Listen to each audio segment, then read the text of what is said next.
Right, morning everyone. I'm beginning to wonder if these intros are a little bit too repetitive. The music. You just imagine someone's like, oh yeah, cool, the stream's live. And they put it on the background, and then like, on the third loop, they're like, fuck this, they mute it, and then they don't realise when I actually get here. But yeah, morning everyone. Cammy for best character, Sid with the kids, Fire C1, Nose Blunt, Kairos. I've got several changes. Does anyone want to guess what's going on here? Oh. I just bit into an apple on the pre-stream, and on the middle of it, it's got like a brown bit in the middle. That always freaks me out, because I think there's like a worm or a bug in it. And I think that's because of James and the Giant Peach when I was a kid. Which I do appreciate. Was a kid's show. A movie about a peach. Anyway,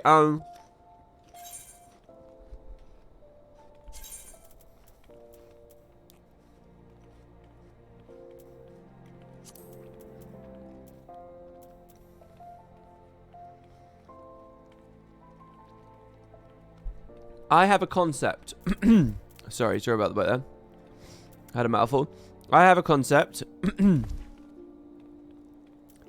Which I think might be good.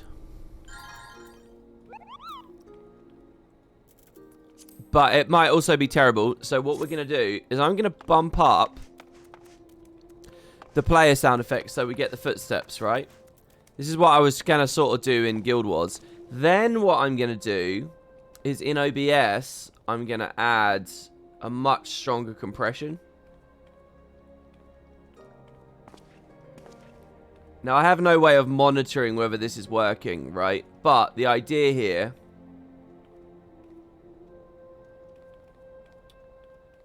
Oh, man, I will have to monitor this. The idea is that when we hit combat, it will drag the volume down. But when we're out of combat, it will be a normal volume. So, therefore, you will hear the footsteps and... you know, people waving and stuff like that. That's the idea. It might sound horrendous, so tell me if it sounds horrendous, and I'll tweak it. That's the one thing I really need to learn about streaming. It's about... Now, if I bump this up, do I hear all these people wandering around?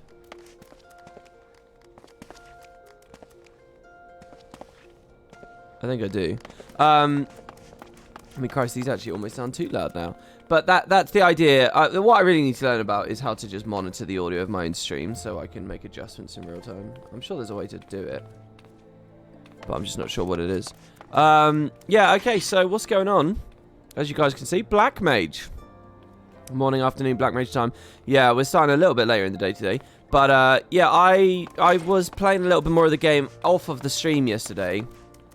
And I picked up Black Mage just because I've been interested. I managed to hit level 15. I actually put the XP meter on, in this case. Why is there a night icon on the XP meter? Does that mean I don't have any rest XP? Or does it mean I do have rest XP?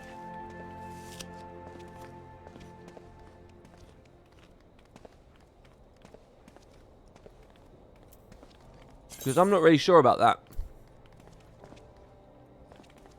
If I had a face cam, you'd see these awkward silences aren't really awkward silences. It's just me biting an apple.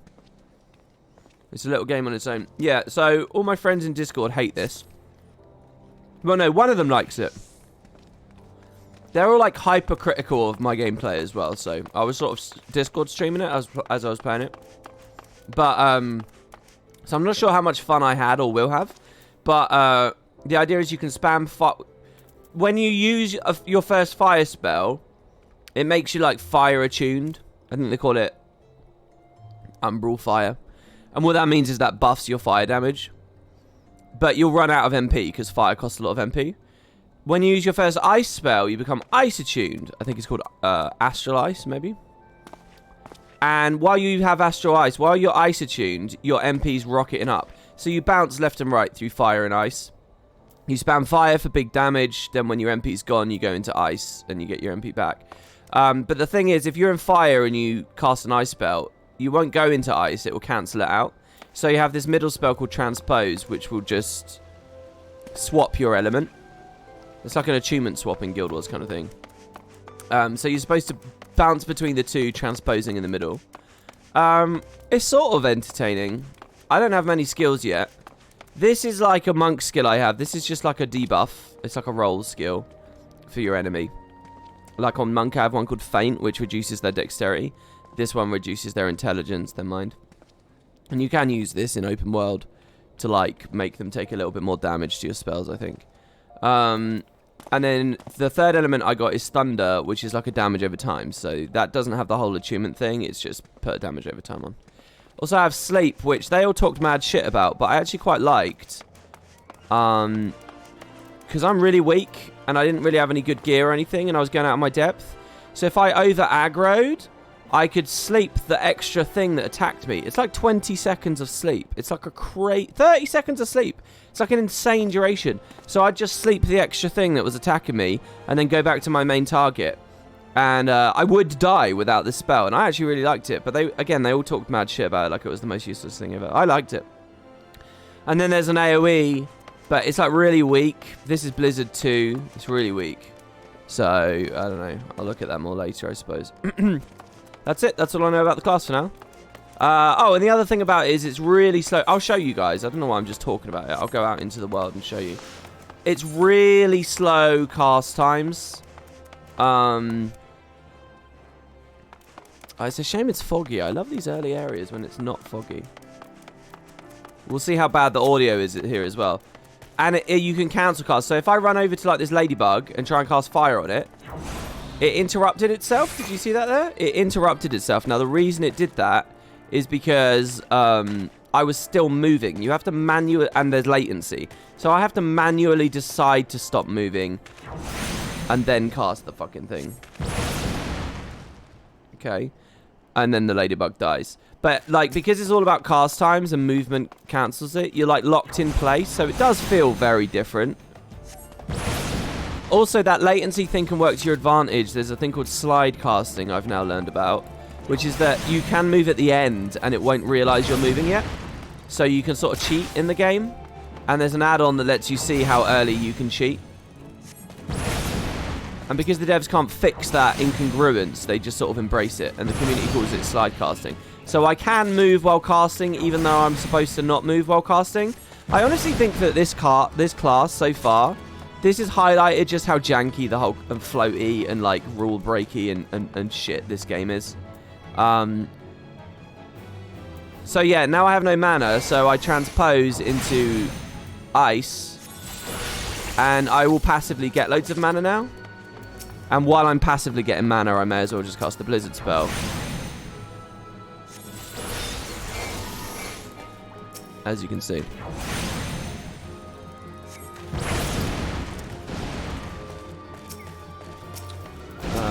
This is akin to a Frost Mage or a Destruction Warlock and Well. Very long cast times. It plays very much the same if you've been through. Well, I mean, I don't think it's just a WoW thing that they're ripping off. I mean, a long cast time caster isn't a new concept at all. Guild Wars decided to abandon this sort of thing in a big way, I would say. But even if they didn't, they don't have such low pull rate with the game, so it's not really a thing. I don't know why I have such epic aggro on these marmots. But yeah, I'll show you what it looks like to send something to sleep.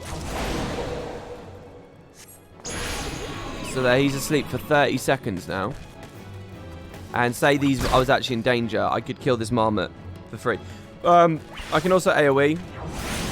This is just like a really crappy version of my Dark Knight AoE. Because it's got a cast time on it. And I think it does less damage. I also think it has drop off the more targets you hit. Oh no, it doesn't. I think there needs to be 4 things around you for this to be worthwhile. I'll show you Thunder as well. It's like a really weak DOT. There is a cool combo I noticed. You can use these two together. And he'll stay asleep while being hit by the thunder. Oh, he died to that. But it does work, right? I think you have to thunder first.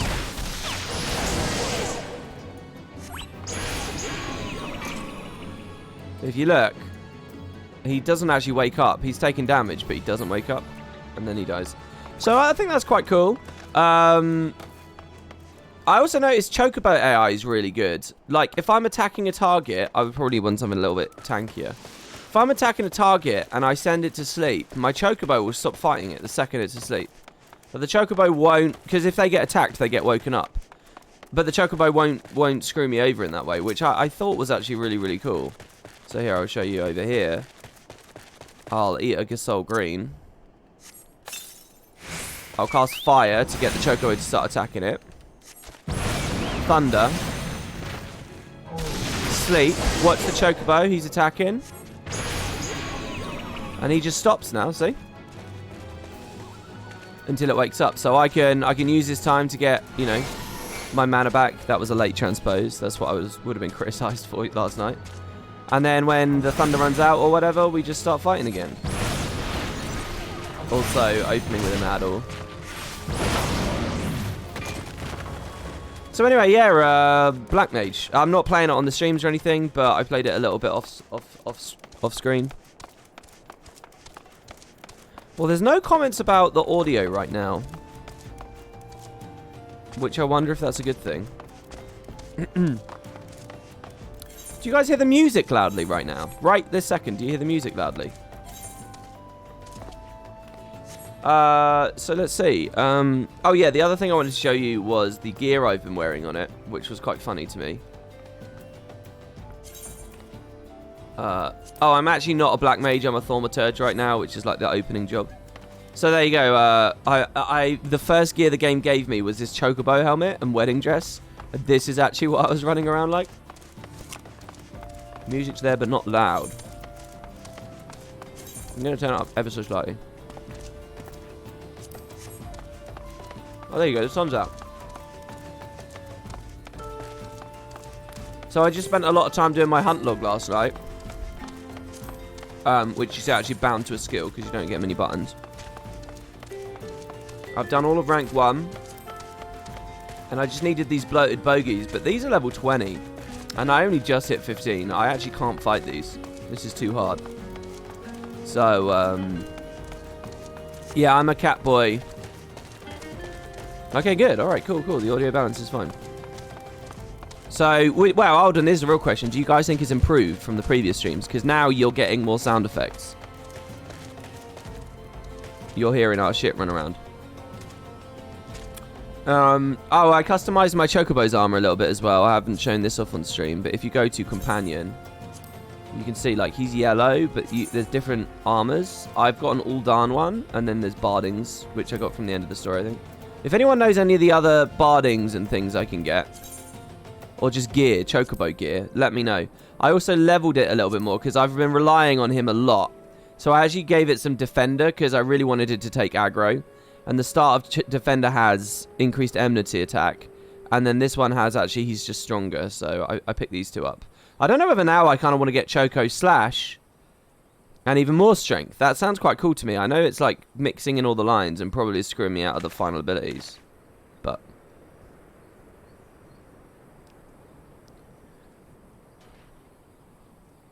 you can buy bardings from your grand company. Oh yeah, the other thing I was looking at was this panel.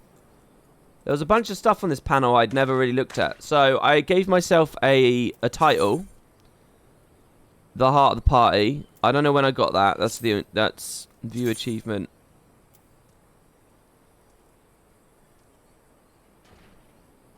Well, that didn't really work, did it? Oh, there you go. Receive 10 player commendations, and I got this title. So I learned about that a little bit. I don't know if there's any other cool titles that I've got that would be better to do. I had a friend talking to me about this. This is crazy. So this is, speaking of grand companies, right? I picked the Immortal Flames. Can I change that? Does anyone know if I can change that? But I've never seen this UI. You rank up, right? It's like a Halo. This reminds me of the old Halo rank icons. The thing is, my friend said that this leftmost list is impossible to get. Is that true? You can't, like, they added all of these? Like, his impression was that maybe they'd added it sometime years ago and then just sort of forgot about the feature and didn't do anything with it. So can anyone fill me in with these?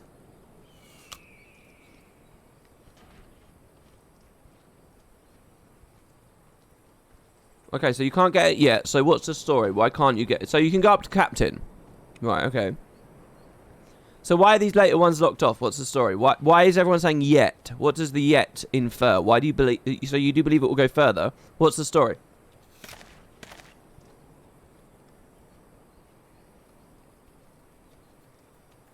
I got corporal and I don't know when or how I got corporal, but there is.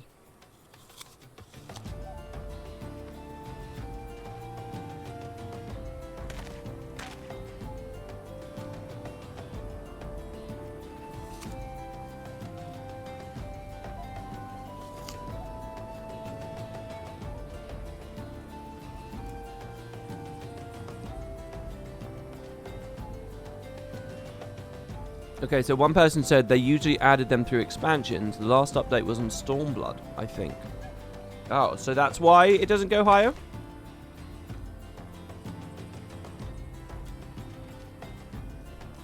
The highest ones are not from PvP. They just didn't add them yet. So let me ask you this. When did this all come in then?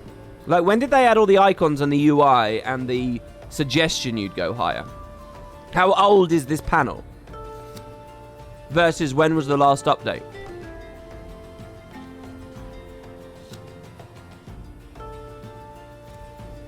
Sounds like an interesting story. It's always been there since launch, since 1.0, since A Realm Reborn. We're getting A Realm Reborn, since the UI would have been redone. So this got added with A Realm Reborn, and so keep going. So what's the story? So how far could you go in A Realm Reborn? I'm going to save my second apple.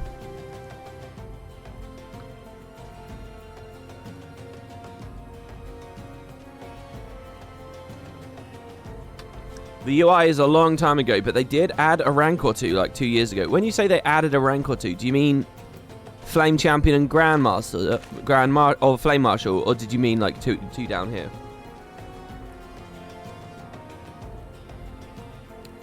No idea, never paid that much attention to this. Probably just felt like showing the entire chain of command for flavor or lore. So I can answer a few of these questions. You can get to second lieutenant through buying with seals. Like, I don't even really remember. The seal thing, I know I have a seal currency, and I've been getting them when I do their dynamic events. I'm nearly capped on them. I think I tried to spend these before, but I couldn't because, like, I had to sell stuff or something, but I couldn't sell stuff because of my free-to-play guild cap or something. It was just a nightmare. I've tried to deal with this, like, 3 times, and every time it's just been really, like, fatiguing and lame, so...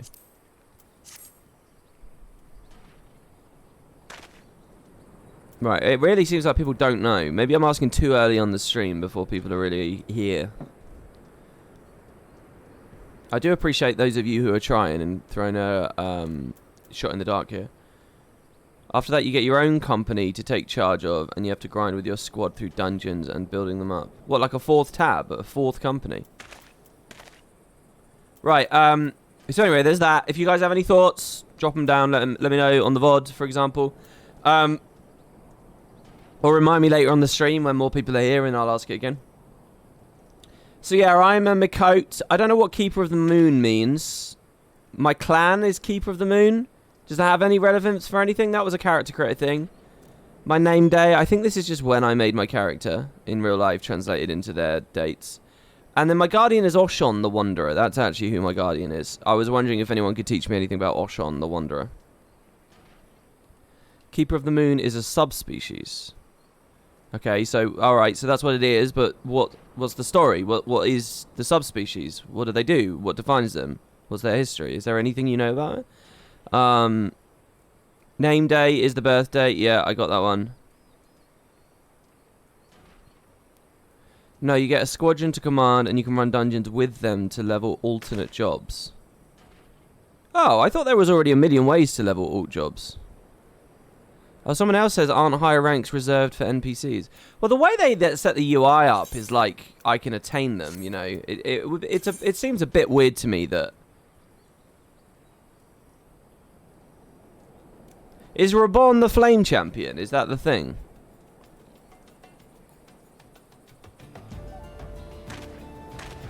There's a million ways, and this is one of them. It also wouldn't make sense for us to attain Grand Flame Marshal, because that position is kind of... Yeah, there you go. It is. That's Reborn. So is the Sergeant Champion the Elder Seedseer, and the Storm Champion Merwib.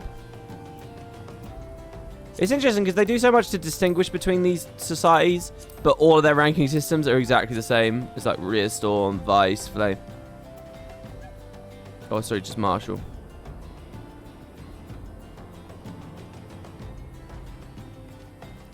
So no one's got any thoughts on me for Ascian? Ascian the Wanderer?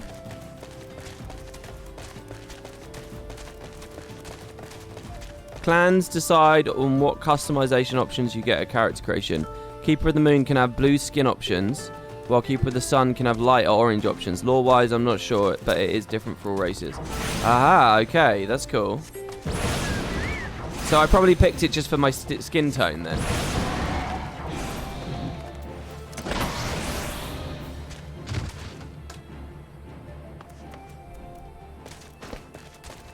Lore-wise, they have descriptions on the character menu, but I personally didn't care enough to read the differences.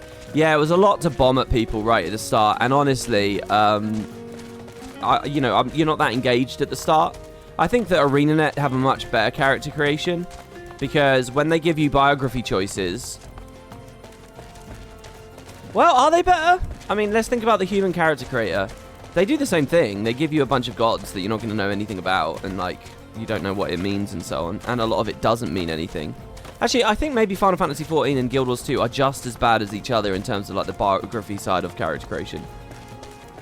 I think Guild Wars might be slightly better though, because the majority of its questions are things like, what's your greatest ambition? And it's like, find my dead sister, join the circus, and people, that's immediately you get that. You don't need...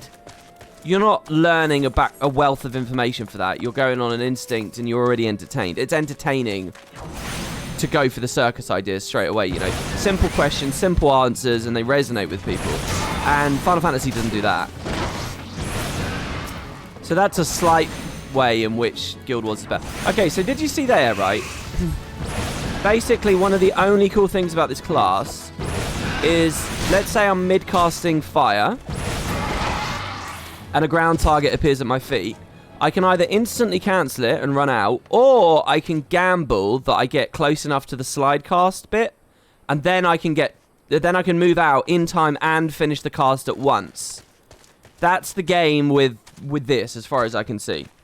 And it's a lot easier once you have the marker there, but there's still like this little bit of strategy every time. I can actually demo that to you again, like right in a moment. We'll wait for my MP to come back. It's not really about slide casting, it's just slide casting makes this opportunity come up a bit more. But it's just that idea of like, do I complete my spell or do I move out of the AoE? As soon as the AoE appears, for the other classes I've played, the AoE appears and I move out of it. It's pretty simple. On this class, the AoE appears and you get to do you get to have a little decision point every time one of those comes up, where you think to yourself, can I gamble this? Can I get it out? So here, he'll do the same thing. The cone will appear. And we'll know, can we gamble this fire spell?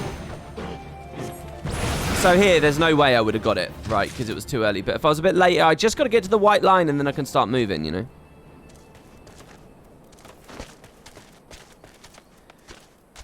Yeah, I know you don't need a marker for it. It's always I know it's consistent, but depending on the spell length, how far that is along proportionally in the spell changes. So the little marker's nice. I know you don't need the marker.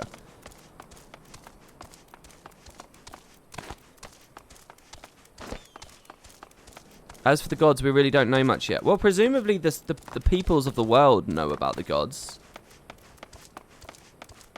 That's known as uptime greed, but Black Mage is probably one of the most punishing classes in the game when it comes to greed, at least in hard content. Yeah, right now it's a fun thing for open world. All I'm talking about is open world leveling. And I appreciate this game is a team-based boss game, so most of what I'm saying doesn't even matter. But, these are my experiences for now. I'm gonna, mess with it just ever so slightly. I'm gonna bring these down by 20.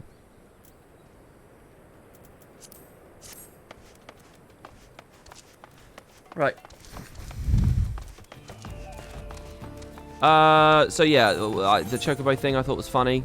I don't think I got a single laugh from you guys. I guess it's all old hat to you all.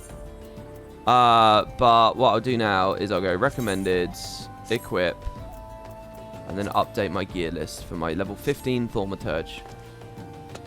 So maybe we'll return to this later. But for now, starting that up, baby. Oh, also, I put on my Heavensward monk gear, which I look like a belly dancer. It looks like they've given me, like, the female gendered belly dancer gear. I don't know if I can dye this in some way. Also, I don't really have better weapons yet. These are still the same weapons I had from ARR. But yeah, I mean, it looks alright, I guess. Tough crowd. Yeah, I know, right? I know. Funny joke, WP. We appreciate the chocobo head. Yeah, that's what I'm talking about. Okay, also, since it doesn't matter again, turn off my XP bar. So kind of, I think it's too big or too long or something. I don't know what I really want where I really want to put it for now. Did I make any other improvements to the game? I think I messed with settings just a little bit again. But not too majorly. That's the Spear Marshal set from Guild Wars 2. What, the monk thing? You think so? Right, so let's return home. Oh wait, no, I don't really need to do that, do I? Why was my instinct to go to the Black Shroud there? Why is that? I still got to learn about this, by the way. When we're done with Heavensward, I definitely want to go learn about that. That's like their legendary weapon system. Right. So we are going back to Matoya to deliver the tome. So, in case people didn't see or are out of touch, here's the story. The Archbishop... Oh, it's raining here. Walking Atlas. New to Aylshire? Never fear. Know these parts like the back of my hand, and nothing would give me greater pleasure than to personally give you a guided tour. So what do you say, friend? It'll be the best 1,000 gil you've ever spent. I mention it costs 1,000 gil, but believe me, it's worth it 1,000 times over. Oh, I thought I could actually pay. I thought I could do like a Pokemon style pay and go kind of thing.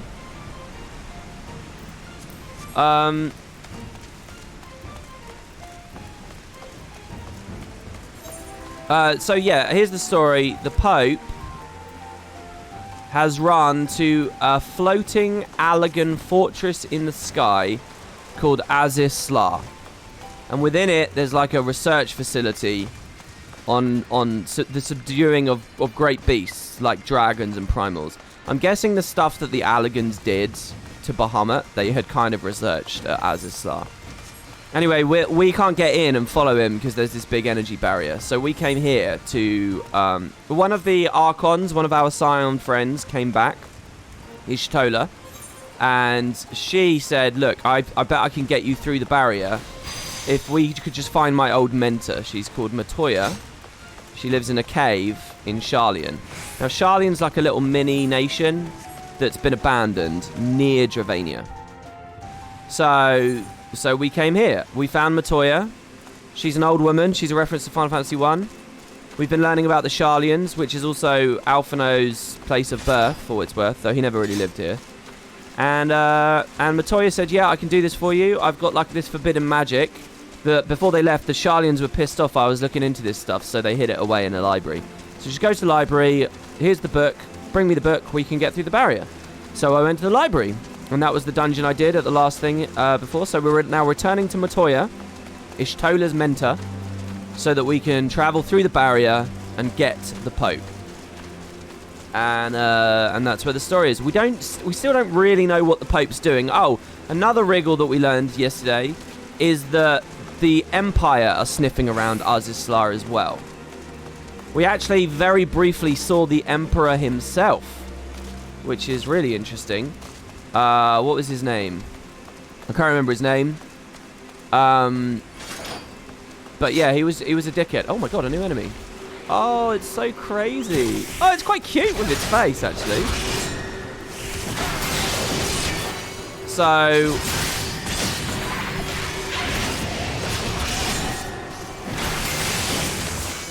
the problem here is it's really loud for me. So it's like, hopefully the stream's a bit better, but I feel like it's worse for you guys. What I really need verification from you guys is that it's worth talking that you can hear me talking while I'm fighting.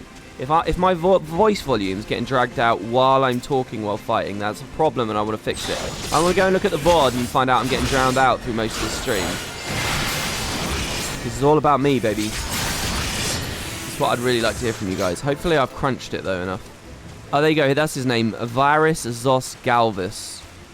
Yeah, someone said that it's slightly too loud. I think it is too. Just on a hunch, I think it's going to be too loud. Let's drop him another 20 notches. See, every notch, another 10 notches. Every notch we go down is like a notch less footprints you get. You see?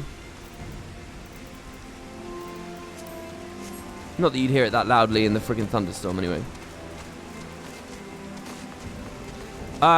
So yeah, they're interested in Azazlar as well, but we don't know whether they are interested in a capacity of cooperation with the Pope,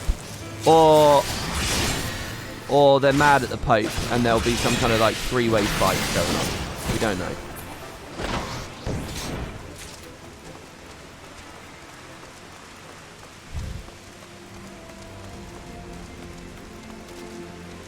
You think it might be preference, not that I'm getting drowned out?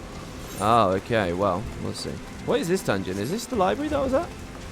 Oh, there's more Malboros. I haven't fought one of these since A Realm Reborn.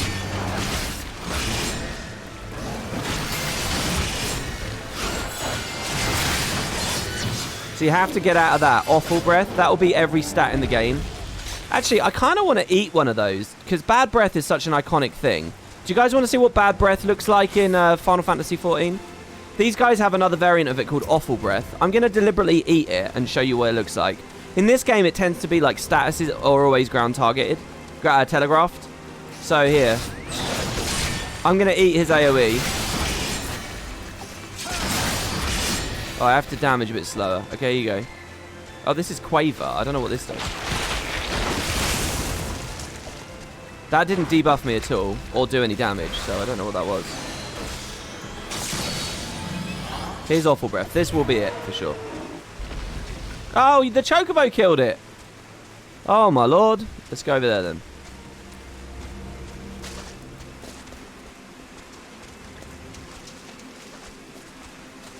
Brilliant.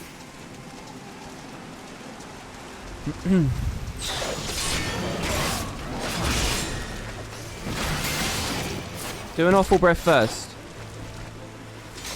Quaver. What does this do? Why does this do nothing?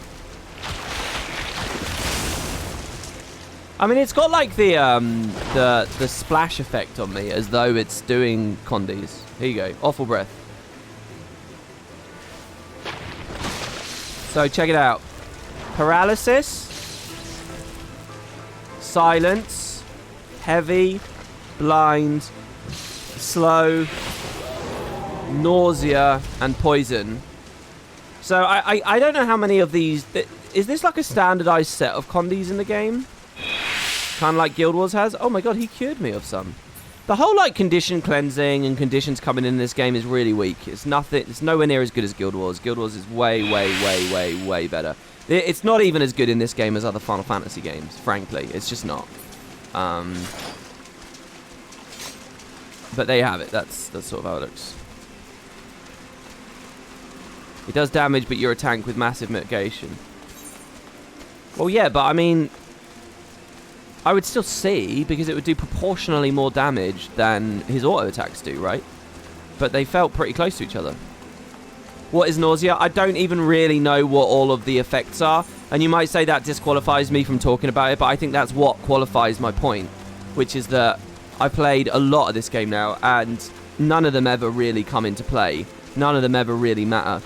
I think because you only ever get status when you're eating AoEs, it just kind of means you avoid that whole part of the game, and the expectation is you avoid that whole part of the game. It's just like meant to be a punishment and different flavors of punishment, but it's always very minor. And like the only one that really feels meaningful is they've got like a confusion one in there which reverses the direction you move. Oh no, that's 15. That's not even this game, is it? Oh my god, what is that in front of us? Oh, it's another frog. Yeah, I just wow, this thing looks cool too. I just don't think it works out well. Maybe people have got examples of it being better. But it's like condition cleanse isn't a common thing. In Guild Wars, every class has condition cleanse, and there's a, you know the place that you get it from, because if you don't know where your condition cleanse is, you're going to struggle. Not so much in PvE, I grant you, and that is really the comparison I should be making.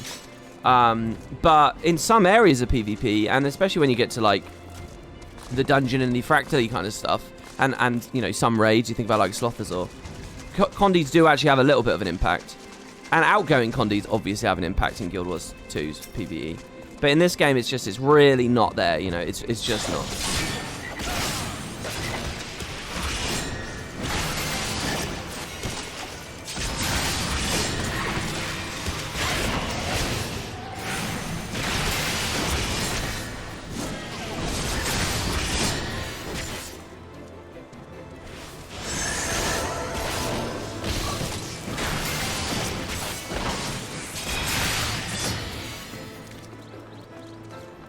Cleanse was a thing once upon a time when Scholar was still relevant. Oh, so was it a historically interesting thing?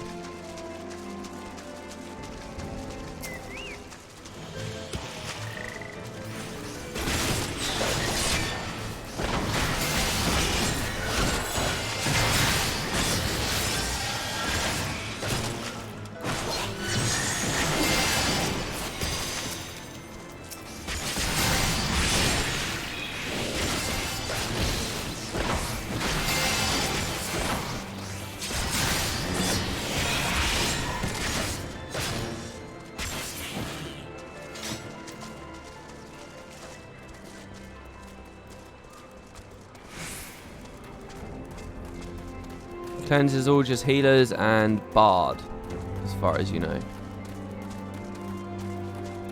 Right, okay, so, but well, how much content really has it in it? Right, so there you go. That's my walk back to the cave and a little summary of what's going on in the story.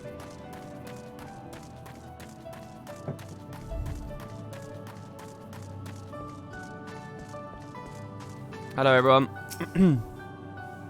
You have the time? Yes? Then hurry and show it to Matoya that I might be free of her stifling attention. At the studium, I had the good fortune to be tutored by some of the finest scholars in Sharlayan. I can safely say, however, that Master Matoya exceeds them all. How I should have liked to listen to her argue with my grandfather. Oh, I just realised something that I hadn't clocked onto yesterday. When Alphino was born here, a year later, he went from here across the sea, right? He went to the Hogwarts place, Old Sharlayan, because he has the tattoo and everything, doesn't he? For some reason, I had it in my head that he didn't leave across the sea with them, that he'd gone to live, you know, in Ildar or some shit. I don't know. For some reason, I don't know why I thought that, but it's only just twigged for me that they went across the sea with them. I mean, obviously they did.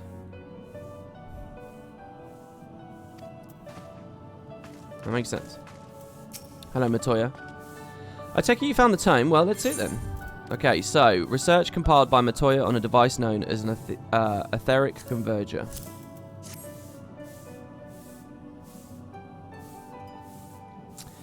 Hi, this is it, alright. Stola, boy. Put down whatever you're doing and come here. Making his return with the tome. I wonder if she doesn't like Alphino because she doesn't like Alphino's mum and dad. Thank the gods. But another minute under Master Matoya's exacting supervision, and I would have certainly lost my mind, or mayhap many my temper. Some things never change indeed. And Alphino says, well, I, for one, appreciate the exacting supervision. In the short while we've been here, I feel I've rather gained a better understanding of arcane entities than I did during my entire time at the studium. What is the studium? The studium's is Hogwarts, is it? Is the studium Hogwarts? Matoya doesn't like anyone. Well, she certainly likes Alphino less. We can agree on that, right? Yeah, they arrived back in Eorzea with you. If you remember the intro of the game. What? Studium is Hogwarts. Okay. What? Am I? Is the Warrior of Light from Sharlayan? What do you mean they returned back in Eorzea with me in the intro? I remember being on a cart.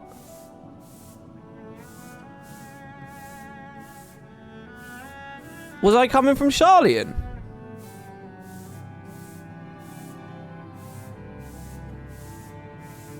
You don't know where the Warrior of Light is from. Right, okay, yeah. Oh, they were in the cart with me. Were they? These two? Wait, Alphino and Alice were in the cart with me. No. Really? That blows my mind. I thought Thancred was in the cart with me. I could have sworn Thancred was the only character early on. They were in the car, or boat if you started in Limsa Lominsa. Oh, shit. Wait, if you played pre-A Realm Reborn, your character is from the past. Do you get a different... I remember that. Even as someone who never paid any attention to this game, I remember when A Realm Reborn happened. I remember hearing that they would grandfather old characters forwards. I remember that little detail. Does that mean that if you played before A Realm Reborn, you get a different intro cutscene? Jitedi, is that true? You get a different intro cutscene? Or does anyone know that? No, Thancred was just hoeing around Uldar. Well, don't forget, I started in Uldar, so... You get a different intro. You get teleported in. That is cool. Were you the Warrior of Light pre-A Realm Reborn? You had no idea? You think you have bad memory? You don't have bad memory. There's loads of boring nonsense there. Like hours and it's very easy to... Because you don't... On a second playthrough, I would appreciate all that stuff and I'd know. But on the first playthrough, it's going to go in one and out the other. People still have old items and unique things from 1.0. Jesus Christ. If the item database is still the same as the old game, you guys can't... All that talk about whether it was a miracle they built a whole game yesterday, and old items and stuff still exist. Don't tell me they built a whole game. They didn't have to reinvent what the 5 races were and, you know, magic up a ton of art about it and all that stuff. That's crazy. The tattoo is the most unique. So it's kind of like the Final Fantasy XIV version of God Walking Amongst Mere Mortals.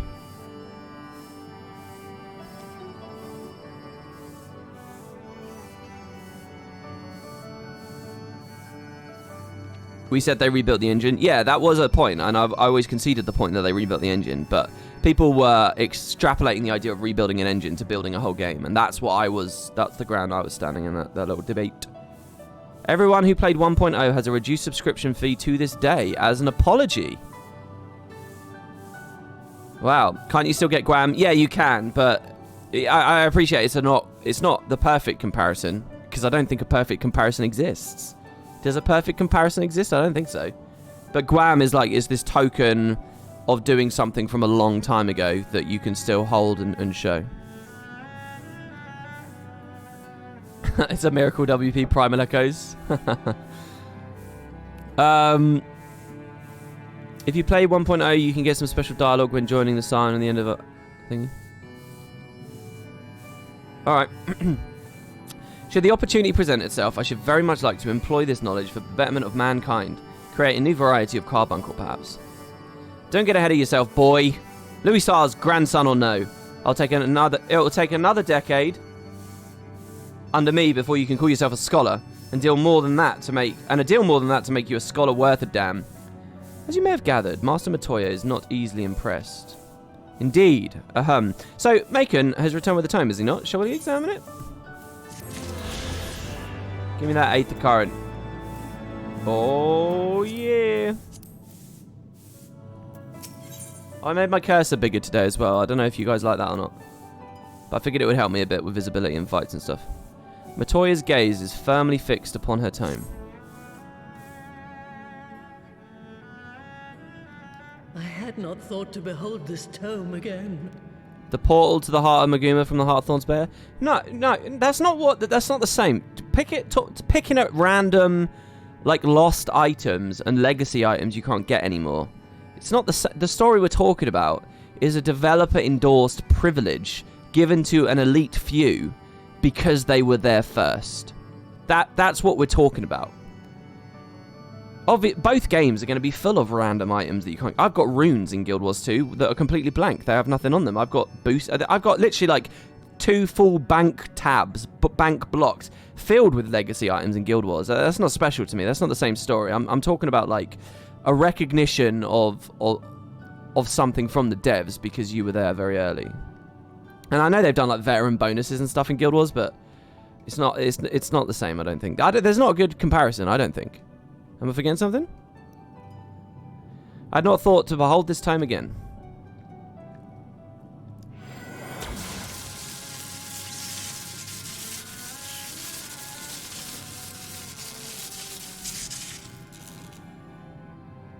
There. It is deciphered. Now your friend should be able to make sense of the contents. That said, it's one thing to understand the workings of the etheric converter, and another to actually make it work. You do realize how much ether is required. I really enjoy the story right now. I don't know, the vibe, the music, her voice acting. Sid is keenly aware of the energy dilemma. His airship is by no means large, and it can only bear a limited quantity of crystals.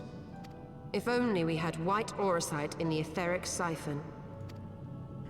Alas, Minfilia is missing along with both artifacts, and Moonbreeder is gone. Moonbreeder, that's how we say. Would that there were another ready wellspring of energy for us to draw upon.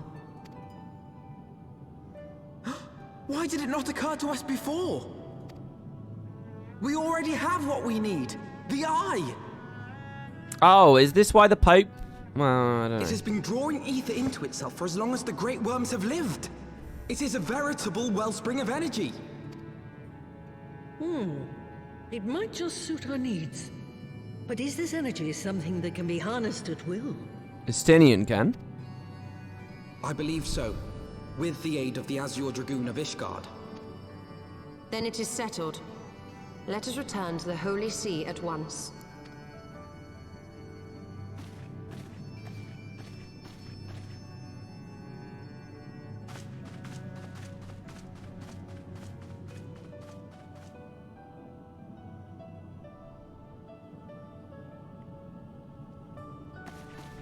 Stola, wait. Oh, what's this?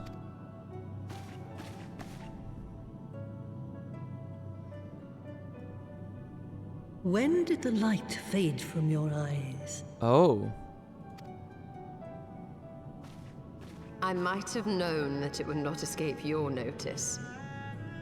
It has been this way since I returned from the life stream.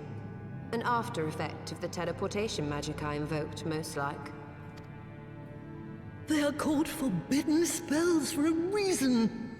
What were you thinking, girl? I have no regrets. I but did what was necessary to preserve the light of hope, to keep my promise to Minfilia. Besides, it afforded me the rare opportunity to wander the ether, a once-in-a-lifetime experience. I need not tell you that it consumes your very life force to see by sensing the ether around you. Take care of yourself. Do you hear me? I will, Master Matoya. And thank you. Oh, it really feels like they're foreshadowing... That wouldn't even be foreshadowing, would it? It really just feels like they're setting up some trajectory for her in which this won't be her first tangle with dark magic, and her eyes won't be the first sacrifice she makes. As if you can conceal it from her, of all people, Pay me no mind, I was thinking but aloud. So is she hiding that from me? This game's not very good at, like, making it clear when the information is shared between our characters or concealed from one another. Thanks to your customarily heroic efforts, we now possess the knowledge to build an etheric ram. All that remains is to secure its energy source. Let us hasten back to Ishgard and consult Sir Emmerich regarding the eye. This game's, like, really inspiring me at the moment. I wanted to, like, I don't know.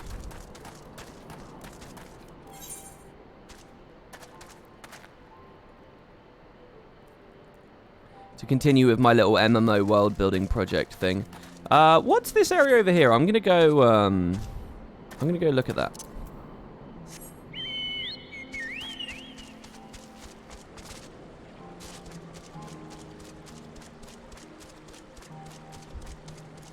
Moan breeder is how we'd say it.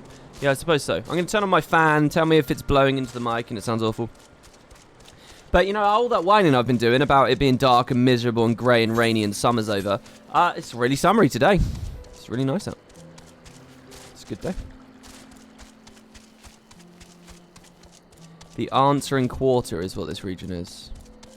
See, the actual map exploration is never really that exciting in this game. Okay, so I've just unfogged this place. What is it?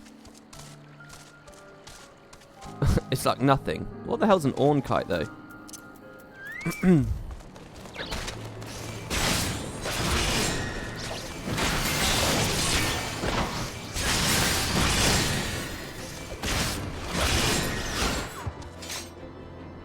See, the other problem is now, you're not hearing the enemies. You're not hearing the little cute squeaks and stuff, you know? Right, you know what I realised just a minute ago I should do when I'm navigating? I shouldn't drill in, I should just go, okay, Dravania. Okay, so Dravania was made up of, this is the Chocobo Forest map with the mountain. This is the place in the sky.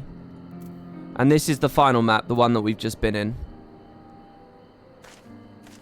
I don't know what that little island there is. Meanwhile, Kurthus.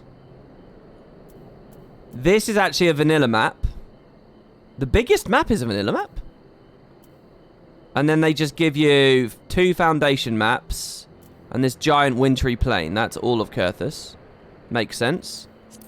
And then Abalathia's Spine. This is the Sea of Clouds, or above it. So we had these two. There is a whole other map. Oh, and that's where Azizlar is. So through that, I can start to get a sense of the world map and figure it out in my head a bit better. Are there jumping puzzles? Yeah, but they're really crazy, apparently.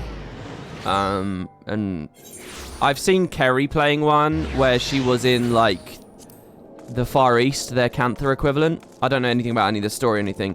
And she was climbing around on, like, pagodas and stuff for ages. And it looked nightmarish.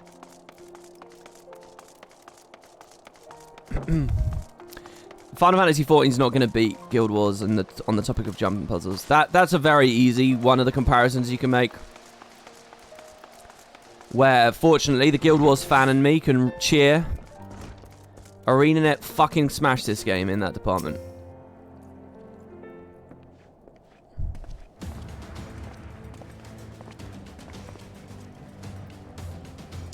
Ah, you are returned, says Emmerich. Sir Emmerich, I'm pleased to see that your recovery proceeds apace. May I introduce Ishtola, a fellow scion of the Seventh Dawn and Archon of Sharlayan. My lord, pray excuse me for foregoing due pleasantries, but we seek your counsel regarding the etheric ram. Though we now possess the knowledge to build such a device, we yet lack an appropriate source of energy with which to power it. We believe, however, that Ishgard may possess the solution to our problem. You need not apologise, my lady. Full eager am I to learn of your progress. Please, tell me of this energy source that you believe we possess. So we're gesturing. And you are certain that the eye can lend its power to Master Matoya's etheric conversion? At Astinian's command, yes. So if I was a Dragoon myself, an Azure Dragoon myself, would I just be able to do it? Many thanks, Sir Emmerich. Nay, my friend, 'tis I who should thank you, as should every Ishgardian. You labour on in name with nary a care for your own safety. So, Vignola in chat says, Fun Fantasy is all about instance, content, and raids. Open world and PvP are very lacking. Most people recognise that. So it's interesting, because like yesterday I was playing Black Mage off stream. And it feels like a totally different game that once upon a time 14 wanted to be. But over the years, it sort of figured out what it wanted to be, and now it just does the one thing. So I don't deny your statement. I think you're totally right. But it is weird how, like, it depends how far into the game you are before that is the nature of the beast. I don't know whether it's really right to categorize the whole game as a raid and bossing game. And I know many people do, and that's a completely accurate thing to say. But it is, I think there is an interesting wriggle in there, which is that it's not always that. Like the first early level stuff, when you first make your account and so on. And even like certain parts of the expansions. Look at every stream I've been playing. I wouldn't call it a raiding and bossing game. We're on stream 6 now. I've probably streamed over 24 hours. It's not been a raiding and bossing experience. So it is interesting to me that, like, that's eventually what it distilled down into and what people became passionate about and what the studio became passionate about, and it found its identity. But there is also a lot of other stuff in it. And it's interesting on the topic of, like, okay, so now we're reviewing the product, we're assessing the product. What do we do with all these other bits? You know? I don't know what the answer is there, really. I don't know what it is. Nay, my friends, as I should thank you, as should every Ishgardian. You labour on in our name with nary a care for your own safety. Let us speak next with Sid. He will doubtless be eager to begin work on the etheric ram.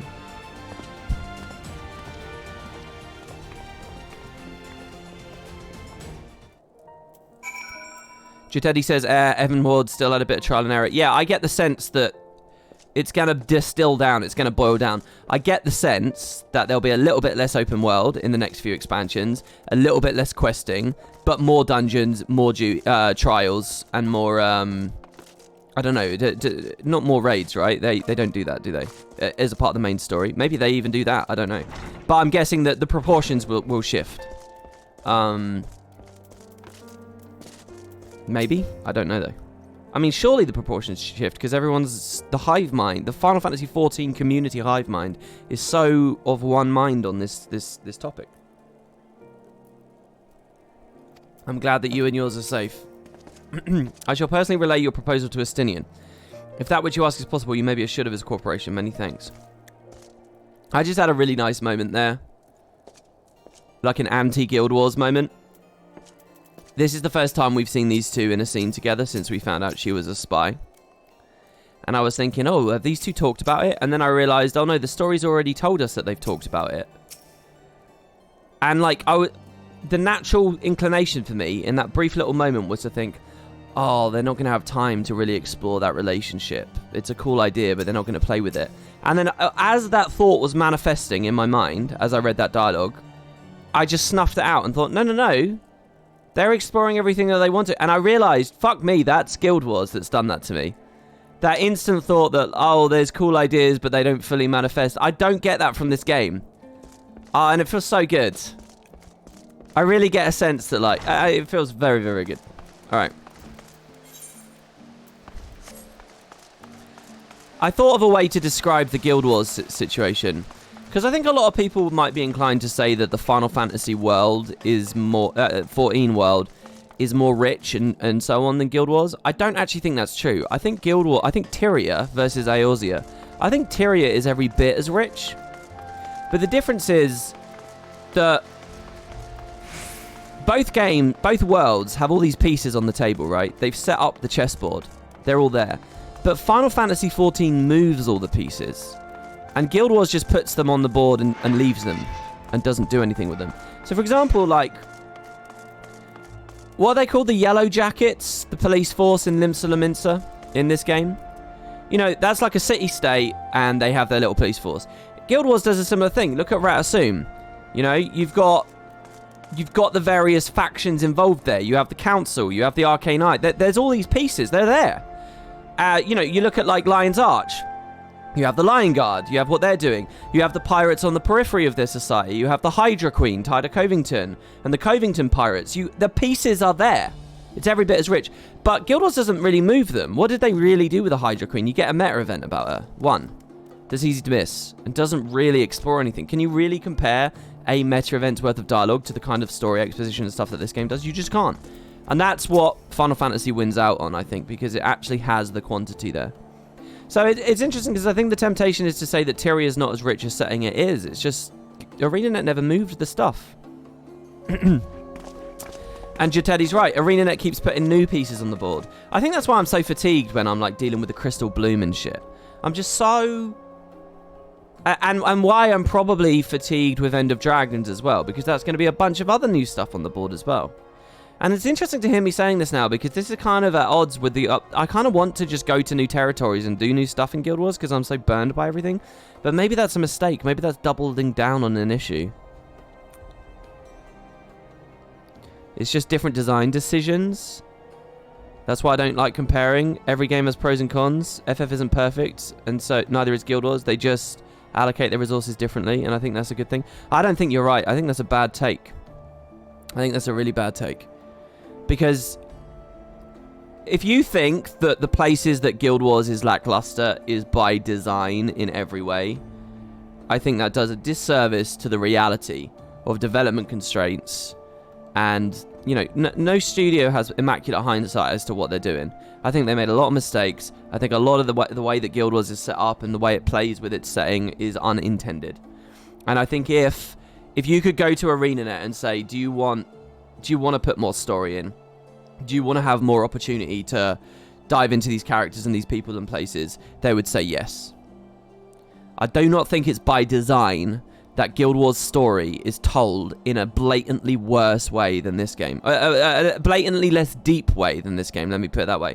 It's not by design. I don't think you can just absolve Guild Wars and say, oh, we shouldn't make the comparison because it is just what they want it to be. It's not what they want it to be. And the fact is, one game that succeeds at its aims better than the other game. They both want you to be compelled by their setting. They both want you to be invested in the jeopardy in their setting. They both want you to love their characters. Which game is succeeding at it better? I mean, really. And why is Final Fantasy succeeding at it better? Because there's just a lot more quantity. That is the big ticket item to me. So I don't think I can agree with you, Vignola, on that. I think. Ah, you're back. The preliminary work on the Enterprise is more or less finished. Tell me you found a way to build the etheric RAM. Greetings, Sid. It's been a while.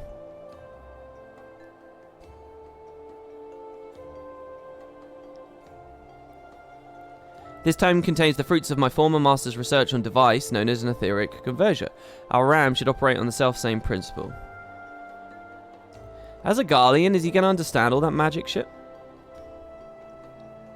Ah, where are my manners? Put a toy like this in my hand and I go off in my own world. Gods, it's good to see you. And bearing a gift besides, a very distracting one if I might add. If I don't know better, I think it was my name day. Okay, hold on. I want to go back to Vignola's comment there. Vignola is making a point, which is that, like, okay, so Guild Wars has less quantity, but what it does is it has better presentation. You know, it voice acts a higher proportion of its essential story. Final Fantasy XIV doesn't voice act a high proportion at all. It voice acts a very limited proportion. Guild Wars puts more effort into its instances and offers you more divergent experiences and better action combat, which they then utilize in the story. So, you know, there is a balance. They have prioritized different stuff. So maybe they've got a point where they're saying, you know, like, that different priority was by design. They've chose to make different trade-offs. But, you know, I think it is valid for us as consumers to say, were these the trade-offs worth making? I mean, you can't argue. There aren't many people that give a shit about Guild Wars' story. Not really. Not when you really get down to the actual people who play the game. If you actually go into PvP, if you actually go into raids, if you actually do daily fractals, if you actually ingratiate yourself with the actual nerds, there aren't many of them that actually give a fuck about the story at all. When I feel like a more significant chunk of the Final Fantasy user base does. I don't know. I don't think I'm making a good point right now. I don't think I'm making a good point, because I'm not in a position to say that. What is the point I'm trying to make? I don't know, it's rough because I don't have any stats or anything. I only have anecdote of what I've seen and felt. I feel like the Final Fantasy community is more fanatical about their story than the Guild Wars community. And how would I justify that? Through personal experience, I think the chat over these streams has been quite incredible, seeing how much everyone knows about it and wants to talk about it, is desperate to talk about it, is enjoying seeing me experience it. But I think about stuff like the Yoshi P, everyone standing up, giving him a standing ovation stuff. You know, I look at like the excitement and conversation about like their next Endwalker expansion. as opposed to the excitement and anticipation. Purely on story merit. I'm not talking about anything else, just on story merit. As opposed to the End of Dragons thing, where we get a trailer of a bunch of characters we don't know in an area we don't know, about a bunch of new stuff that we don't know, and everyone's just a bit like, meh. Conversations we had before about how this game never had a Dragonstorm or N'Zoth style event, you know. So I don't know. I'm kind of. I think it's fair for me to say that. I think you'll feel why when you reach Shadowbringers. You'll maybe hate it, but it can't leave you indifferent or apathetic. Interesting. I don't think it's wrong to say that the FF14 story is more arresting. I've not even played much, right? But if I was recommending... This is crazy, all right? I've been a Guild Wars fan since 2007. I've professionally covered it for the past 8 years.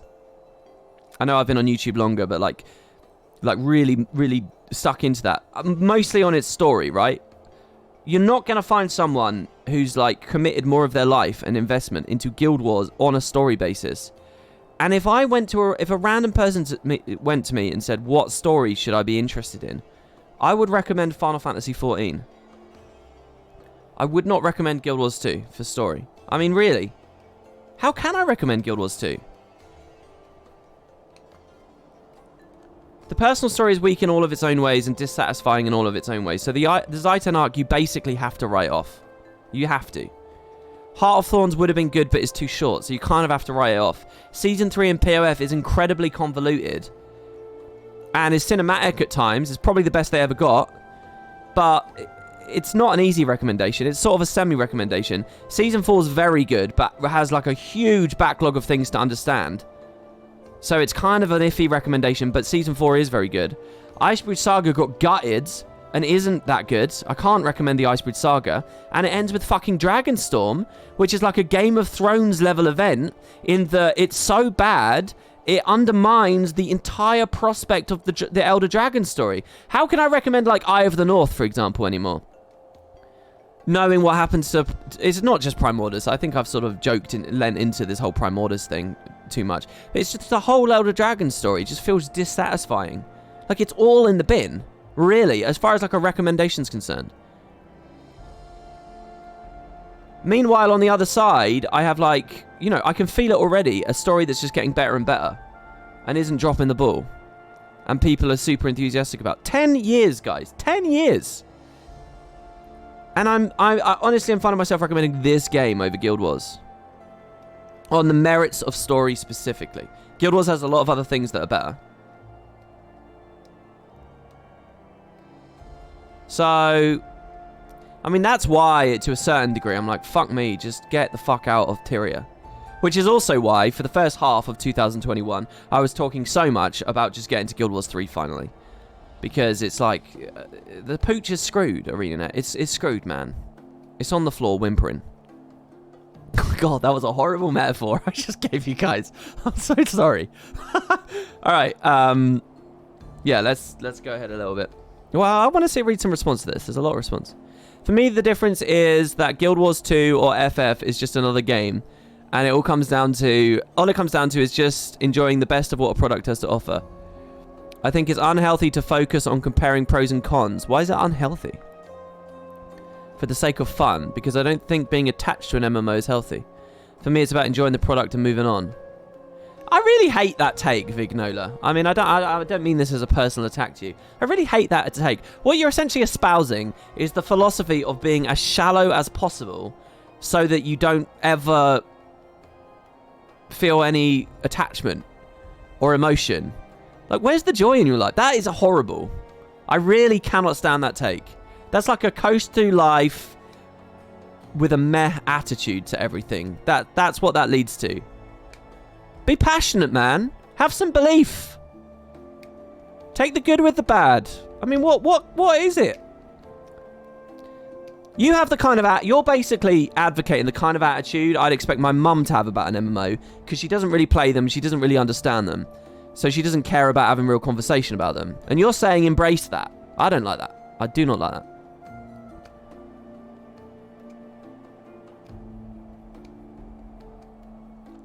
What else we got?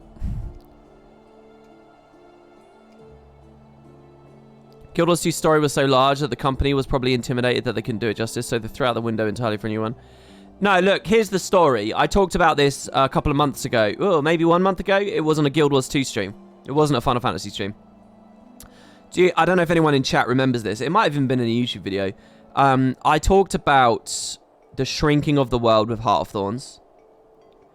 Like, when Heart of Thorns was announced and Heart of Thorns press was going on, I made a video on YouTube in which I guessed at what the expansion could be. And I came at it from the mindset of a Guild Wars 1 player who I'd played some games with expansions. Like, I'd played, like, Oblivion with the Shivering Isles expansion, right? What was it? It was a whole new realm to go to, and it was a bit smaller than Cyrodiil, but it was a big fucking place, right? And I came at it as Guild Wars 1 player who'd seen campaigns, full new continents, who'd seen Eye of the North that was a bit smaller, but nonetheless lots of new territory. And I made a video, early Heart of Thorns press, in which I said, oh, I hope there'll be like 20 new maps. I remember saying that. And I had a sense that my initial expectation was that Heart of Thorns would be like, not as big as Core, but a good proportion of Core. All right, and I think I did this video where I said 20 maps. I think 20 was what I said. Maybe it was a bit low, maybe it was 15. Anyway, then as Heart of Thorns press continued, it was very clear it wasn't that, and it ended up basically being, let's not lie to ourselves, it was 3 maps really. Dragonstorm is a very, very specific thing, right? It was really 3 maps of that traditional exploration and what you got. 3 maps. And I remembered going for the next 2-3 years very guilty about that and feeling like I had been bad at my job. That my expectations were completely out of whack, and I shouldn't have led my audience astray or ever entertained the 20 map thing. That I was a bit of a dumbass for that. I remember that so clearly, and I sort of took that on me. That like, oh, it's because you don't know enough about MMOs. It's because you don't know enough about game development. It's because you don't understand the constraints they're under. Your expectations are out of whack. That's your bad. It's not Arena that's bad. It's your bad. I remember feeling that way, and maybe even there's some Q&A video or something like that where I said that. So fast forward to the stream I did a month or so ago. I was looking back at that, and when you actually play through Heart of Thorns, I think that map reduction is like a microcosm of like a bigger thing that was happening with Heart of Thorns, which was the whole world felt smaller. We were now in a world in which an Elder Dragon was going to die in like 6 hours of playtime, less than that. You can't do real build-up and payoff and stakes and events and exploration of a story like that in 6 hours of playtime. You just can't do it. You can't do it. And so it's like everything shrunk, and everything was less epic now, and everything was less captivating. And it's something that, like, really I had to stew on for many years to really realize. And, you know, like, each Living World patch, we were dealing with a Living World patch in which Timey sends 2 Elder Dragons to sleep in, like, 3 hours of playtime, if that. And then Path of Fire is, like, of an equivalent size, slightly bigger, and I applaud that, but of an equivalent size. And it's like you're just sort of being told, no, your 20 map thing is just wrong. You're wrong to believe in that. We do these smaller expansions, smaller. And End of Dragons, we have to live in this world where it's smaller. And I think now, I'm only just realizing that we didn't need to have that shrinking. That maybe my 20 map thing isn't totally off base. Here I am playing through Heavensward, and I've got like, how many hours of streaming have I done with this? Of entertaining investment in this plot and these characters. Like a lot. And yeah, there's certain moments on the streams where I'm stepping aside to talk to you guys about this kind of stuff. But generally speaking, it's been pretty much flat out. And it's still going. And I have like 3 big patches after it as well, which seem to be of equivalent quality to the expansion, something ArenaNet never managed to land either. So it's like, because they established this low bar of storytelling, which is another story we can get into later. So I don't know, I just think that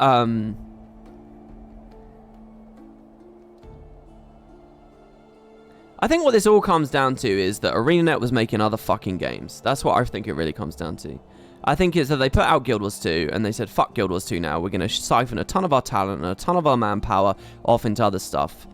And we're going to sell them a small, so brazenly small Heart of Thorns that they like rushed out the door, that people will think this is the intention and they'll just learn to swallow it. And I think On reflection, if there was ever like a blind fanboy thing I ever just swallowed, it was that. It was that moment where I took it upon myself to say I was wrong. I don't think I was wrong. I think Heart of Thorns should have been substantively bigger. And I think POF should have been substantively bigger. If they were ever going to... So someone in chat... The reason I'm saying all of this is someone in chat said, oh, I think ArenaNet got scared. The story was too big for them. So they got scared. They made it too big for them by focusing on other products, right? That's the reality. It wasn't too big for them. Heart of Thorns could have been bigger. It could have explored this stuff more. They could have, you know, refined the way in which they present the story, laid back on the voice acting and so on. It wasn't too big for them. They made it too big for them by prioritizing on other stuff. And what you're telling me, I'm supposed to sit there as a Guild Wars fan, as a consumer, and be happy about that. And I think in all reality, that's not on the consumer. That's on them. And I think I don't know another way to interpret that story other than to be disappointed and let down. What do you guys think?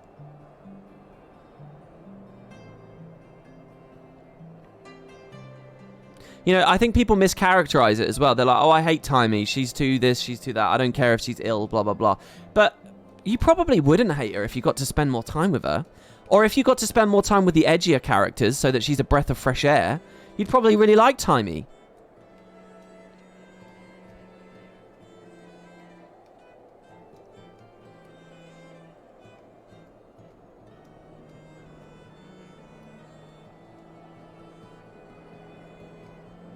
Heart of Thorns still in a better place than POF. If it wasn't for Mount, POF would have been a huge flop. No, you're wrong. You don't know how to distinguish between the quality of the expansion and how regularly you go back and play metas. There's one specific thing that underpins whether you return to those expansions as metas, and POF didn't land on the meta front. But everything else, POF was a godly expansion. POF is undisputably the best expansion for that game. Undisputably. It's longer, it has more grand environments, it has more involved achievement collections, it has like a wider feature base. It has bounties and races and hearts and all that shit, which was not in Heart of Thorns. It's bigger and better in every way. It presents its story better. POF is definitely the best. But as a veteran player, you're like, oh, I don't go there. The expansion and the map kind of thing, therefore it's bad. That's not an accurate critique of POF. But it's okay. It's very hard to do accurate criticism. I'm not saying I do it.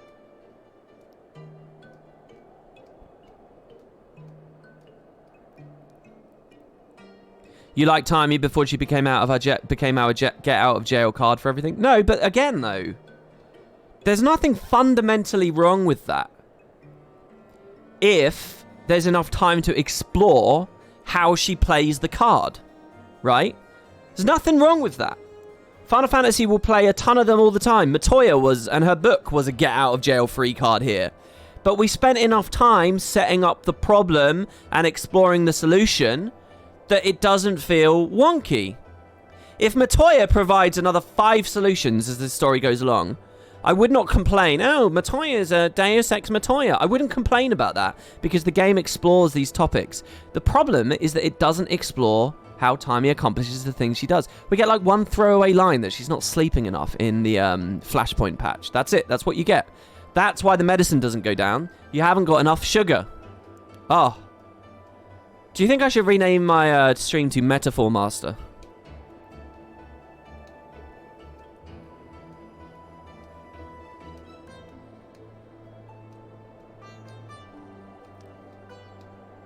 I think there's a lot of story moments. Tulip, by the way, I've noticed you're in chat a lot, and I almost never read your messages out loud. I see them and I read them, but I do apologize for that. I think there's a lot of story moments in Guild Wars 2 that are not earned. Yeah, because like Orien's death. Yeah, like, how can you earn it on the time that they give it? How can you earn it? There needs to be a significant redressing of the quantity of story. It's not too late for Guild Wars, for what it's worth. It's not too late. But I don't know how...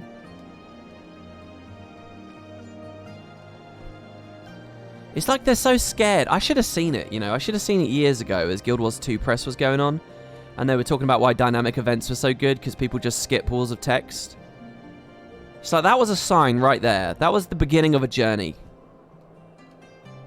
A cynicism as to the community's capacity to read lengthy amounts of stuff.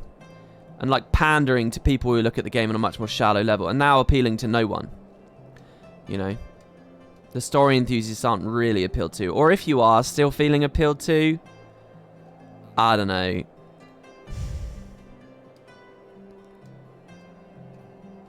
I don't know if I'm just a complete snob. Am I a snob? You know, when I see people who are enjoying the Guild Wars story, like, very, very heavily, they're like, oh, Arena's really cute. Oh, I love Arena. It's stuff like that. It's, like, superficial, like, oh, wow, Kaith with the flowers. Oh, my God. It's like, there's no substance to any of it. It's just that people think things look pretty or whatever. It's like, I don't... Am I just... that's very snobby of me, isn't it, really? It's very snobby. But I feel like that's the only level on which you can be engaged with it at this point.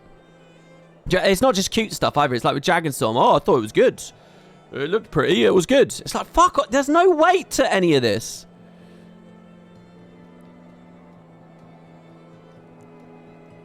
I don't know. I feel like that's what I see when I look around the room.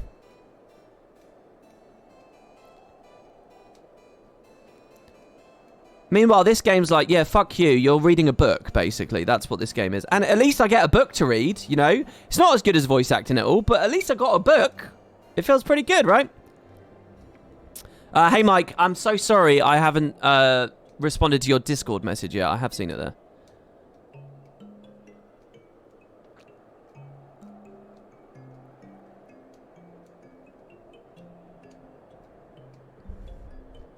And again, this has become very one-sided and very anti-Guild Wars here. I do want to say, Final Fantasy is bad. I mean, it's not necessarily good that I had to slog through 50 hours of absolute tedium and boredom. But I can feel it picking up. Like someone says in chat there, FF14 is so long and boring. It is, man, it is. It's like it's a lot to ask of people. You're highly offended, don't worry. I don't know, it's just, this has become a long conversation, but I'm just a bit mind blown by the realization I had at the start of this, which is that I would recommend this over Guild Wars. After 10 years, I would recommend this over Guild Wars. And I'm really 100% confident in that observation. On the merits of story. Buildcraft, action combat, jumping puzzles. All those merits, I'd still recommend Guild Wars.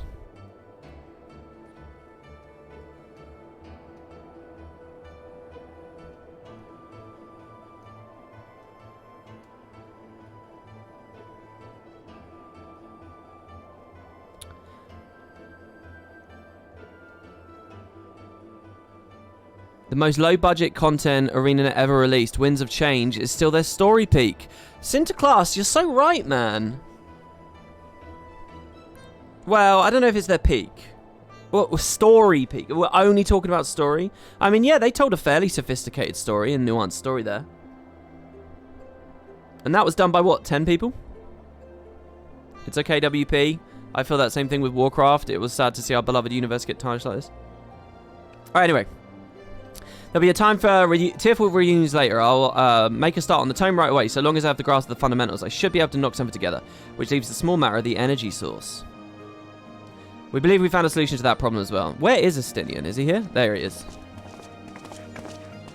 Pray forgive our lateness.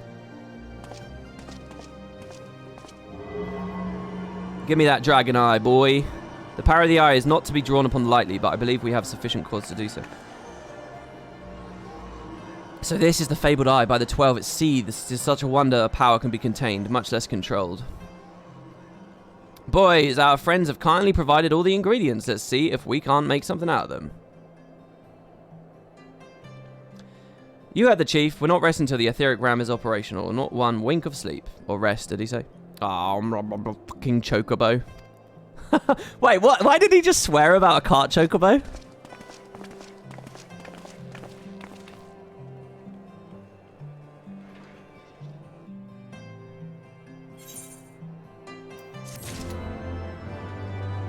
Oh my god, Ascian hasn't washed his armor. Yeah, is that just red blood on his armor now? Or is it literally just a red armor? I mean, it's dragon blood, right? Azure wings to bear us to the final battle. I must admit there's poetry to it. I'm interested to see how this all ends. It goes without saying the Temple Knights will bear the cost for all work on the Enterprise. Whether we could contribute more to the cause. I really feel like they should be contributing more to the cause, to be honest. I mean, I've done so much for them throughout this expansion. Alphano has a final task for you before departing for Azizlar. Given the danger of the task that lies before us, I think only right that we take a moment to bid our friends and allies farewell. Alas, Cid requires my assistance with Master Matoya's rather singular writings. Might I entrust you the task of visiting those who will remain behind to you? Right. So the hour is nigh. With that, I could join you in the coming battle, but with my wounds, I fear I'd only be a bed. Wait, when was he wounded? Do whatever you must to end this madness. May the Fury overwatch you. Okay. So, we're going to speak to Lucia, Tataru. Should we just get Tataru out of the way? Alright, guys. Tataru versus Timey. Lay it on me. What's our opinions? Because they're absolutely comparable.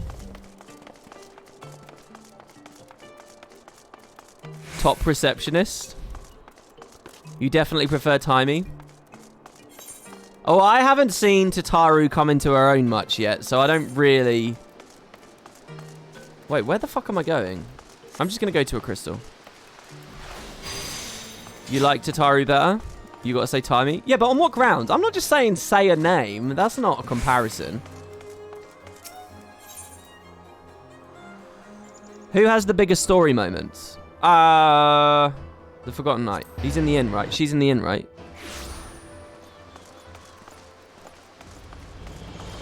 You're saying Tataru because if you said you like Timey better, Tataru would stab you. Really? Is Tataru that edgy? Tataru is annoying, but she's just a receptionist and not the biggest genius scientist in the world. Well, I think, to be fair to ArenaNet, they've laid off on that side of Timey a lot recently. You might say, well, the damage was done earlier, but I don't think that's really fair. So you're off to face the Archbishop then. Please be careful and watch over the others, will you? We've lost too many friends. I think if you're still criticizing Timey's genius, you have to criticize Gorik's as well. I mean, they're doing it hand in hand at this point. We've lost too many friends as it is. Some may yet return to us. I couldn't bear to lose anyone else. I just couldn't. I realise it's asking a lot, but you're the strongest person I know, and I don't think there's anything you can't achieve if you don't put your mind to it. So please, whatever happens, just keep people safe. Okay, receptionist. What do you make, receptionist? It's a little American Office reference there. Ryan Howard versus Pamela Beasley at the bowling alley. Lucia. This is it then. Go well, my friend. I shall pray to the Fury for your preservation. Mayhap you think it strange that a daughter of Garlemald should pray. I do not blame you. I used to think it passing... Oh, do they not even have gods? So the Garlemaldians can't use magic, and they don't even believe in the gods. Is that why they can't use magic? I used to think it was strange too. But all that changed when I discovered something dearer to me than mine own life. Thereafter, praying seemed like the most natural thing in the world. Prayers are born of heartfelt faith. In manipulating the people's beliefs for his own twisted ends, the Archbishop makes a mockery of their very existence. It cannot be borne. We're going to kill the Pope, baby. Oh, we got to go back to Broom? Oh, yeah, okay. This Hilda character's a bit weird, the mongrel. She's not really done much. I thought the expansion would deal with her more, but... so far, not really, right?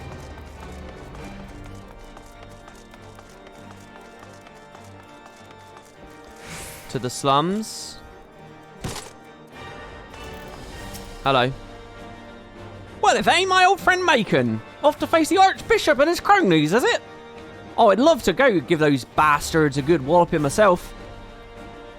That snake Charibert especially. But I've got to stay here and keep an eye on things. With the Archbishop gone, some of the poor folk might get it in their heads to do something stupid like storming the pillars. But blood won't get us what we want, and I need to be around to remind them of that in case they forget. Why is she suddenly so virtuous? No need to worry about us. Didn't she let the heretics in? Oh, she said she didn't let the heretics in, right? I'll work with Sir Amaric to preserve the peace. You just concentrate on setting the score with the Archbishop, eh? Alright. Finally, for Tomp's Manor with Edmund. I have to say, I feel bad that I ever doubted Edmund. I thought he was going to be a complete dickhead, but he was pretty chill the whole time, right? He was never really out to get me.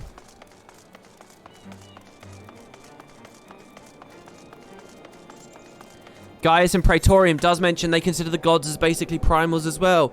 Oh, that works perfectly. Because as she said that, I was wondering, like, surely the 12 are primals if everyone believes in them. But then I thought, oh, but maybe they don't have the crystals or something, so I don't know. And every time I've talked about the gods, chat's been like, we don't really know. But that makes sense that if you have a culture that hates primals, you wouldn't worship anything, would you? So you wouldn't worship the gods. That makes sense. I really like that. Where are we going? To Fortomp's Manor. But where is Fortomp's Manor? See, I hate that, right? I wish when I clicked, it actually put me in the right place. So it's at the pillars. It's at the last vigil.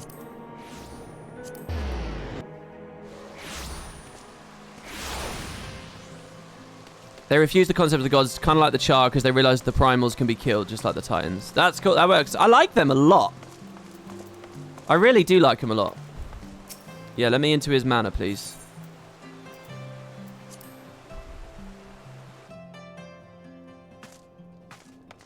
Hello. Master Rev Gauji, how good of you to pay me a visit. Oh, we're getting a cutscene with him. Oh, God.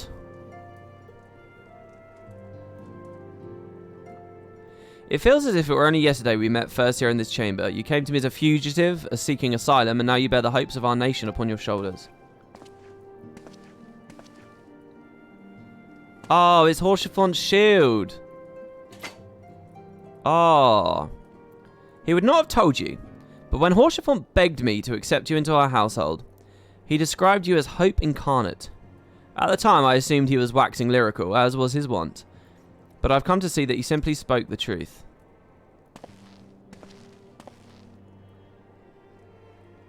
You are hope, a shining beacon that shall guide the people of Ishgard through a raging snowstorm.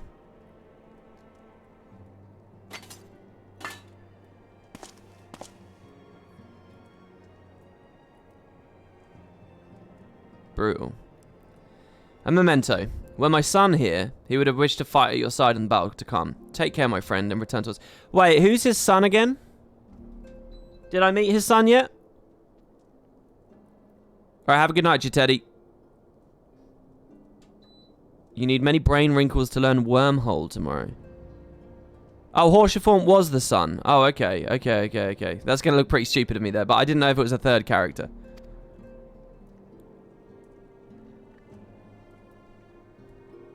I was assuming they might be setting up something for the next, 3.1 or whatever.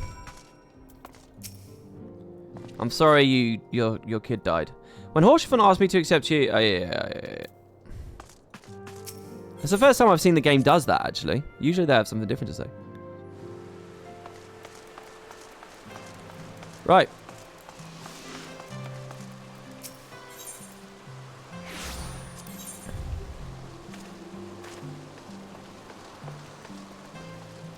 The closest one is the Astrologicum. We learned that yesterday, and apparently it's just gone from my head again.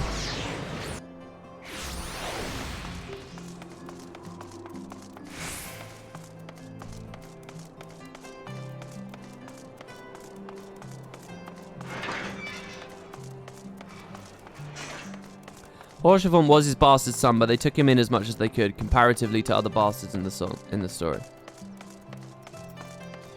Oh, I see. Oh, Artorial and Emanian are his other legit sons. Oh, that makes sense. Count Edmund bequeathed to you to Lord Haurchefont's shield, a noble gesture. We bear hopes and dreams of full many souls. Let their faith be as a source of strength and courage as we face our remaining trials. Alright, let's go, baby. Hope enkindled. The game will soon be afoot, but Alpha Node is keen to assemble the players. The work on the Enterprise is nearly complete. Let Ishtola know when you're ready. Is this it? Am I at the end of the X-Pack? I thought there'd be like a little story arc here, but we're like ready to go here. Does it end with... Oh, it's a whole map at Azazla though, isn't it?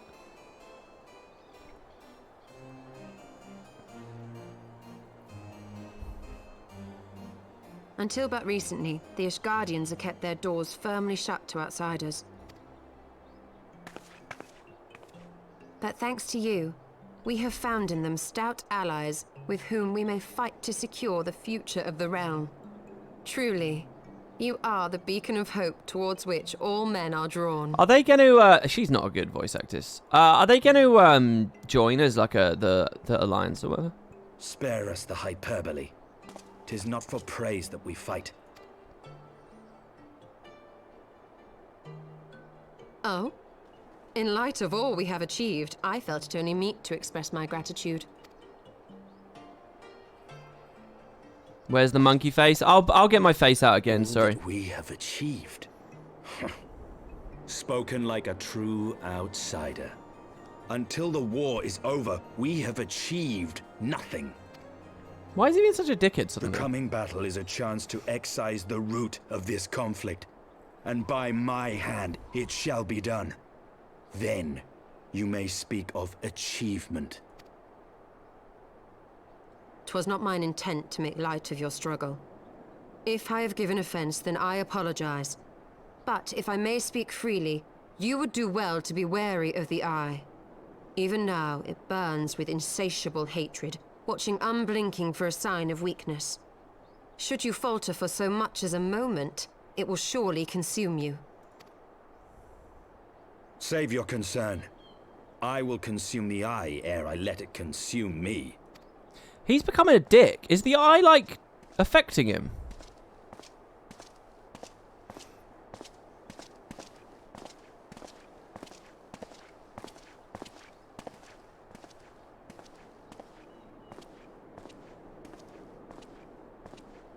"12 be praised. Thou hast not yet set forth.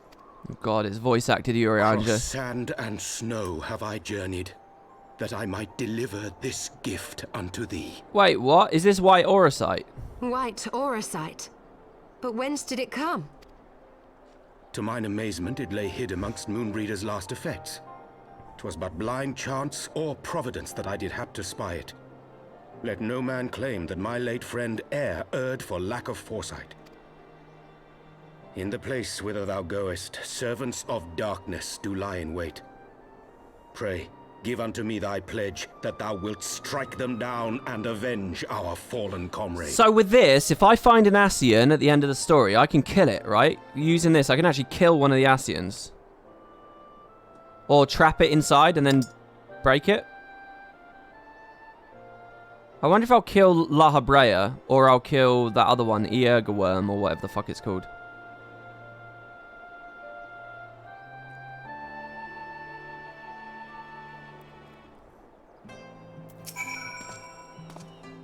I know naught of the Archbishop and his knights will say, that, which you've told me, but if they truly possess the power of primals and the secrets of Azazlar, they're dangerous foes indeed. We must spare no preparation. I still want to know what the fuck their plan is. Like, what are they going to summon something? Do whatever you must to end my father's madness. May the Fury watch over you, my friend. Imagine if they, like, re-summon one of the dragons. And it takes the eye off Estinian as a primal. And now it's, like, kind of back, so to speak. Most folks know Master Garland as a genius inventor. It's only when you come to work for him do you realize he's a goddamn tyrant taskmaster. Just, don't tell him I said that. Let's go. Azazlar awaits. Yeah, let's go, baby. I miss Matoya already. Ah, excellent timing. We've just finished our work on the Enterprise. She's so much improved, I've decided to give her a new name to suit. Oh, really? The Enterprise Excelsior. Or simply the Excelsior if pressed for time. Excelsior! Once again, she'll carry Eorzea's protectors into battle. Oh, you thought they'd call it the Voyager? The thing is, though, the Voyager is not a more impressive vessel than the Enterprise. Not really. The Voyager is a smaller vessel. Much more intimate. It's like a stealthy kind of situation. The Enterprise is like a fucking... Isn't it the flagship of the Federation? Like, the Enterprise is a big deal. So you wouldn't do that. All right, these guys have all watched Star Trek. I can do no more than see you off with prayers for your safety and success. But it had gel circuits. That's true. It also had armor plating, didn't it? It didn't just have shields. It had armor, didn't they? Or was it there? Or am I thinking about towards the end of Deep Space Nine and they had vessels with armor. I'm pretty sure in Voyager there was armor plating. Yet know that wheresoever you may go, my son's spirit goes with you. May the Fury grant you strength.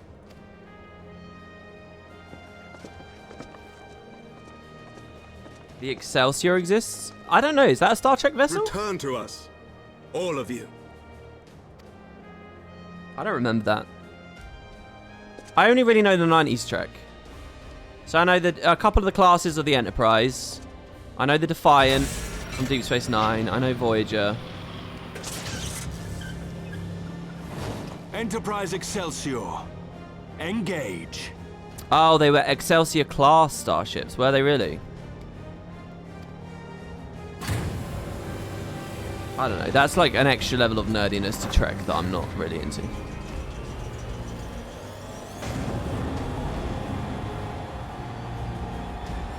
I'm kind of pissed off more Ishgardians aren't coming with us. The only Ishgardian I've got with me is Estinian, and he's becoming a dickhead getting corrupted by the One Ring.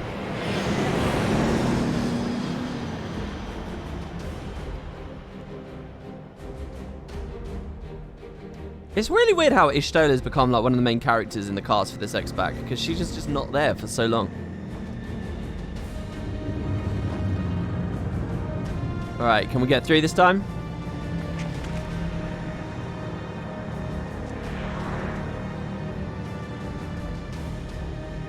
This is it! Get ready! Da-da-da!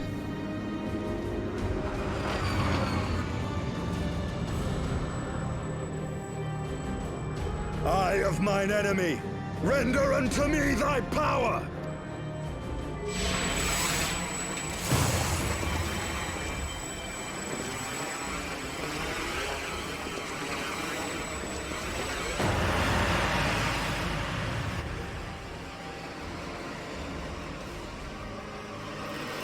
I'd like to see Hraesvelgr come back here. If the dragons attack this base.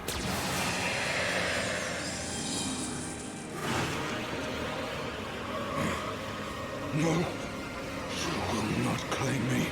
I am the master.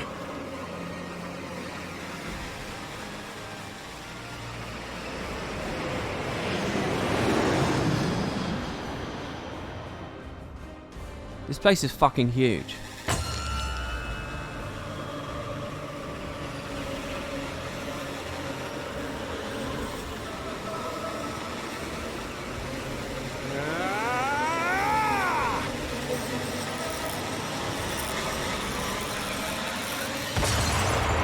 By the way, everything I said, Guild Wars 2 versus this game earlier with the story, you got to remember with the Heart of Thorns thing, this is literally equivalent to Heart of Thorns. So I mean, it's very apt. Same era, same year that it came out, just a few weeks apart, even, right?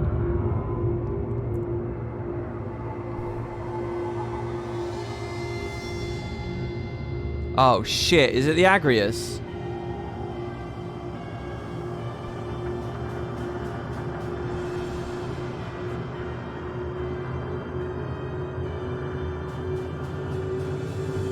I really hope that they basically say, don't worry, we won't fight you, we want to kill the Pope as well. I really, really hope I have an unsteady alliance with these guys for a minute. I would really like that. If they just try and siege me out of the fucking sky, which is more likely. Chief, we've got an Imperial battleship on our tail, and it's bleeding massive.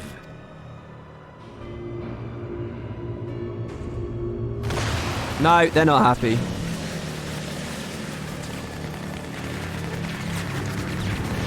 Damn it! The bastards were waiting for us to open the door for them.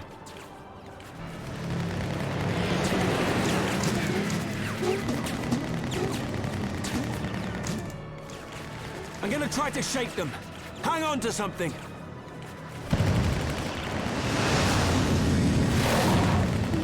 We're all going to die! Tataru! Wait, why is Wedge crying out for Tataru? Does he like Tataru?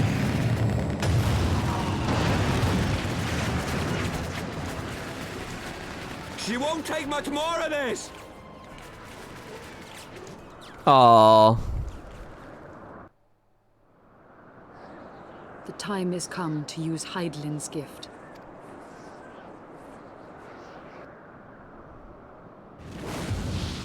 Much blood has been spilled in my name. And for what? For a false cause that I created for want of the warmth of companionship. Oh shit, she's here on Hraesvelgr. What the fuck? Oh, if she destroys the Agrius. Hraesvelgr, pray forgive this fool. I was wondering. Now, I cannot let go of my dream. My dream of a tomorrow in which no child need freeze alone in the snow. I was wondering if she was going to come back in the X-Pack.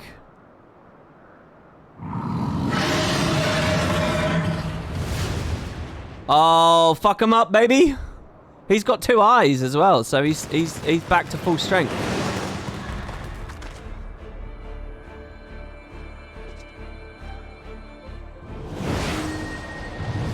Thanks for the sub, man. Thanks, Bankrotas. We're nearly back at the 300 mark, so I'm very, very happy with that. Thank you, man.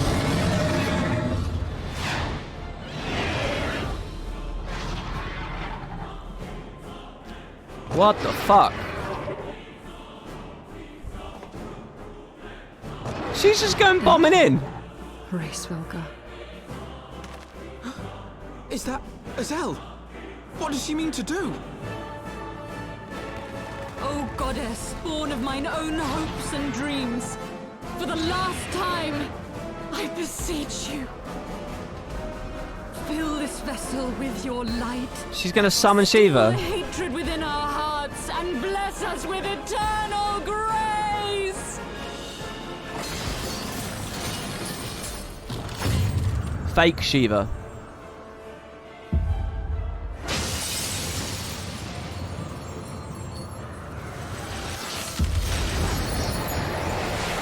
I reckon you'd struggle summoning Shiva once you knew that it was all bullshit. I reckon it'd be much harder to summon, do you know what I mean? Oh, that's cool.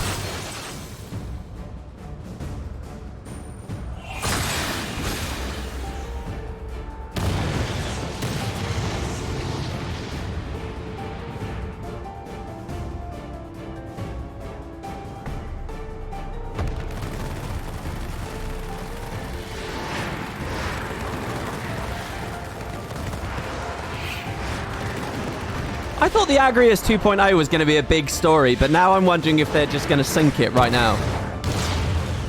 Oh.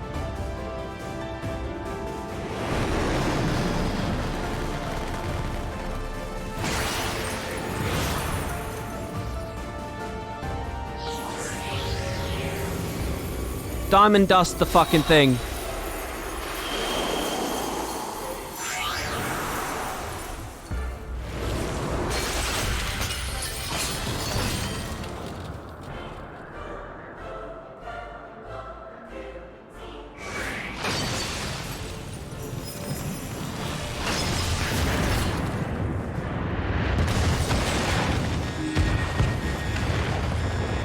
Thanks for the sub, you doggy. Thanks, man.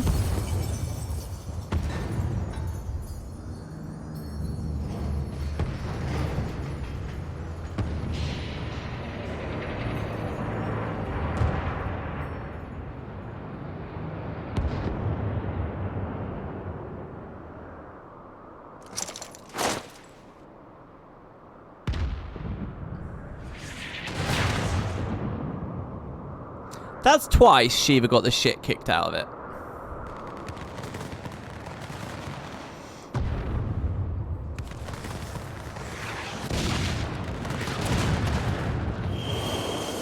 Oh, did the frame rate drop for you guys? It looks fine to me. It says I've never dropped a frame. Oh, sorry. The entire time we've dropped 100 frames, which represents 0.0%. Warrior of light. And thank you for showing me the way. No! Yeah, she was kind of a bitch, man, if you really think about it.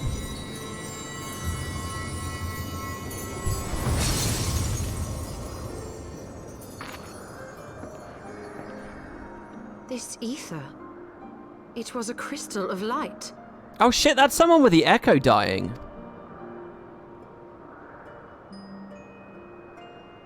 She too was one of Hydaelyn's chosen. Holy shit.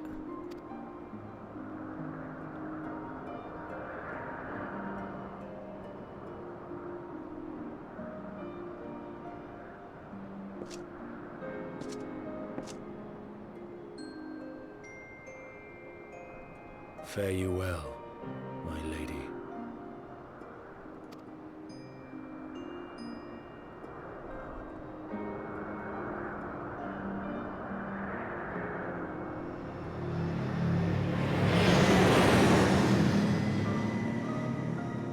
Oh my lord, here we are.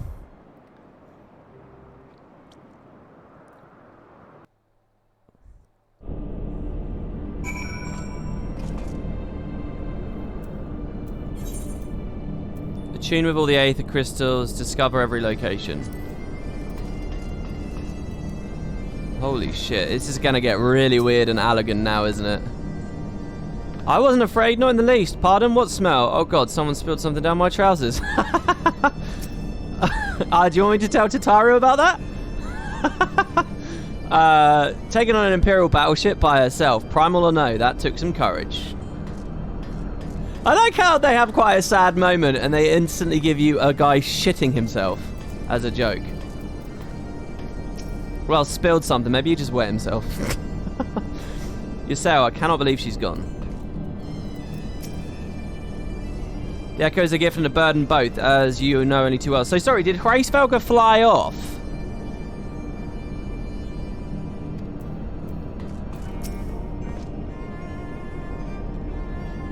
Though we walked opposing paths, Iceheart was a worthy woman. Her deeds will not soon be forgotten. Yeah, I'm most interested in Estinian's response, because these two really did not like each other. So now she's dead.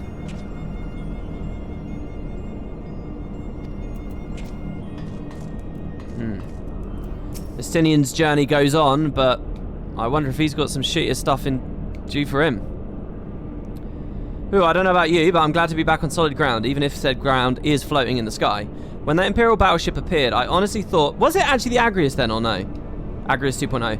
I honestly thought we were finished, and we would have been hadn't your friend arrived when she did. 12 Grant and Mercy. Brief though our time was, Yaseo was a true friend, a gentle soul who fought for her beliefs. She would have made a fine son. To be fair, yeah, I think I've been a bit mean to her. To be fair. I mean, it's just I can't... She did sort of perpetuate a lot of bloodshed as the leader of the heretics, for her part. I think it's easy to forget that, because it was sort of before our entry into the story began, but she did do that. What is a scion but one who fights for our cause? Our hopes survive thanks to her sacrifice, let that be enough. Yeah, I cannot help but wonder, how came she to know of our presence here? From Hraesvelgr, I'd wager. He will have felt my channeling of the Eye's power. It would seem that they were able to make peace with one another in the end. Yeah, where is the dragon now? Did he just leave? She gave her life because she believed in us. We owe it to her to see her mission through.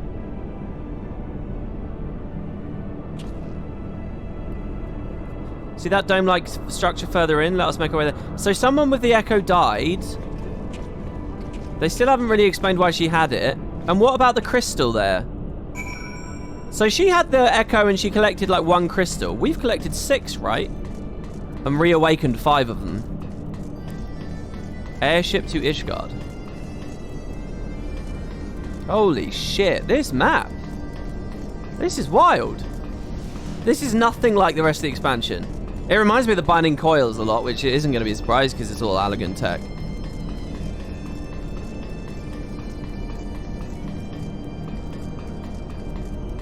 No, Estinian definitely didn't hate her by the end, I would say that much.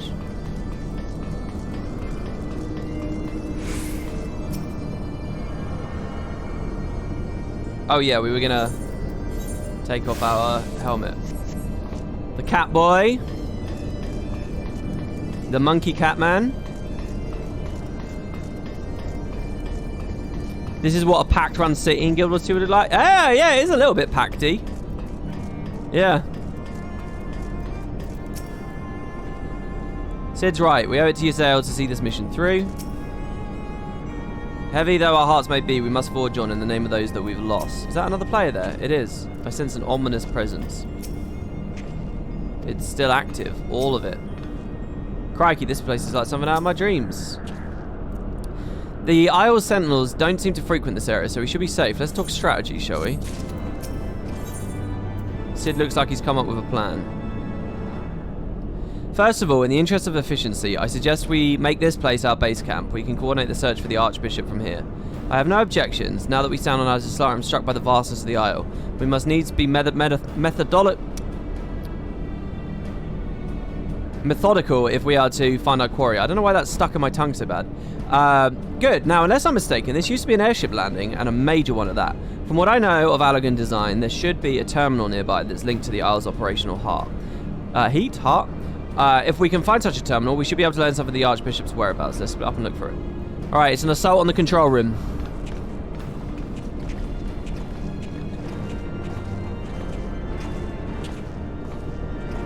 Most of this map is just dead, dark rocks. Really? I didn't get that sense yet. Well, I do a bit. This terminal has long since ceased to function. Search for another one. Should we just follow this guy and see where he goes? Oh, he's riding a chocobo around up here. Do I think such a massive structure has been floating above our heads for all these millennia? It beggars belief.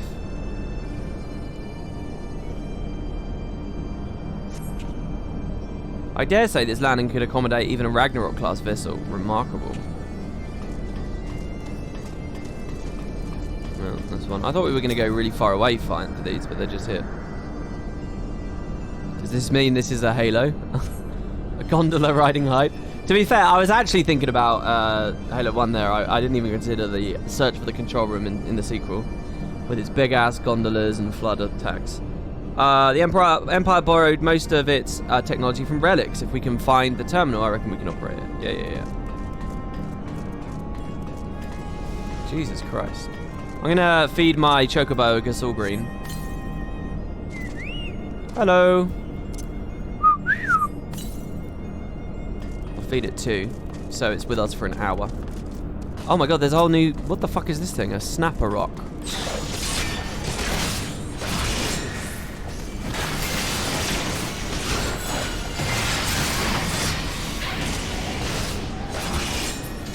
I didn't really get to see it do much.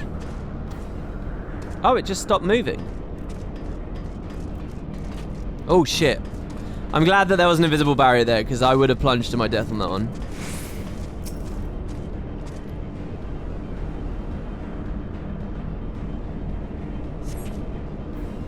Machines are beyond my ken. I shall leave it to others to find this terminal. Of more concern to me are the dragons that I sense nearby. Oh, shit. Yeah, I did get a sense. I mean, it wasn't just Race Felger, it was a couple of his brood as well, right?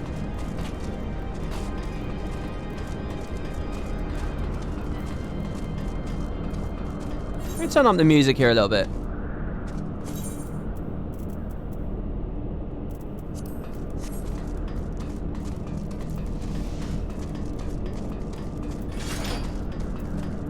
Yeah, I did that busy work for you. Nothing? Damn it. There's just this terminal then, but it didn't respond to anything I do. Any bright ideas, Wedge? Wedge? He was here a moment ago. Oh, don't tell me he's wandered off. Can you search for him? Absent-minded as he is, I worried he strayed beyond the landing area and made friends with the local sentinels. Alright, I'm gonna get on Chocobo.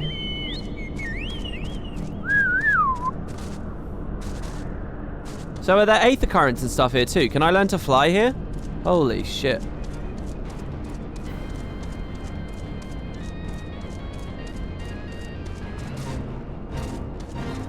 Severed communication with Spinner Rooks under its administrative control has prompted emergence of Spinner Rick to assess the problem, destroy the node and deal a blow to the Quadrant's Rook activity.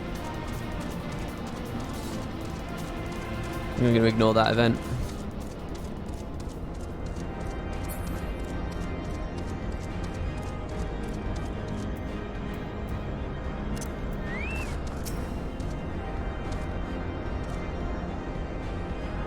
What city is this? This is a flying Allagan fortress called Azizlar. In the heavens. Because we have gone Heavensward. Because the expansion is Heavensward. And we're about to fight the Heavensward. the defenders of the Pope. Wedge, you alright? I'm fine, Chief. Just tripped, that's all. Foot of a Lalafell. What were you thinking coming here on your own? Death by overwork is one thing, but death by stupidity is quite another. I'm sorry, Chief, but I think I found something. What is this? The wreck of a sentinel? There's no wreck, Chief. It's still operational. Fuck me, just kick it. What if it's a bomb? It's a Death Star. It's literally a Death Star, just a miniature one. What is this? A Death Star for ants? Initiating, performing diagnostics. Diagnostics complete. To proceed, please agree to the terms and conditions of use. The Death Star has to be at least 3 times this size. I suppose. Thank you. To register a user, please state your name. I'm Wedge, and that's Macon.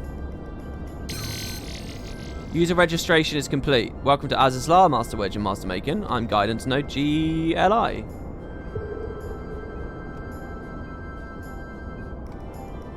Not reading the TOS. Yeah, I was hoping it would just give me some obscenely long thing to scroll through. But why male models? Says Lasara11. Are you kidding me? I just explained that.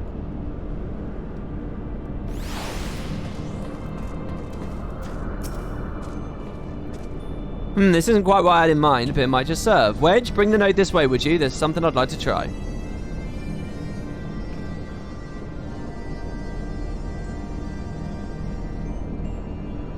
Why am I talking? What was I talking about? Node, I need a status report on the facility. Oh, I can change the audio via chat commands as well.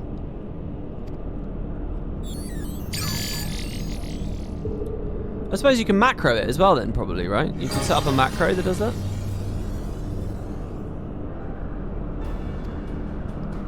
That's it, good girl. Ah, here we are. Not much of note. It appears someone recently activated Helix.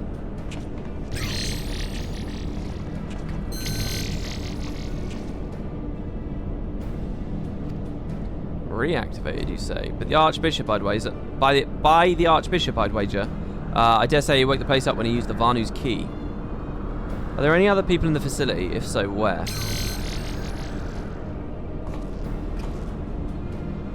Let's see, on the flagship, that's the Central Isle. I'm seeing positive readings within the Etherochemical Research Facility and the Fractal Continuum. What have we here? Intruders detected in the Gamma Quadrant. Defense system engaged. Is that us? Our Imperial friends, I suspect. Ah. I hope they enjoyed the defense system, but what of the Archbishop and his cronies? What might offer an indication? Ah, how about this? Which area is currently consuming the most energy? Somewhere called the Triad Control. It's inside the facility. And what manner of place is that? It is, and I quote, a regulation facility for the Warring Triad test subjects. A regulation facility for the Warring Triad test subjects. And that's all it says. I mislike the sound of this, which leads me to believe it is indeed the place. The Warring Triads. Should I know what that is already? I'm inclined to agree with Ishtola. Whatever it is the Archbishop seeks, it's likely to be there. How sad was it then? Let's find a way to cross over to the flagship. No, I don't know what that is yet? Okay, good. Oh, it's a reference to FF6 at least. Okay. Someone said yes if you played FF6. No, not yes if you played. Just because it's a reference to a previous game with the same name, that doesn't mean you have any understanding of what it's going to be. You just go, oh, that's in this game, but you wouldn't know what it necessarily is. I mean, they might have copy-pasted a lot of what it is, but... The Aeon's old guidance node is patiently awaiting instructions. Greetings, Master Macon. Is there something you wish to know? Nothing in particular, Gilly. How do we reach the flagship? Requesting access to the research facility. Access granted. Route generated. But please be aware that the designated route may take you through restricted sectors, and that the Isle's defense systems may attempt to terminate you. Be kindly reminded that, in accordance with the terms and conditions of use, you and your party assume all risk of damage or injury, including death, that may occur en route to your destination. Great.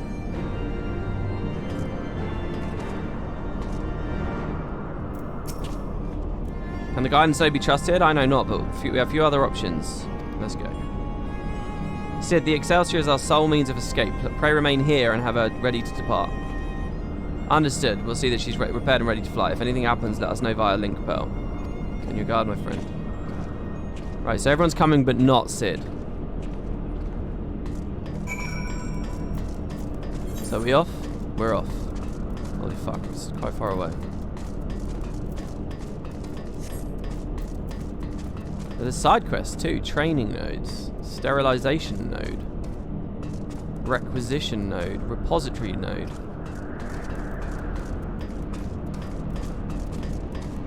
I feel like I'm on the moon.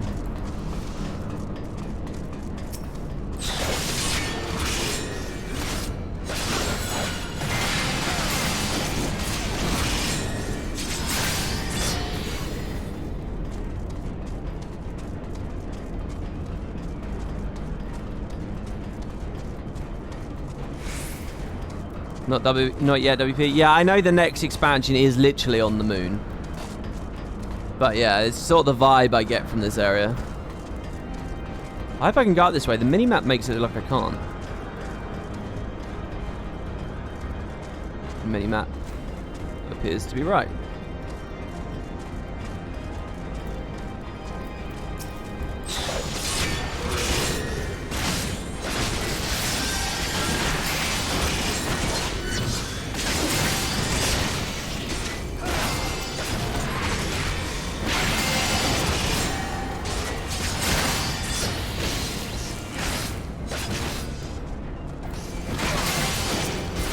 These things don't really seem to do anything. Fire sprite. I don't remember ever fighting any fire sprites.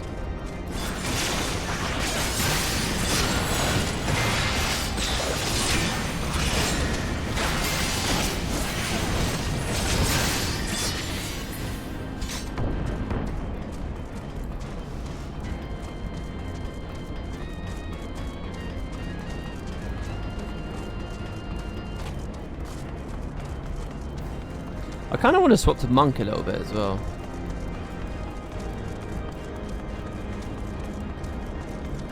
You can find some in Danlan. I don't remember them looking that good and exotic. Holy shit, Clockwork Engineer. I think I remember finding these in the Binding Coil.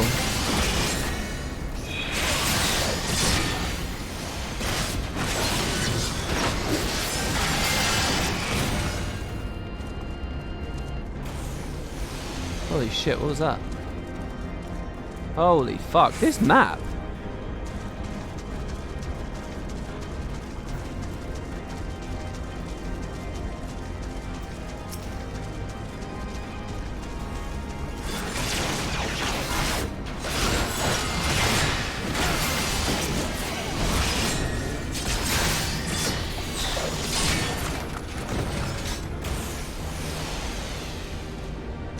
Am I being like sieged or something? Can I see the Agrius anywhere, by the way?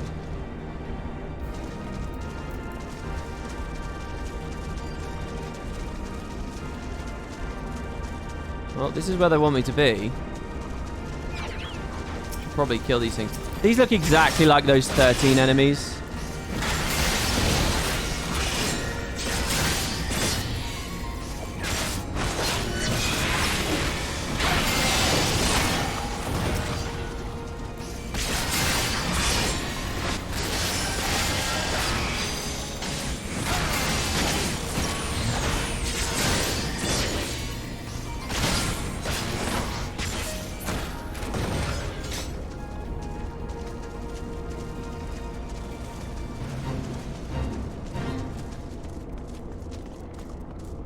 Guidance node. Oh, everyone's here already.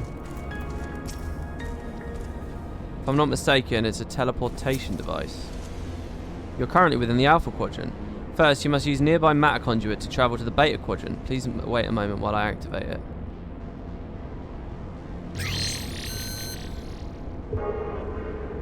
Don't think you've ever seen the world boss here? Oh, does each map have a world boss? I fought a giant behemoth once. It was in Ishgard, but like Kurthus, it was like before the expansion.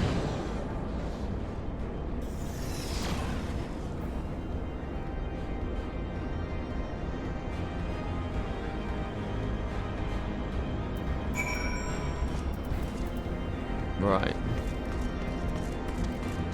I have special weather, hyper-electricity. What does hyper-electricity do?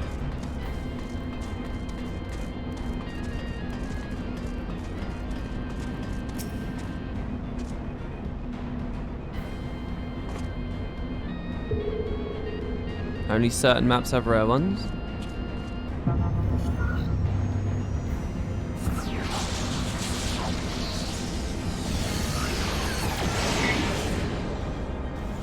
Weather means the rare fate boss is active. Oh, he's up at the moment. Should I go fight him? That's the laser beams I saw. Oh, should I go fight him then? Is it rare, really? And it's up right now. Would I be able to do it? Oh, you need flying to get to it. Oh. What is it? Harvest Moon? The Root of Evil? Fuck me, this map's huge. Right. According to my records, this conduit was last serviced approximately 5,000, 14 years, 6 months, 11 days, 7 hours, and 13 minutes ago. That it should function without any mishap may be described as a miracle. 5,000 years ago. Can I slot any of my materia? I've never been able to slot materia.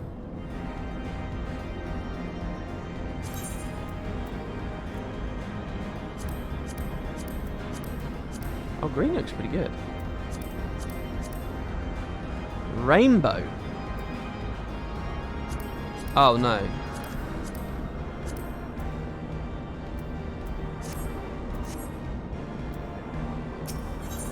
This guidance node is ready to take you to the beta quadrant. Please follow me. Our facility has been awarded 3-star certification for compliance.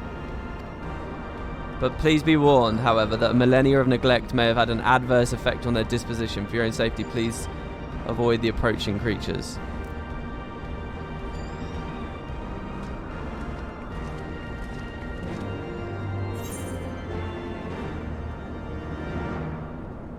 So what way do I want to go? I kind of want to go up this way and see what's up. Oh, what the fuck is this thing? Oh, that thing looks cool. It's like a demony creepy thing. Holy shit. Lamia Theliatoke. I'm too strong now that I got all my new shit. None of these fights mean anything.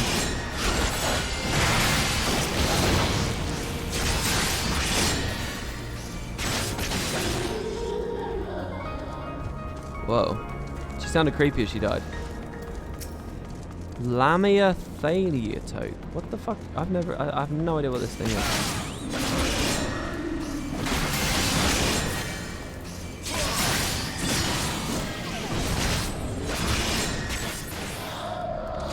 I'm guessing they're like Medusas and they'd stone me, maybe?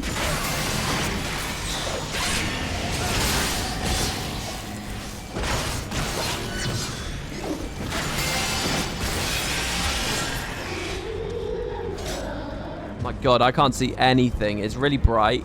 The sun is really bright in my window there, so in that cave it was so hard to see. Snake booba.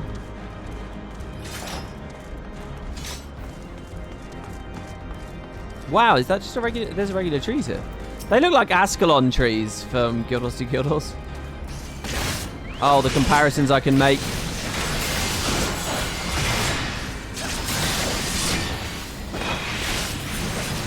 I'm getting my double casts a lot better now, have you guys noticed? Allegan Chimera. Whoa. I say that now and I'm not going to do it regularly, but...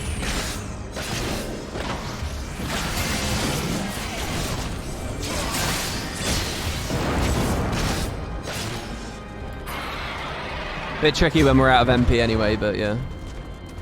Is there jumping? Yeah, there's jumping. There's not many, like, jumping puzzles. Do you know your ping to the game? Yeah, it's like 200, I think. I had an add-on that put it on, and I checked. I thought I'd remember it. Oh, clearly I've forgotten though. It was either 200 or like 170, I think, somewhere around there.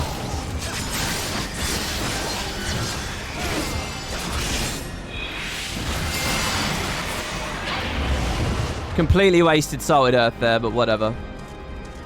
Man, I feel like I want to be more undergeared, because these fights are just like... The game was a little bit more fun. Well, when they were tankier, I don't know. I want them to hit harder, really.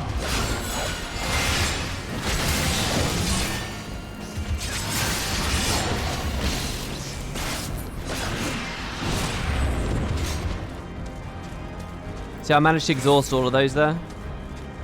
I doubled all of them except the plunge one, because plunge you miss out on the timer, don't you? You need less than 150, or preferably less than 120 to double weave without clipping. Okay, well, let's see. Ping. I have 150. What did you say? I need less than 150. So, what do you guys think? I shouldn't double? I'd like to hear that I shouldn't double, because then, you know, it's less stress for me. I have 150. 159.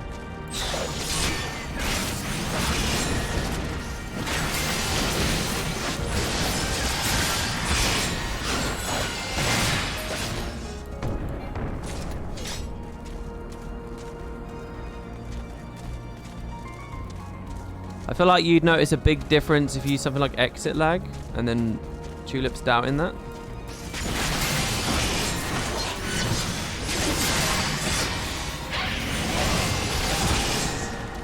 As ever, I'm playing on North America and feeling punished for it.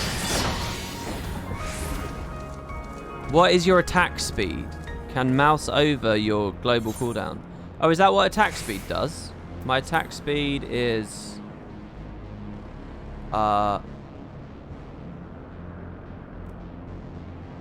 skill speed? Is that what you mean?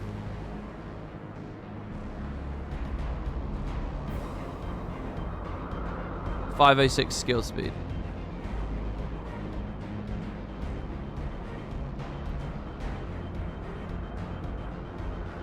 If you use a VPN, you should be able to get closer to 100. Otherwise, there's an Ascian called 14 Alexander that bypasses the ping requirement to double weave. There is an add-on called XV Alexander that bypasses the ping requirement. What do you mean bypasses? Should I get that? That's not bad, is it? It's not available. 14 Alexander is much closer to being against TOS. Oh, okay. Yeah, it's not in the launcher thing.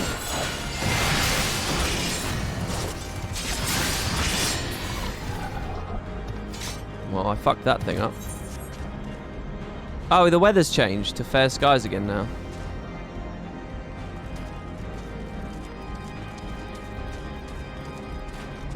No Clippy is an equivalent. So should I get no Clippy? 14 Alexander is too hacky and might be bannable. What's the story with that? Why is it called that? What is the story? And what's no Clippy? Is no Clippy also close to being banned? I'm not doing anything that would get me in trouble. What's no Clippy then?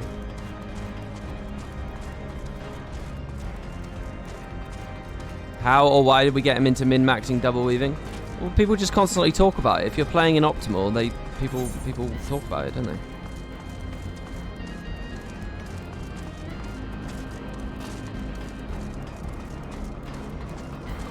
.14 Alexander is a mod that simulates reduced latency, and you can set it to simulate negative ping, which is cheating.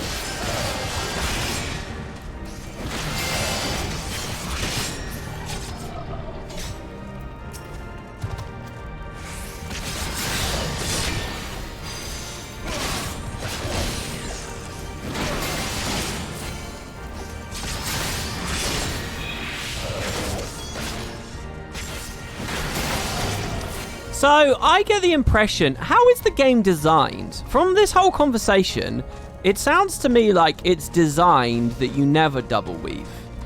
It sounds to me like double weaving is like a nerdy thing people do, but the devs don't account for it. Or is it they're expecting you to do it, and they don't give a fuck if you have bad ping?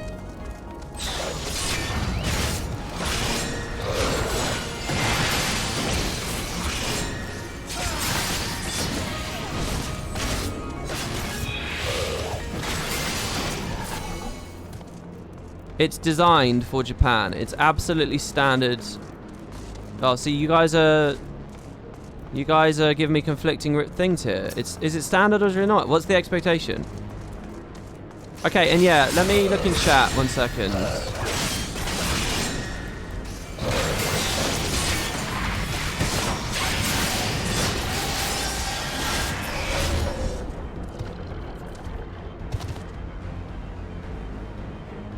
The devs are in Japan. It means they design everything wrongly, assuming everyone has 30 ping. I don't know whether that's wrong of them necessarily. Oh my god, there's a lot of information. On Monk, you can't double because of GL4. Grease Lightning 4. It's too quick.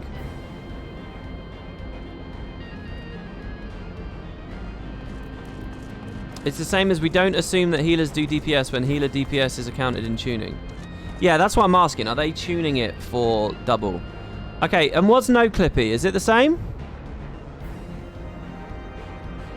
Why the fuck are there ping-related techniques? Yeah, that's kind of what I'm wondering back, right? That's why I'm asking this question. I'm scrolling up. Does anyone give me more information about no clippy?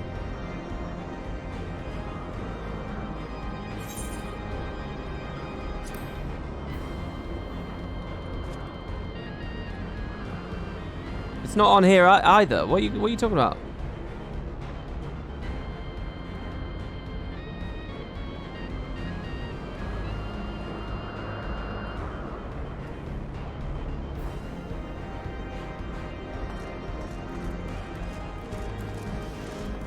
I don't know how to I don't understand Twitch chat sometimes. I don't know whether I'm even in a valid or relevant conversation. Alright, anyway, let's just keep going. Unable to activate Dark Matter Conduit. Energy shortage detective. Identifying cause. Cause identified. Unauthorized siphoning of energy by chimerical creatures. So you want us to kill the chimeras so we can open the teleporter?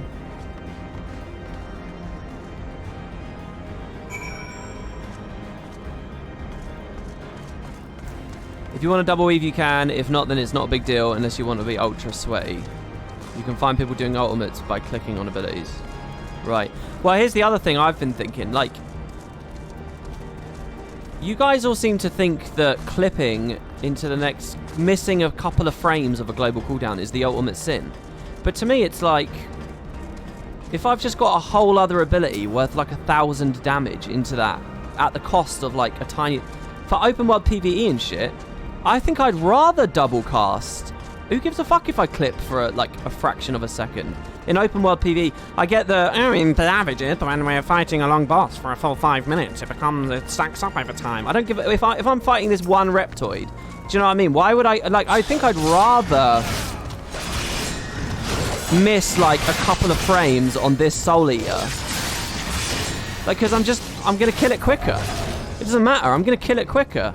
The fight isn't long enough for that sin, I'm saying that in quotes, to even matter. Do you know what I mean?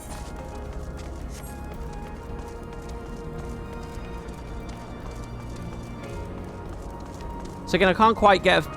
But then maybe the argument is do it right anyway, so that it's natural to you when you get to the fun content. Oh, we got Ochu.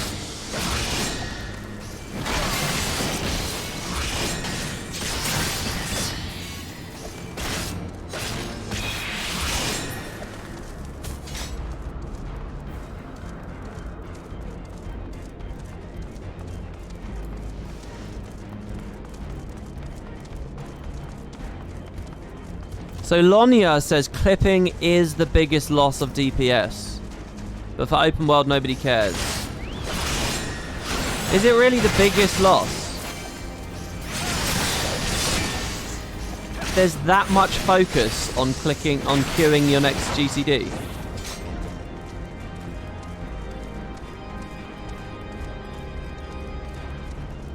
And here I was leveling Scholar, only pressing one button. Who the fuck is this? Omni.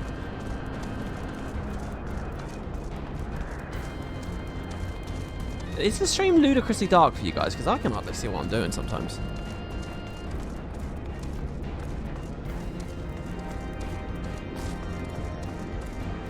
So, what's your recommendation, guys? Someone with 160 ping. Should I put the ping on screen again? We'll see if it fluctuates.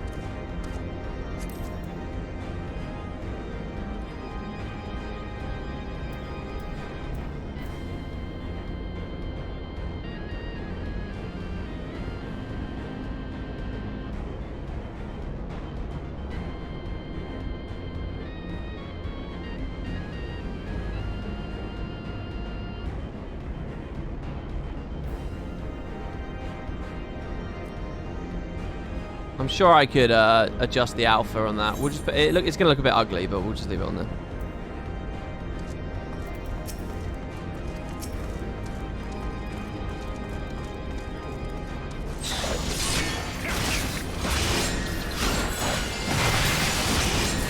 $168, $179.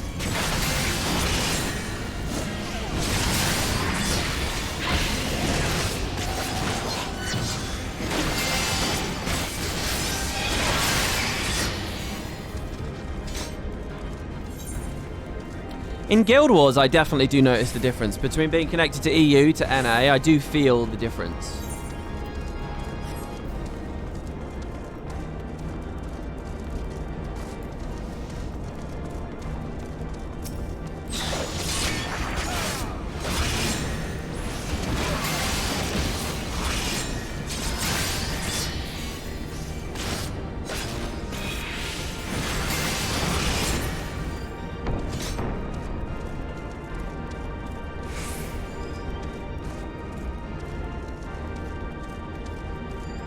WP, I think just either single or double, depending on what feels more fluid. I think I'll double in open world and single if I'm ever in harder stuff. And doing it single, as long as people aren't going to be really mad at me for doing single. I got the impression from you lot on a stream before that I should be doing double. And it's like bad gameplay to not do single. That I like won't be able to beat shit if I don't do double.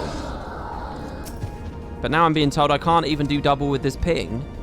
I don't, you see that, this all sounds crazy to me. I can't imagine any studio would ever, even in the hardest content, be so punishing. It's really hard to know, because I know how hysterical people can be about nonsense on the internet. And I don't know, because I'm a noob. I don't know whether it's hysteria or not. Down we go. There's one.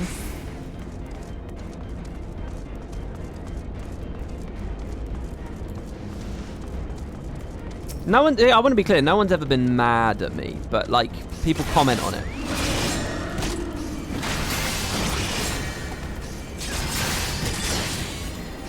Let's not overuse the word mad.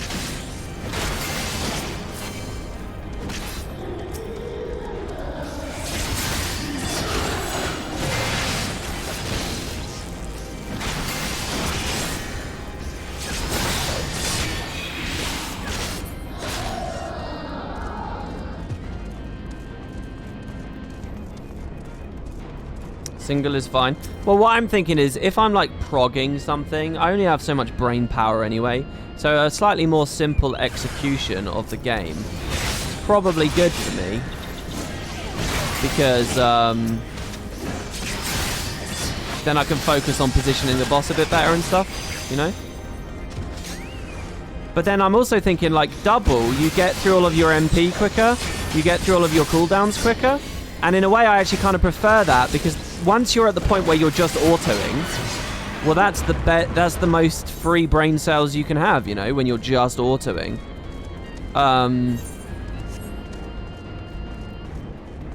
There we go, last one. So doubling is kind of nice because you get to that moment quicker, I would assume.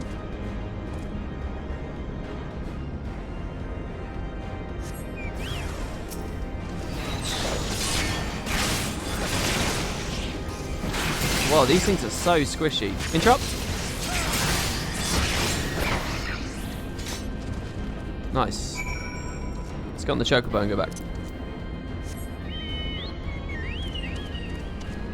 True, every opener exists to put everything on cooldown as soon as possible. Exactly, right? Like, so you kind of, like, I get the emphasis behind it.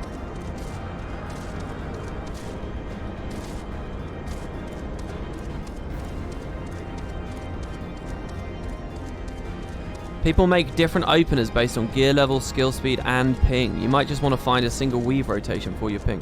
Oh, I see. That's interesting. So it's not so, like, dogmatic. I always got the sense that the scene was very dogmatic. Like, there is the rotation. It will take you 45 seconds. This class has a rotation that is 2 minutes. I get the sense that people are like little robots that just, like, follow the little designated path. It is fun because we enjoy rhythm games. It's that kind of thing. That's the impression I got. But if it's a little bit more fluid based on circumstance and context, then that actually ups my estimation of the game quite a lot.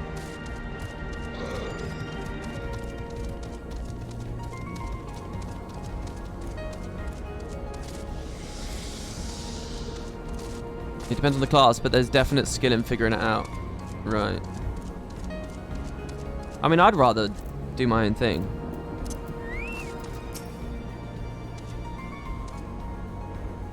It's fun because they might get a drop to brag about to people who don't care.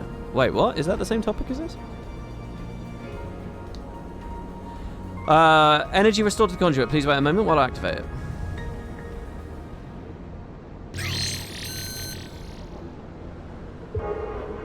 Isn't that how Guild Wars 2 is? Yeah, in a lot... Well, I mean, it's irrelevant, really, because you don't have to... Guild Wars 2 is not tuned tightly. So in Guild Wars 2, you can avoid... You can break it down into the maths and do the little robot thing if you want. But Guild Wars 2 isn't tuned that tightly, so you don't have to. So you can kind of, you know, there's more leeway. This game, I've always been under the impression, if you want to do the actual, like, the hard content at the end, it's tuned so unbelievably tightly, there's no compromise. Like, this is a really basic, boring combat system. What that wins them, though, is the ability to tune things ludicrously tightly.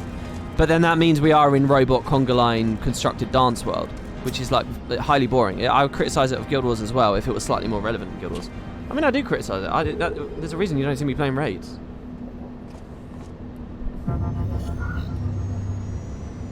As soon as it's not like strategy and figuring things out and puzzle solving, i.e. after your first couple of clears, as soon as that's all gone, I'm bored by sin by it. There's nothing interesting about it at all.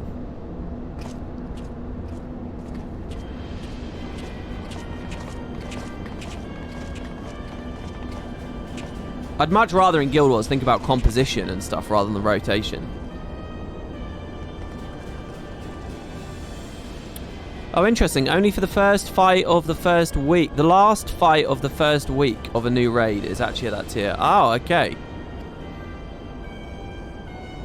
See, I get the sense that this entire conversation is being overemphasized, just like in Guild Wars, where people talk about raids constantly. I actually cut stuff out, but I think Boots is in chat. I cut stuff out of a video I did with Boots this week, because he was talking about, like, raid DPS and like golem benchmarks, and I give so little of it's just so irrelevant for a first impressions on elite specs we'll be playing in the open world as we go. It's like the most irrelevant thing in the world, but people are obsessed with that kind of stuff and they all talk about that stuff all the time. You know, in my video I get to editorialize little moments like that, but it's just like, it's lunacy to me. It's talking about stuff that doesn't matter, and I get the sense that that's what's going on this stream here as well at the same time. I doubt they ever leave anytime soon, however. Nay, they will remain here long after they've stripped the Isle of its secrets.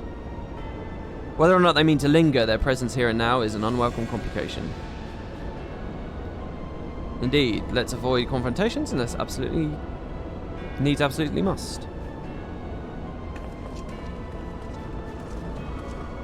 The devs care a lot about ping. They have done changes to classes to ease the ping-related rotation. Some classes like Ninja and Mechanist are not as ping-related as before, but they are still ping-related. I hate getting these materials. I feel like this would be a really fun decision, except I never get to use it.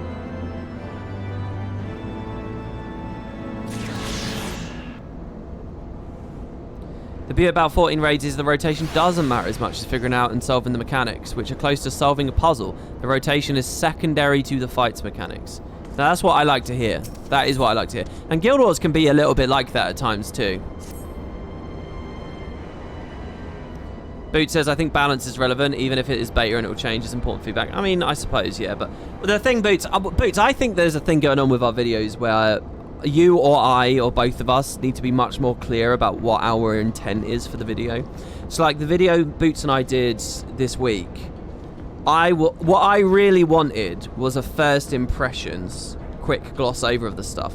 But as it went on and the time ran on and so on, I sort of realised in the middle of it what Boots wanted to record. And there's nothing wrong with what Boots wanted to record. We just hadn't agreed on what we wanted to do. I think what Boots wanted to do was give feedback and, like, give point. Like, there's a section in the video I cut out as well where Boots has, like, a long idea about Warrior that he wants to do. He like, wanted to offer suggestions and, like, tangible, specific improvements, which is great. But that isn't, like, what I thought the video could be. Boots, I actually wanted to talk to you. I thought it might be really cool if we went back now. I don't know if you've read the comments on the video we did, but there's loads of people with like really good messages, and I kind of want to platform those in a conversation with you. We can dedicate a video to the Bladesworn, dedicate a video to the Catalyst, dedicate a video to the Vindicator, and we can bounce off of the community comments. I think that'd be really cool. I haven't asked you about it, but I think that'd be really fun. And in those videos, that's where I think with benchmark stats and, you know, more specific ideas suddenly really slot in and work well, I think. But, you know, we don't have those conversations. We just say hi in Discord and then just start chatting. But I think that would have been valuable to us. Because there does sometimes end up that disconnect, and then I unfortunately add out what are perfectly valid and meaningful points that he's making. It's just that that's not what I was expecting the video. There's a lot of nuance. First impressions doesn't feel great. It isn't worthwhile if you just say it doesn't feel great yet. No, yeah, I know, but I wouldn't have ever wanted the video to be that either. Intruders detected and enforced. It's recommended you avoid confrontation whenever possible. Be kindly reminded that in accordance to the terms and conditions of use, you and your party to assume all risk of damages or injury, including death, that you might sustain in the course of guidance. Okay, yeah. Okay, cool. You like that idea? Yeah, well, maybe we can do that thing again where, you know, I'll stream this for the start of the day and then do a video with you that. Most groups' DPS problem comes from the healers not doing enough DPS because they're not used to doing it. Oh, really? That's interesting. It's that the more you guys talk about this game, the more it sounds like it's exactly like the Guild Wars thing, where people obsess over minutiae of rotation and stuff, but that is not what's getting them killed in raids. Like with Guild Wars, the story is definitely like people forgetting to do mechanics or eating animations and shit because they're focused too much on their rotation. That wipes groups. It's like, it doesn't matter if you kill it. I would rather we take 30 seconds longer to kill this thing than go into this high volatility gamble scenario where we're going to straight up wipe and have to waste another 10 doing a whole other pull. Do you know what I mean? Like, just give up the 30 seconds. Do you know, it doesn't matter. Play right up to Enrage if you want. Play through Enrage if you want. I would always go for a safe comp, especially during progression. Especially during progression.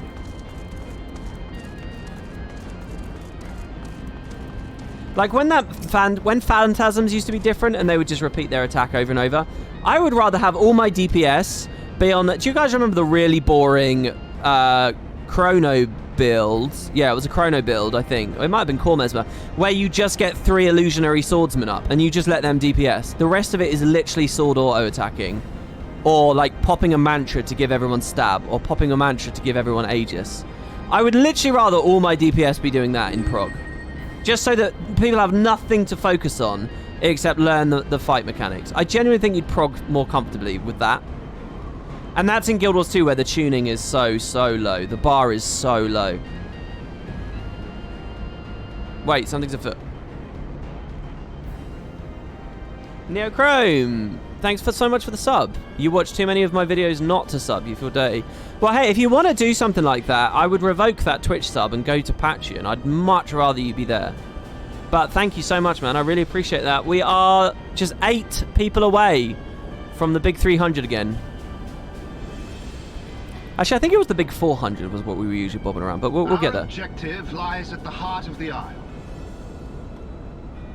Okay, Imperial bastards. The third will remain to guard the ship. while the second patrols the perimeter and eliminates any threats. Bankrotus refuses to use it. Yeah, some people have problems with it, don't they? The first will come with me to secure the research facility.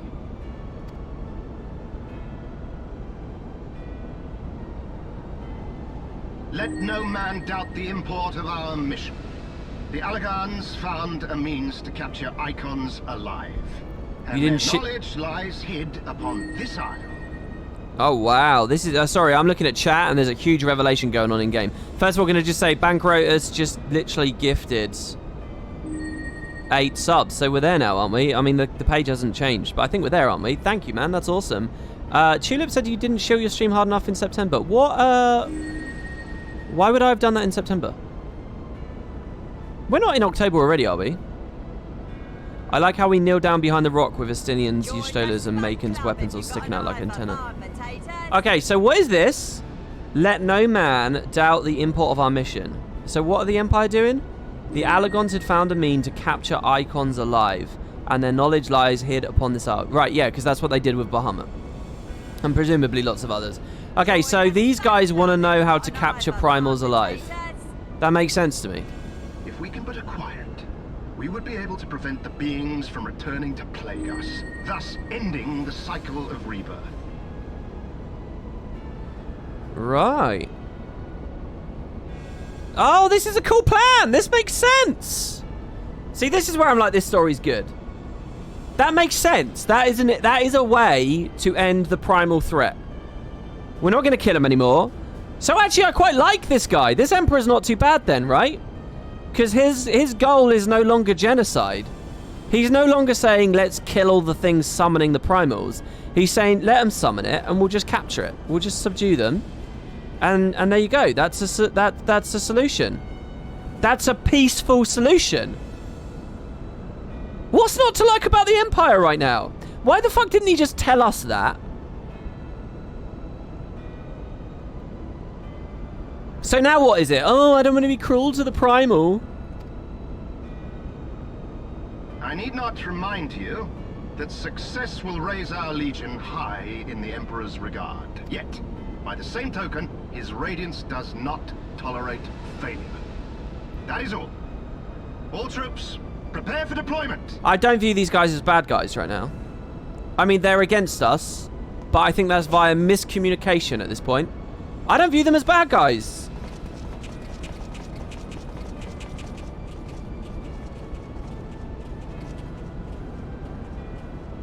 It's a solution.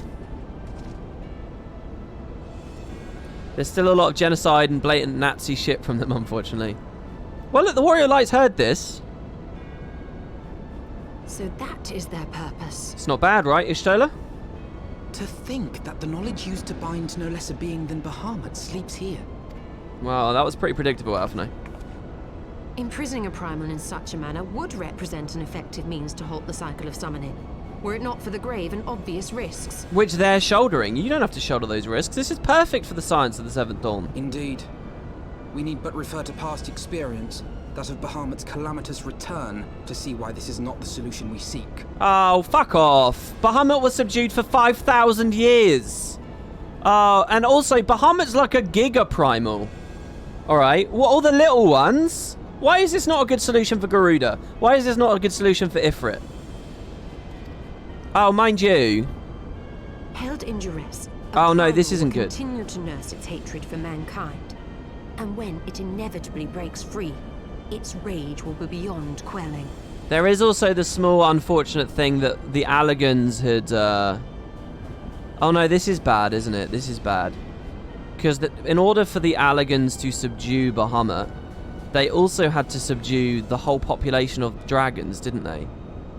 They literally imprisoned and, like, kind of tortured a whole society so that they were perpetually summoning Bahamut so that he couldn't go anywhere. Because otherwise what would happen is let's say Shiva. We'd capture Shiva, contain Shiva, and then she'd just despawn and they'd summon her again elsewhere. So what they'd have to do is they'd have to keep Ysael, for example, in a prison as well. And now it's, like, really bad. So, yeah, it's not good. And then there's a risk that they get out, like these guys are talking about. Whatever folly the Garleans mean to commit, They can wait.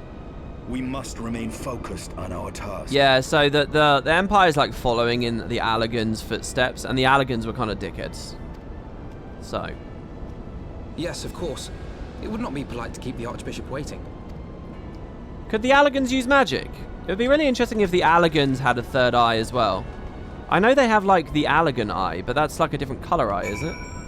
If Garlemald is like descended from Allag, that would be quite interesting. Oh, they could use magic. Okay.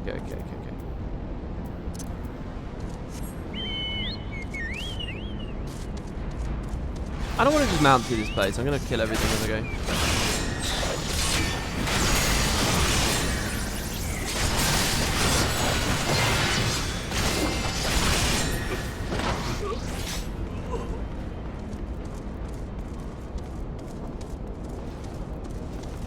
They were very powerful sorcerers. Oh, okay.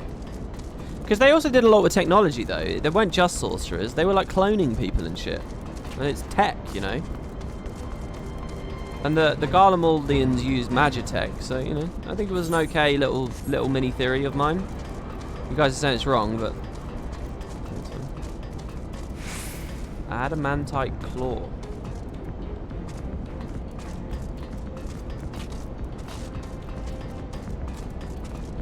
They were like Ultra Magitech and Ultra Wizard at the same time. I wonder if, given enough time on their own, the Sharlians would end up a bit like the Allagans.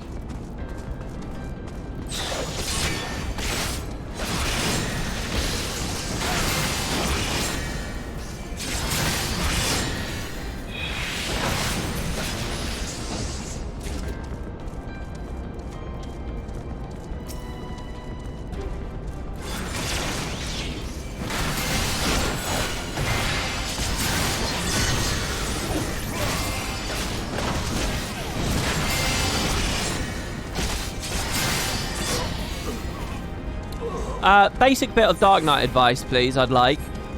Is it what in like bosses and shit in the harder stuff? Is it should I be prioritizing defensive weaves of getting a defensive up super quick, or all offensive weaves at the start? Does that make sense? Like just as a general rule of thumb. I appreciate that's going to change based on the fight. But is the healer expecting me to get a defensive up instantly? Or are they expecting me to mostly focus on damage and then start going into defenses afterwards? They're expecting me to do DPS first. Okay.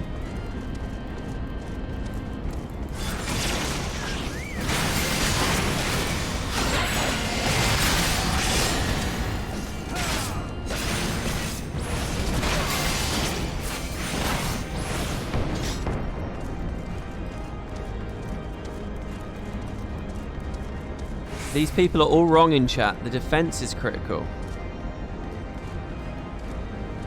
Unless there's a tank buster in those first few seconds, all DPS. What I'm just wondering about is the healer more than anything else. Because I'm always like wondering, okay, is the healer... I understand in a dungeon, I've gathered up a big pool. I'm obviously going to use the defensive quite quickly. I get that. But I'm talking about more like trials and bosses. Are they expecting me to like start defending myself immediately and then DPS? Or are they happy for me to just go all damage and then finally put a defensive up, you know, maybe 15 seconds in or whatever? Read what Rocker wrote. Bosses are structured a certain way. You can always do your DPS opener first. The bosses will have dedicated tank buster abilities which you use your defensives for. Oh, okay. They're fine with all the damages first. Okay. They have survived to this point in defiance of possibility, but it appears the danger is not yet past. Warning, intruders approaching.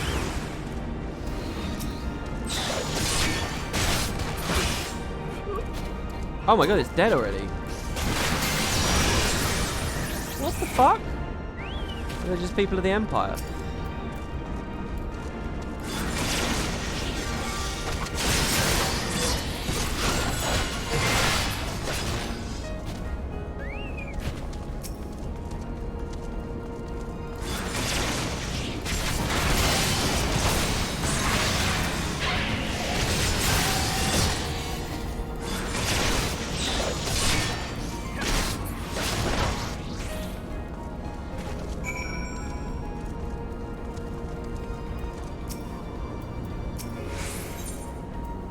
Oh, we have a mini fight.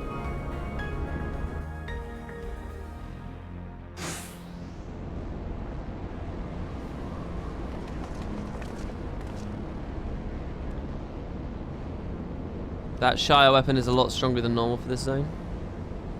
Yeah, maybe I shouldn't have bought that yesterday when you guys were all saying...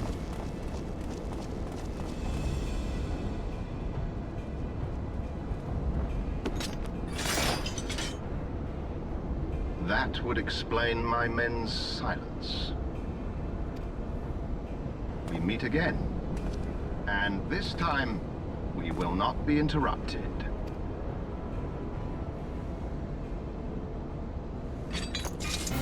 Come! Show me your power, champions of Eorzea!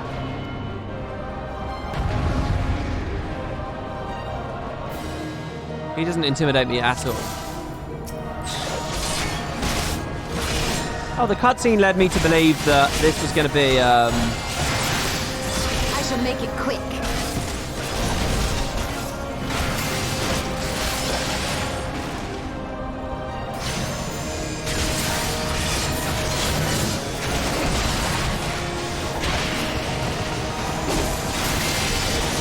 like a multiplayer battle.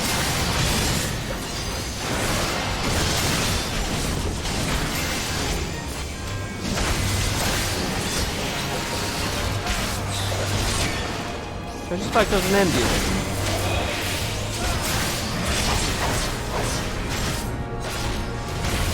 What is this blue ring?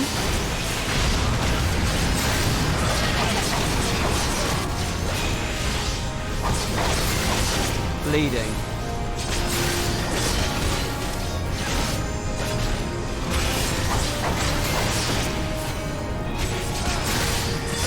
So it comes to this! Obsidian carbuncle. What's an obsidian carbuncle? A rock carbuncle?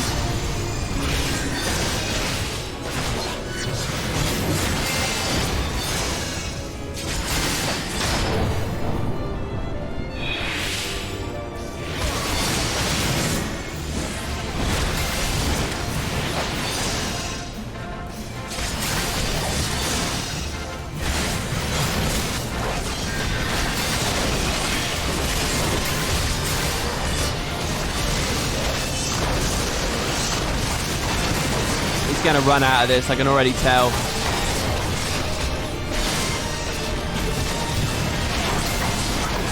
Main cerulean tank.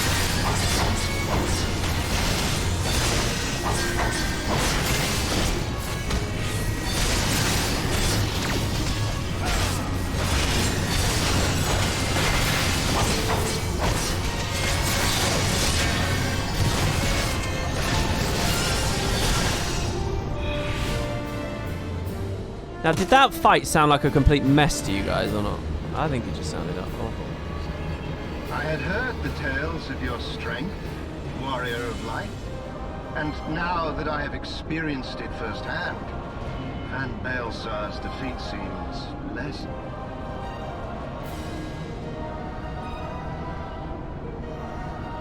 Players can summon... And I have thoroughly enjoyed our time together. Alas, all good things must come to an end. Allagan's secrets await, and there is no profit to be had in remaining here. Players can... Where was that message? It's already scrolled off. Oh no, there it is. Players can summon a red, yellow, and blue, or a blue-green one. Alphino gets a special one, because he's a nerd.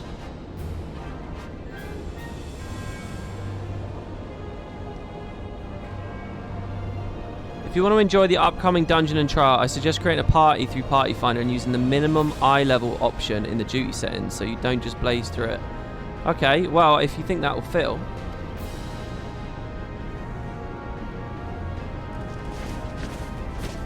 If anyone on the stream wants to play this with me.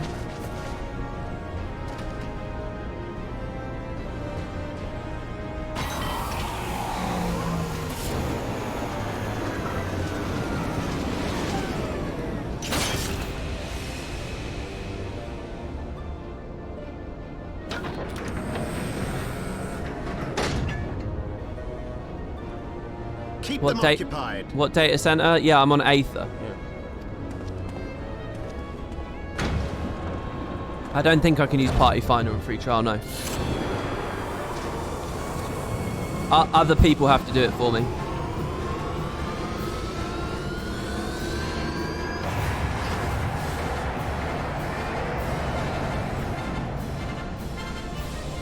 Coward. It would seem we have no choice. You must continue on. We will hold them here. Take the eye. It should still hold enough energy to be of use to you.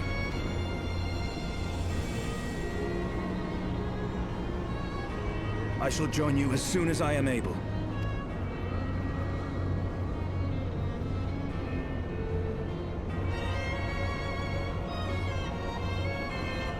Enough talk! Make haste and stop the Archbishop.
Okay.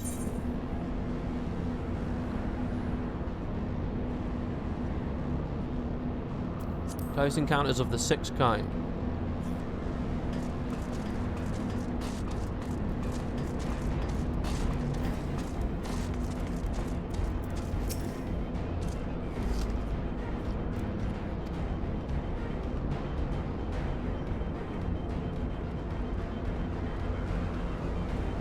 Oh, what? This section is all about subduing dragons. To this day, the sector is home to live specimens brought from the southern continent of Mericidia. Truly a testament to the greatness of the Allegan Empire. Okay, so Eorzea is in the middle. Mericidia's at the south, right? What? Does anyone know anything about? Can you teach me anything about that?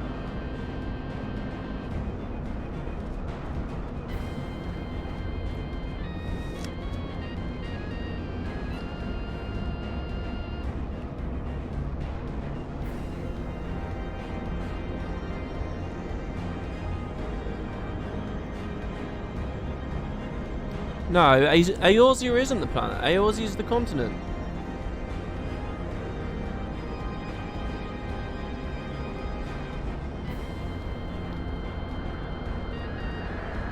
It's a new continent. We never go there. Lizabard and Orthard are east, and New World is west. Well, I was asking more about Mericidia. What's Mericidia is Endwalker continent. Wait, Endwalker is giving people the Empire, Old Sharlayan, Mericidia, and the Moon. Why is it every single thing I say, people say that's in Endwalker? Is it really?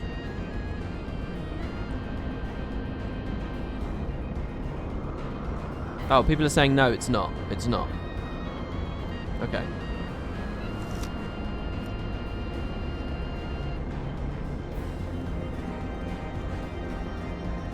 Mericidia could be Endwalker, we don't know.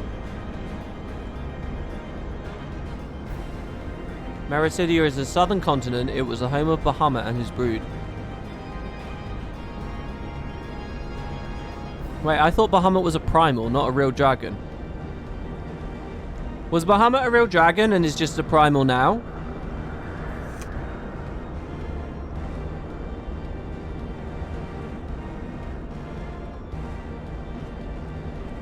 End of Dragons has given us Tengu playable race. Yeah, that's the equivalent, isn't it, Boots, really?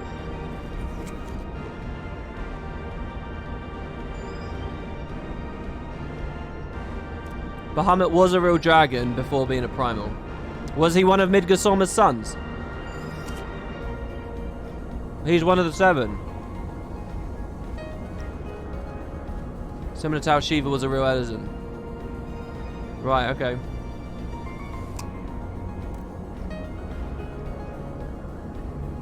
Right now in the story, I think I've only ever heard of Bahamut as a primal. Right.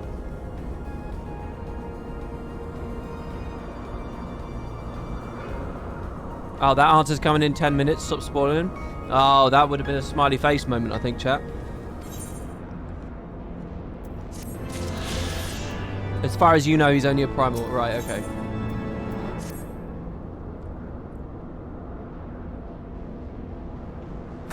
I regret to inform you that the matter conduit leading to the flagship is no longer functioning.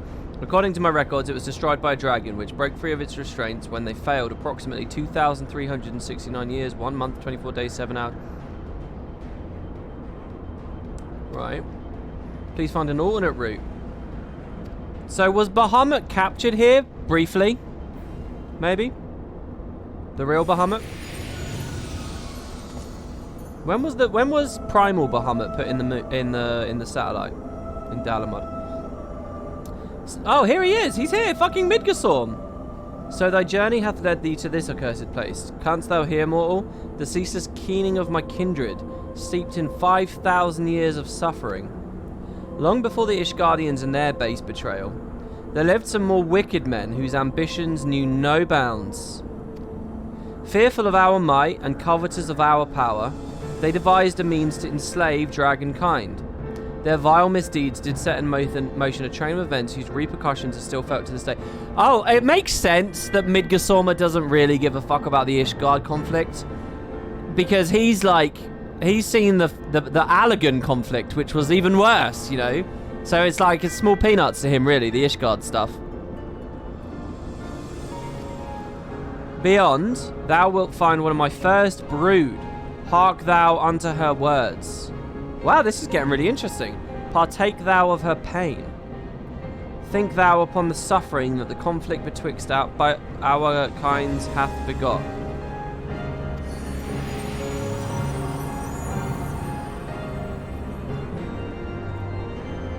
Wow.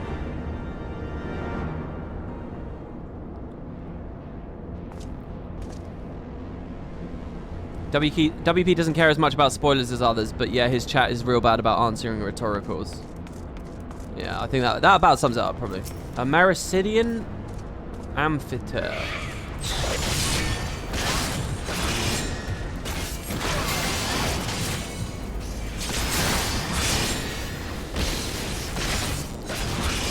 Oh no, you don't. No revealing wind for you.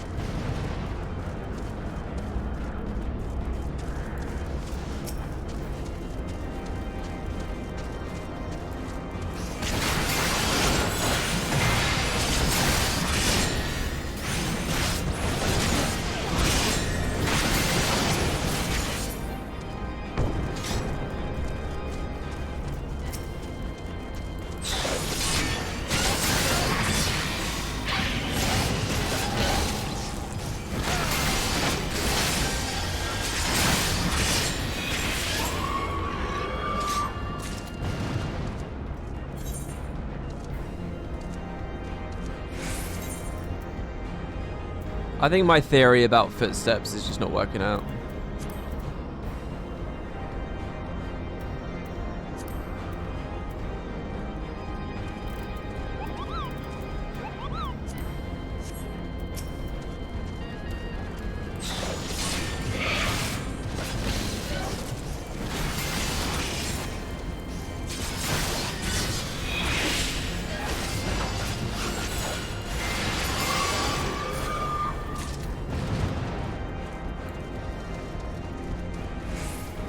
Spoilers aren't really relevant anyway. FF14 isn't a thriller. Very well said. I agree with you completely.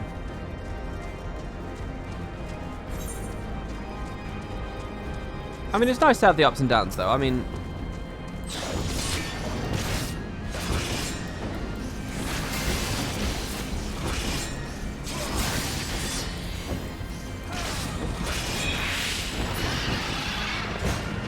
I will say, by the way, to chat's credit with the Bahamut thing there, when I asked chat a second ago, so was Bahamut real, not just a primal. That wasn't a rhetorical. I mean, if that had been answered by a wave of smileys, then that would have been nice, but it wasn't really rhetorical. I was working on the assumption that I had already heard that information, and I was asking for real clarification on whether I'd already heard it. Because it wouldn't have surprised me at all to have found out that, you know, at some throwaway line in the Binding Coil of Bahamut raid, they mentioned he was real once. That could totally have been the case, and I've forgotten the throwaway line. So that wasn't a rhetorical when I asked that. I was genuine, because I figured it would have just been information I'd forgotten. Because I never really know at this point whether it's something that I already should know or not. That's why I'm asking a lot of questions, because the sooner I get to the point where I'm confident in that I know what I should know, the better. So yeah, you know, it's all good.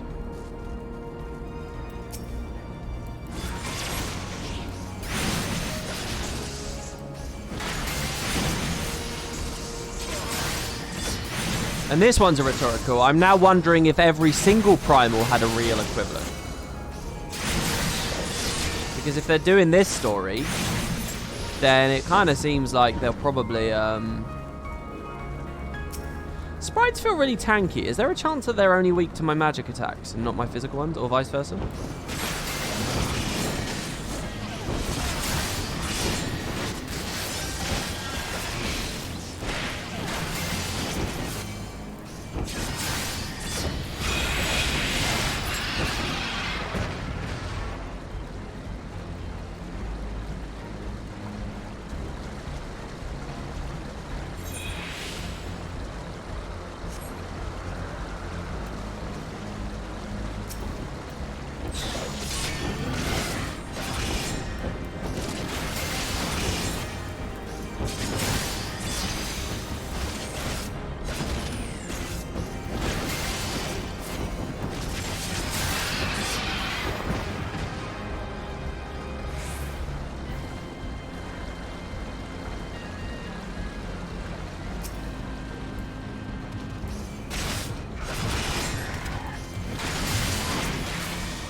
Antithesis.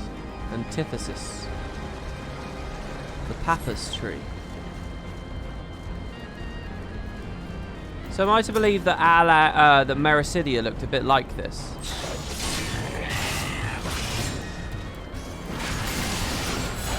It's just kind of occurred to me that this is actual land up here. So is this land from the Sea of Clouds below it? They just lifted some of the islands even higher up.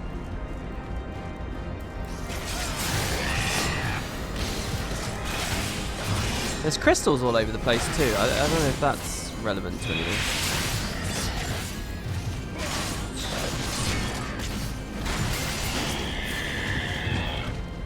Error, IP rec timed out. Oh. So it looks like I have about 170 ping. It looks like that's sort of what my ping is.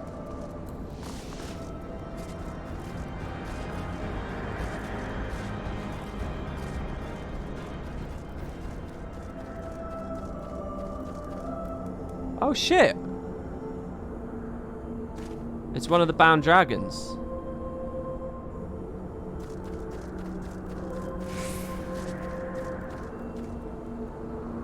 Holy shit. A great worm is being held by some manner of restraint. Is this the Midgardsormr music, is it?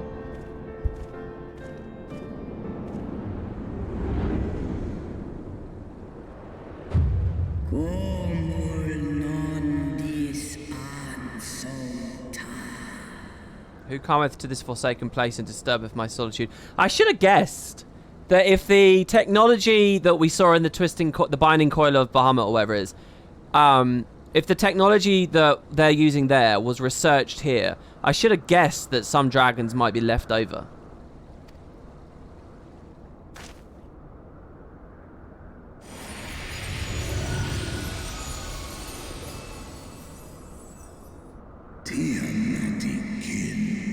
Oh shit! Is this like one of the? Is this a big boy dragon? This is like a Heavensward level dragon. Tiamat.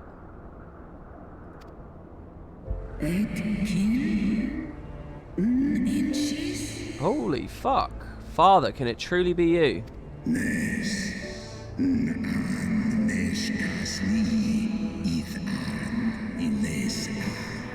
None other. My form is such that I may journey with Heidelin's chosen.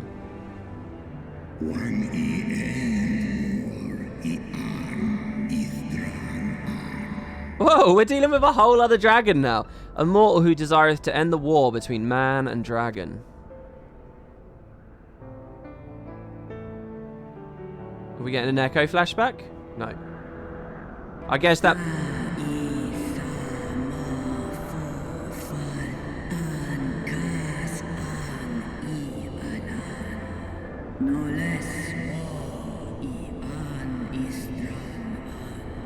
So she, I think is a woman, she says, millennia have passed since I was brought low by the men of Alag. To think that war still rages between our kinds. So for her, 5,000 years is a good amount of time, at least.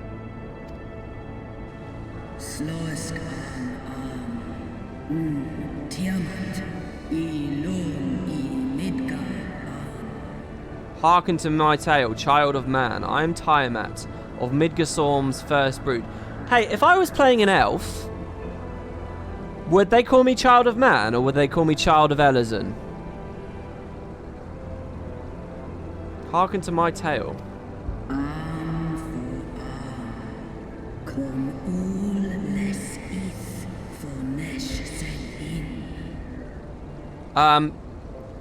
So, who do I know of the first brood now? Heavensward, Nidhogg, Tiamat, Bahamut, as you guys have revealed. That's 4 of 7. Do I know the other 3? I don't know. There's 3 dragons still unaccounted for. In a time before my time, my father did come to this star. That means like planet, by the way, I think. Bearing 7 eggs. Oh, she might list them all out for me. From these eggs did my children hatch. And once they were full grown, they took wing and spread across all the lands of Heidelin. Heidelin, is that another name for the planet? Oh, was it like one dragon in each continent? I can't believe the Empire fucking... Well, they didn't kill Midgardsormr though. Anyway, was it like Bahamut went south and...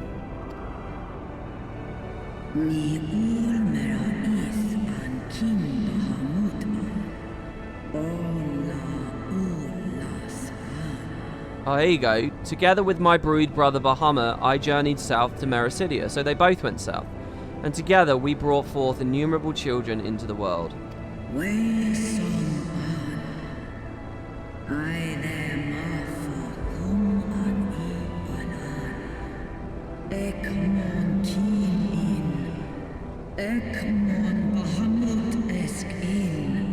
Whoa, I actually heard her say Bahamut there.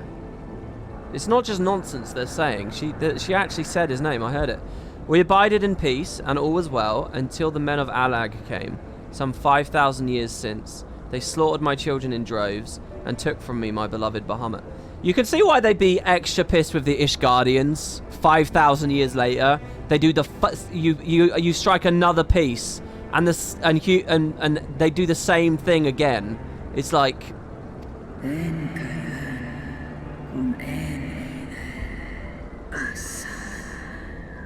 Oh shit. See, Asar I feel like was Ascian's. 'Twas then, when I had fallen into the depths of despair, that black-robed men came unto me. The Ascians. Shit, the Ascians are scheming 5k years ago?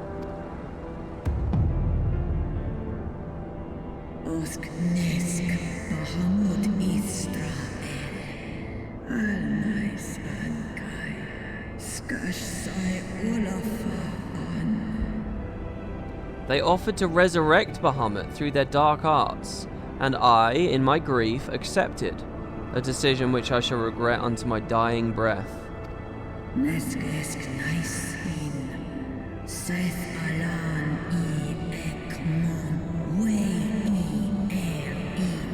For What they had brought back was a mockery of my beloved, a primal Bahamut.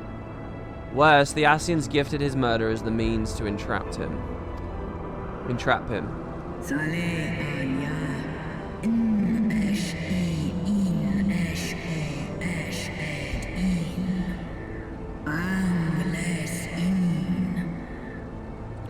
Okay, so the Ascians were helping the Allegans for some reason. Anyway, know this, child of man. The beings that I called gods are but spectres of thy mind's creation. They're given form at great cost to Highland. Tiamat's saying the 12 don't exist. The 12 are primals. Is that what Tiamat's saying in this one sentence? Is that what Tiamat's saying? That she believes the 12 are primals.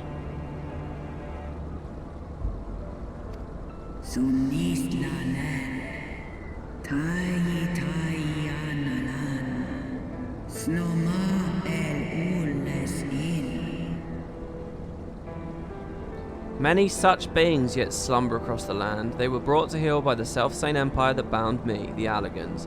They must not be released into the world.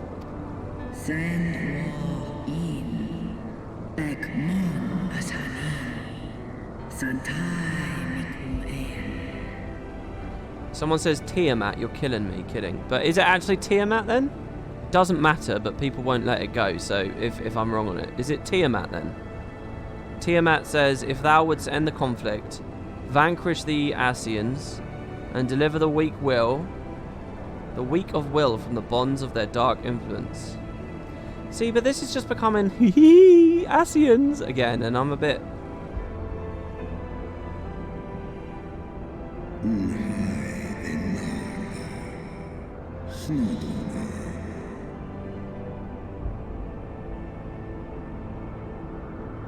It has been 5,000 years, my child. Will thou not forgive thyself? No mon aan, no one il aan, no et kin. Is kashul and iles aan. The release of death has denied me here. Yet I desire not freedom. Nay, father, I shall live with my regret until the world itself has ceased to be. Okay, can I just ask?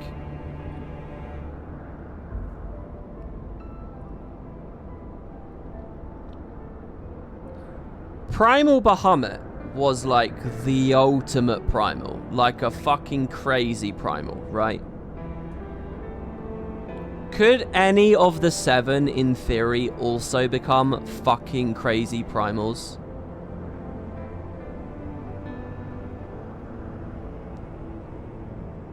Is there something extra that made Bahamut and this Tiamat summoning of Bahamut?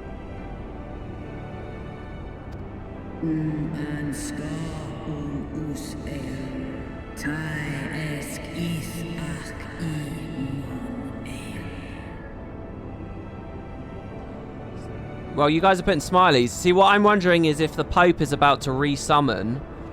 fuck, what's his name? Why have I forgotten his name? Who's the dragon we killed? We just killed one of the 7.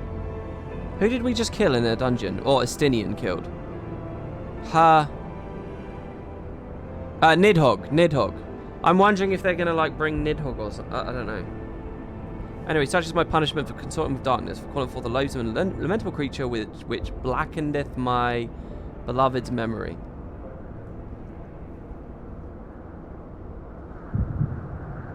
Oh, Heidelin wants to speak.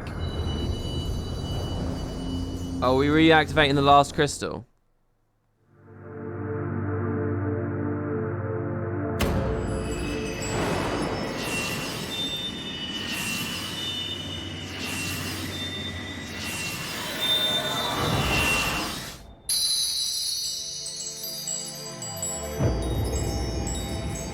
So we're fully reconnected now.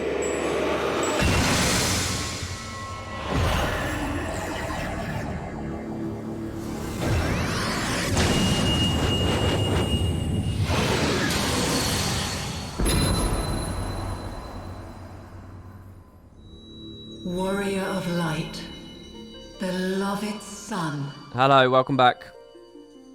The light abideth within thy heart again.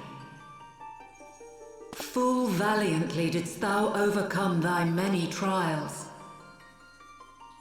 but glory not in thy success. For the servants of darkness are ever close at hand. Receive of me my blessing once more, and go forth to shine thy light on all creation.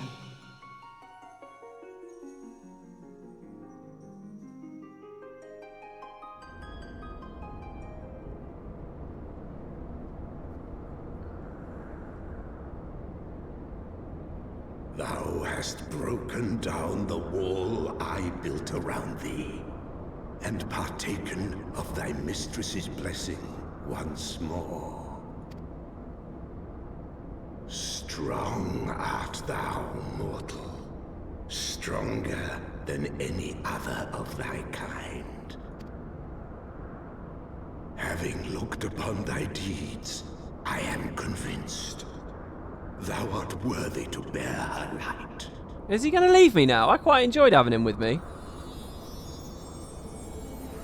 The Covenant bound me to thee, but 'twould seem our fates were mingled from the first. Though I will not fight thy battles, I will yet lend thee my wings. So is he going to be a bro now? I'm not going to ride him. Is he going back to his regular form? Are you fucking shitting me? That's cool. Oh, he looks... he's not his normal. He's not big. Come, mortal. We go to cast out the darkness. He's not full cutscene size. He's now in his adolescent phase. Oh, so I see. ArenaNet played this when they were making Heart of Thorns, and they thought, that's cool, we'll do that with our egg. And thus the Arena arc was born.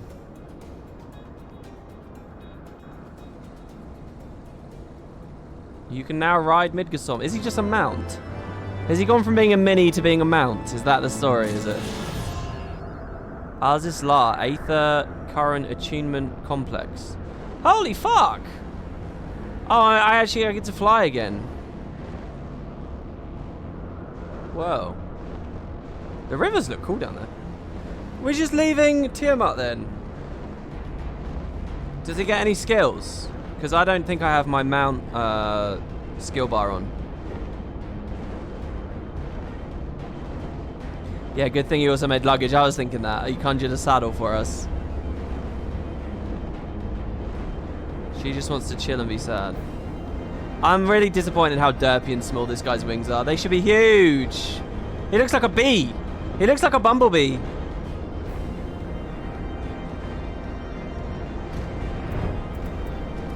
Sphinx, what the fuck?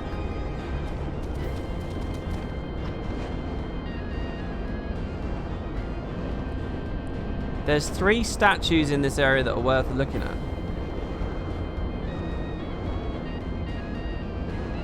Well, what do you mean, where?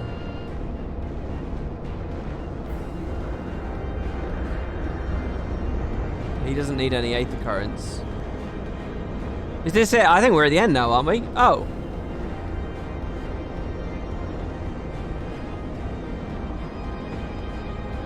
Who the fuck is that? He's a Garlean. He's got the 3rd Garlean eye. And he's got multiple arms. And wings. Have I met him before?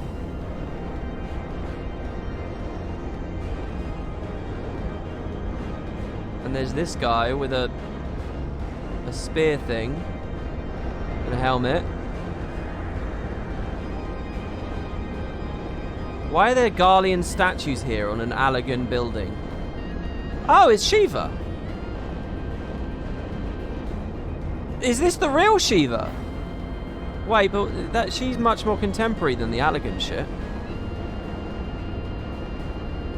Maybe she's not Shiva.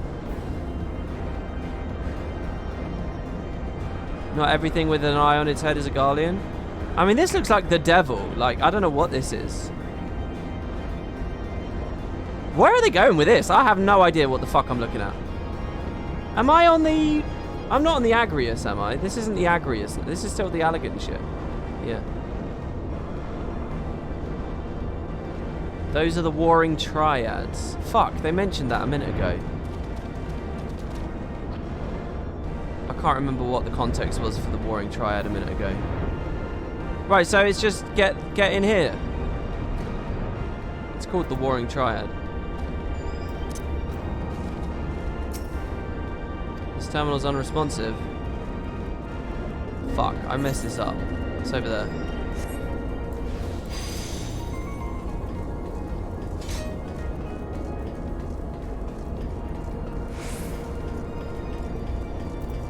They look cool, whatever they are. Is this some Allegan legend?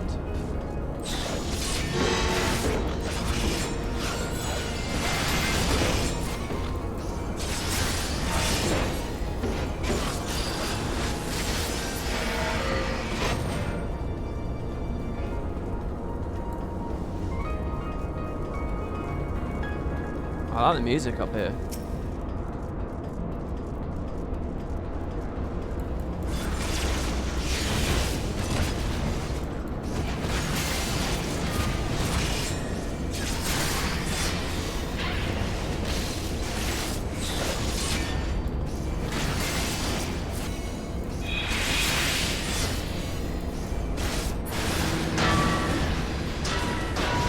That's an obliterator from 10.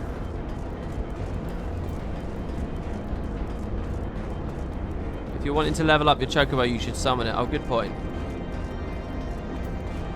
You'll learn about them in the side content trial quests, WP. Okay, oh, it's called Heavensward. This is it. This must be the final quest, right? Heavensward. Heavensward. The guidance node has been awaiting your arrival at the flagship with customary patience. Welcome to the flagship, Master Macon. You're almost at your destination. So wait, this is an Allegan flagship? Bleep bloop. Warning, intruders detected. Please eliminate them if you wish to proceed.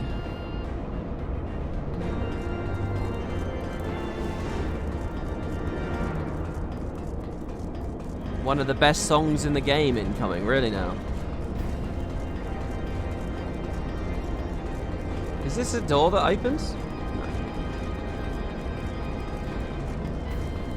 This is so crazy different to being in Ishgard right now. This whole last chapter has just been so weird. It's like when a movie says its own name in dialogue. Yeah. I mean, it's not exactly... I mean, a lot of RPGs do stuff like that. Right, I'm going to do this as min-eye level, okay? So, hopefully you guys can play with me, or we'll just be in queue for ages. But I do want to... I don't want to... Yeah. Invalidate it or whatever. Warning, intruders approaching.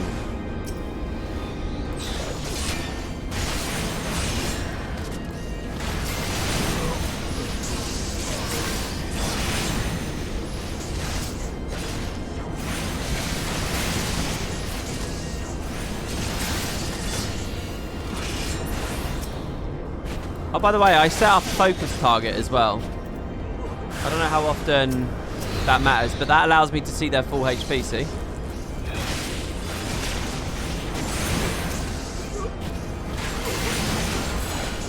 It looks a bit messy, honestly, but hey.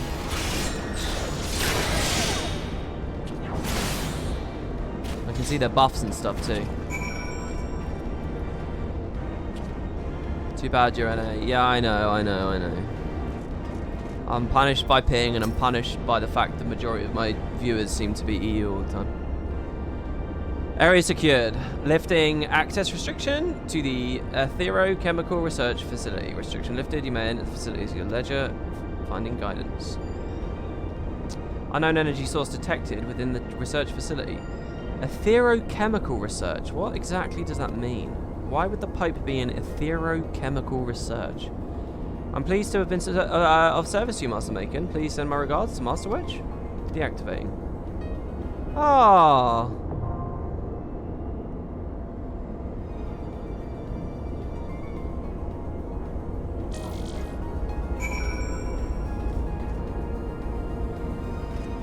Right. Don't know how to operate it.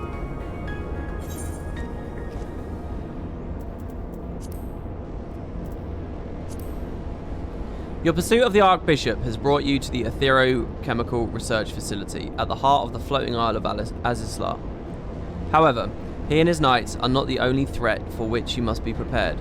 Shortly before your arrival, the 6th Imperial Legion entered the facility in search of the secret to mastering primals, and their presence will serve to complicate matters. With multiple factions and their ambitions set on a collision course, your mission promises to be fraught with danger and uncertainty both. It's a 4-player dungeon. So how do I do this?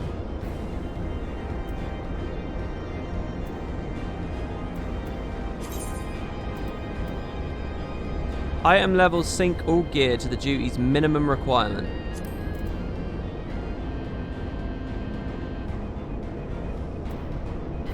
That's it, right? That's all I have to do. Oh. Only available when using a preformed or undersized party.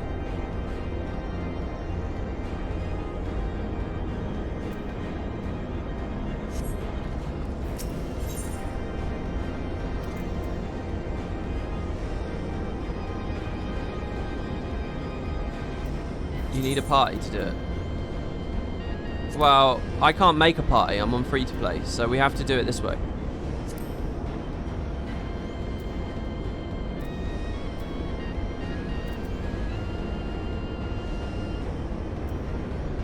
I'll just do it this way then.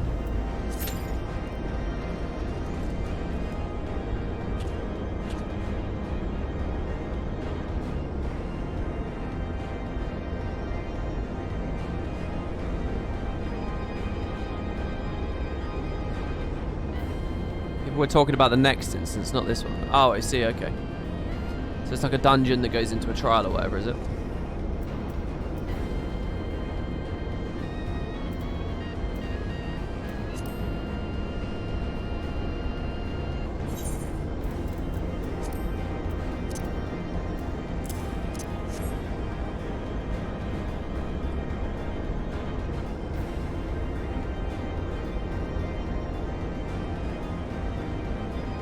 Right. While we're queuing in, I'm going to put the kettle on.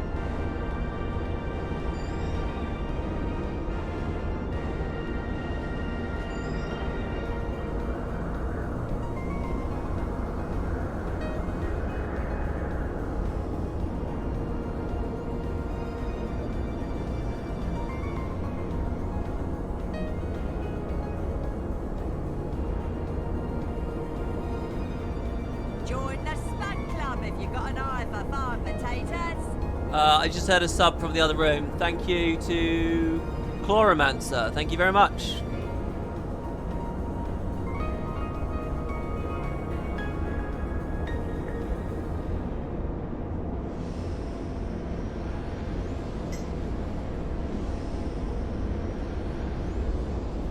The idle camera feature's so good. Yeah, I think it's really good. I would want my MMO, my game, if I could ever make my dream MMO. You know, my little world building thing. I would have this in it. I'll probably do a little document on it. I think it's cool. There's something about it that makes, I don't know, the environment you're in feel, I don't know, a little more tethered, more exciting. I don't know what it is. It's just sort of a different kind of immersion that I quite enjoy.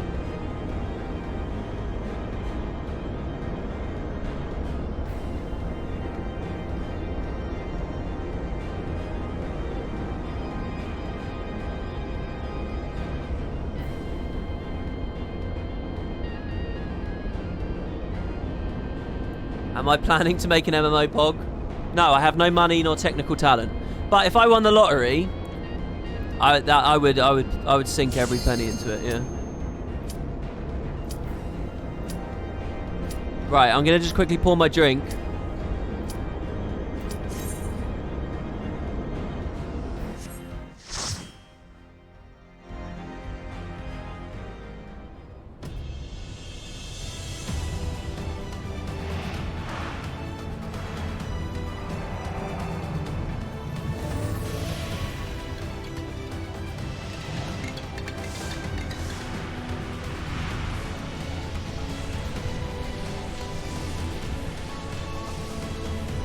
Alright, I missed a little bit of that cutscene, but...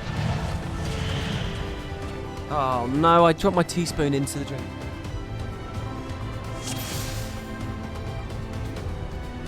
I wouldn't be able to fish it out without burning my fingers.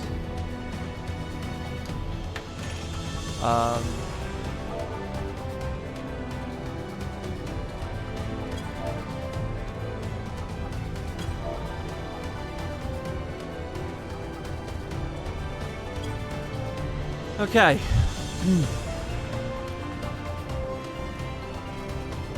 Feels a lot like the Binding Coil already.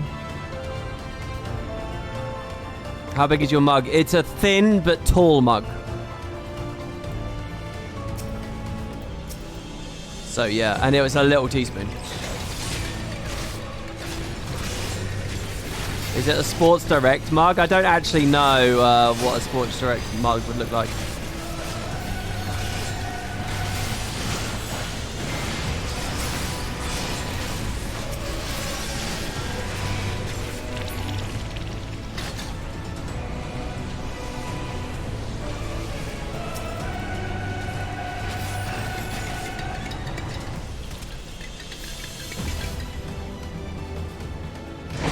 Whoa.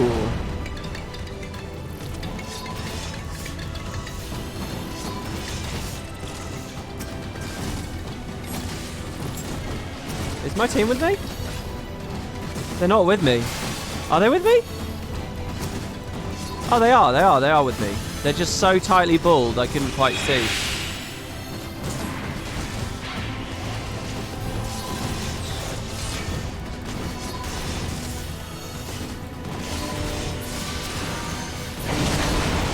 I played that really bad, but whatever.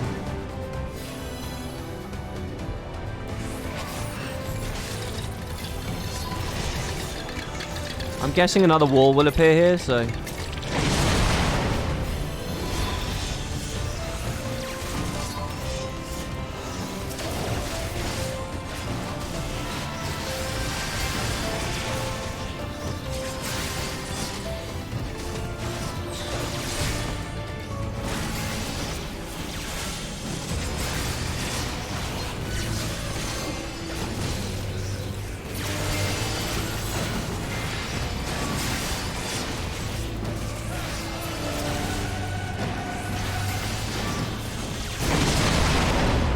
Holy shit. We just limit break that. Oh.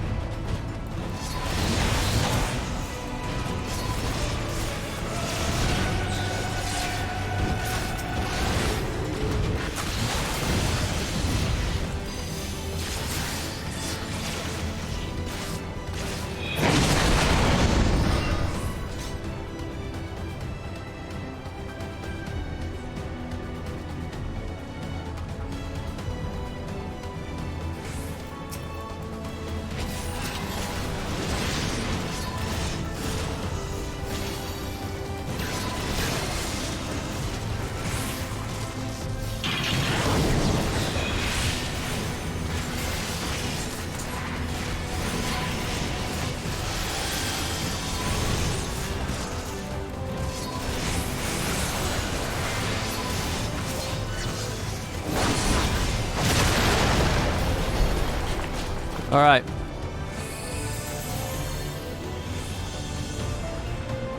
I will crush you underfoot. That's cool. It's in the Guardian. There's fighting the robots because they're obviously not alive.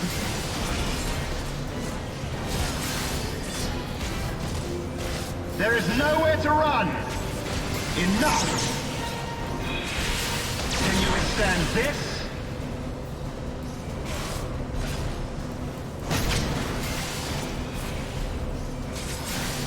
I don't know if this is right or not. I'm doing it anyway.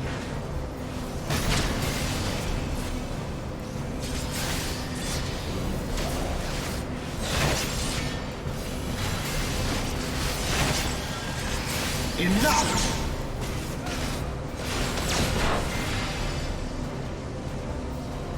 Oh shit.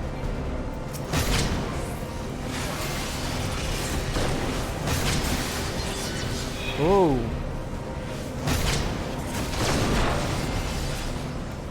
Maybe I should be pulling his attention elsewhere.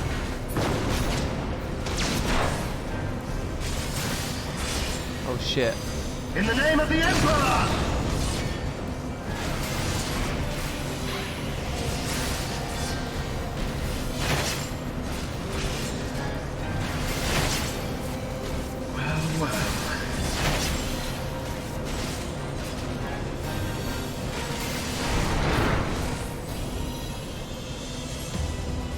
The day is yours, but we'll meet again.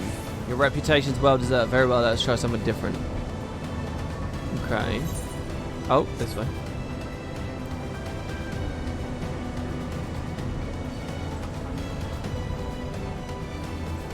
You can forget about low blow on the bosses. Yeah, I've been told that many times. I just got it stuck in my head to use it. But you're right. Yeah, I'll try to stop doing it. You keep seeing my MP bar go down. Think yourself.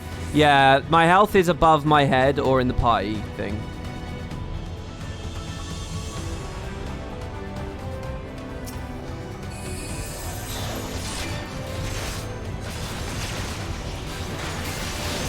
Oh my god, definitely don't want to be single targeting right now.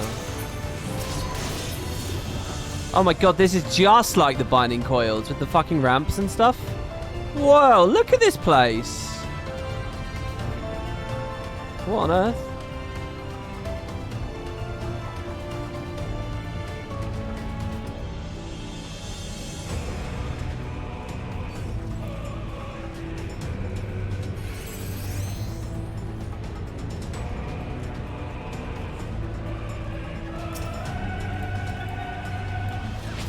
Bioculture node. Holy shit. Right.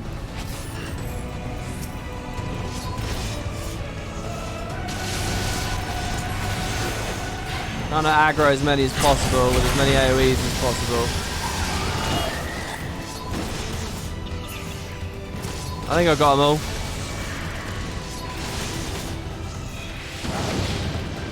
Come on, hit him, hit him. Why isn't it doing it?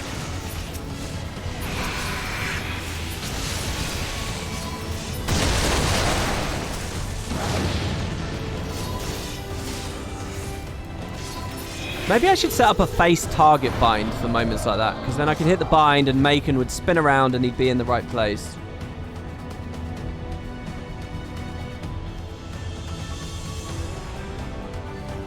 Isn't there an option to auto face target?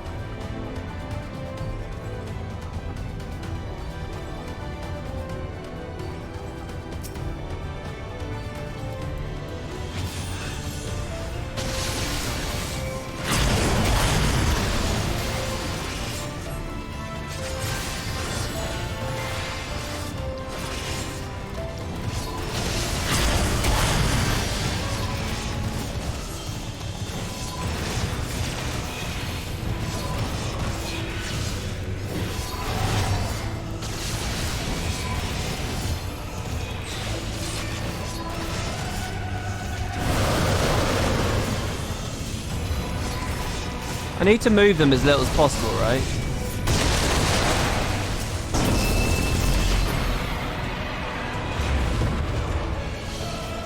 Oh shit.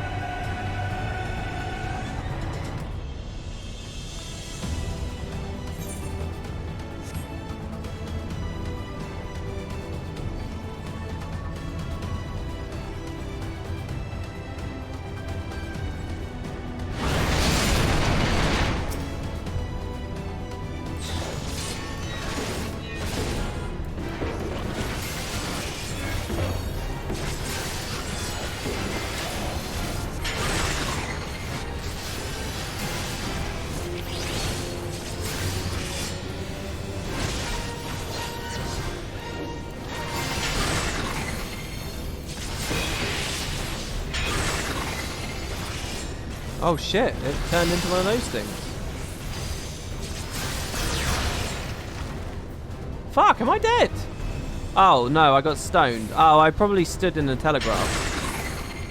Right?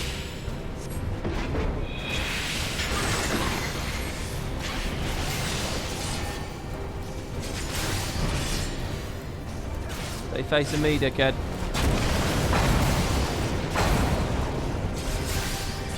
Wow, it's like a robot that can become lots of different enemies that we've been finding here. A Marcus.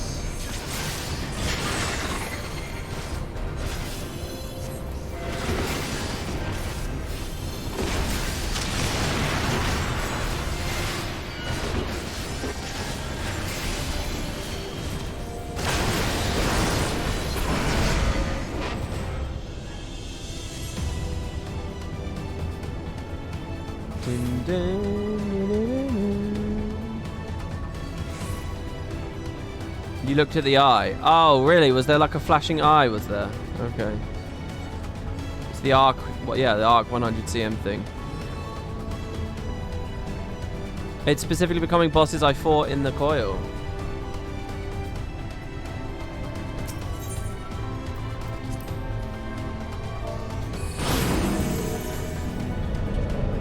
Oh, get an elevator.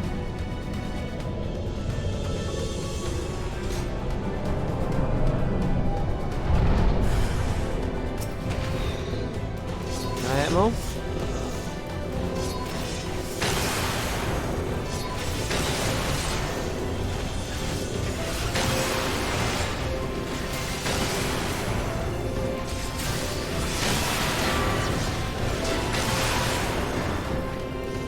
Oh, I'm gonna eat that, aren't I?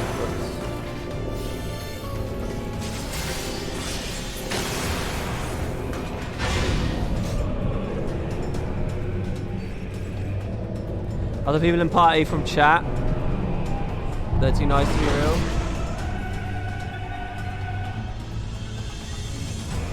Gilgamesh cheers me on. Is Gilgamesh a player?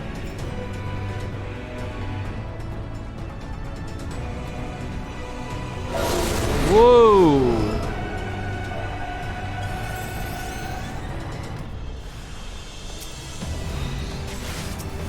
I'm gonna do something clever this time. Am I in range for it? Oh, what a genius.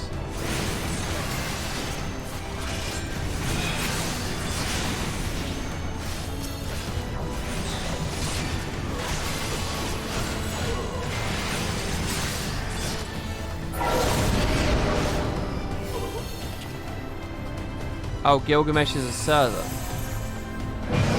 Oh, so it's saying the player name, where they're from, and that they cheer me on.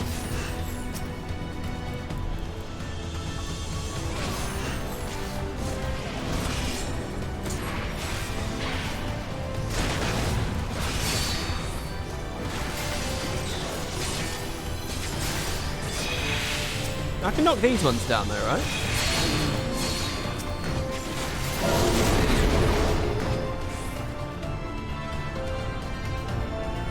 That flower icon denotes they're from another world. Why is it a flower?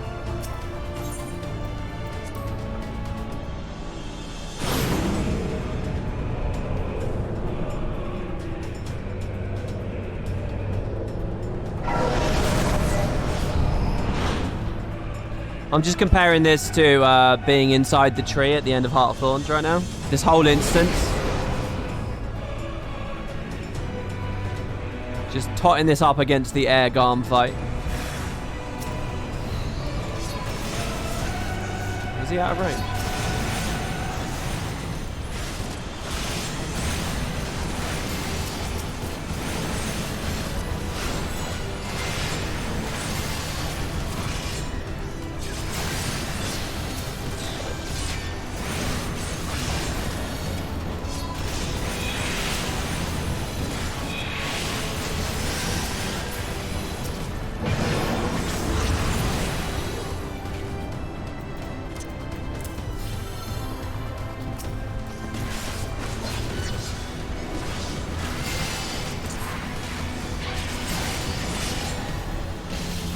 Yeah, I can interrupt that one because he's not a boss. Whoops, wrong button.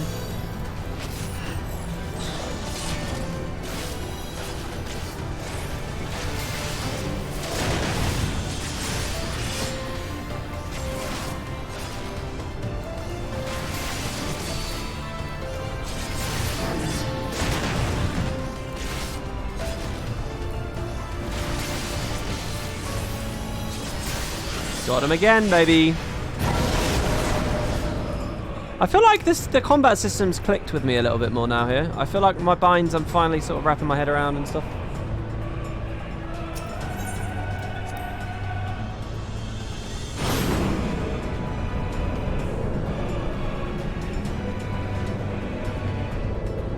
Sprout, new player. Flower green with yellow returnee. White flower, different world.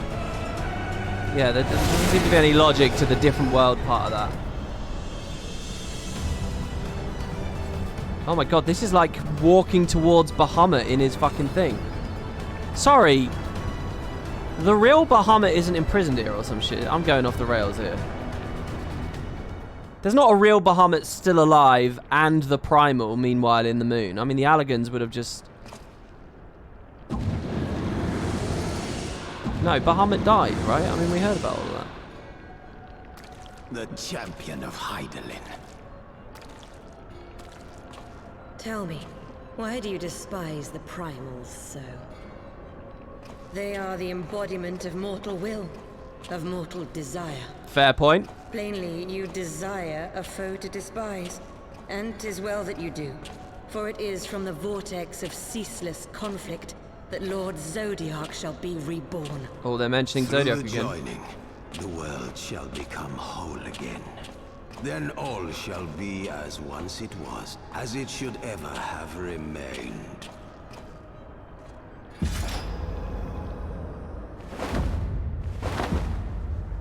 For the glory of Lord Zodiac. Your meddling ends here and now, warrior of light.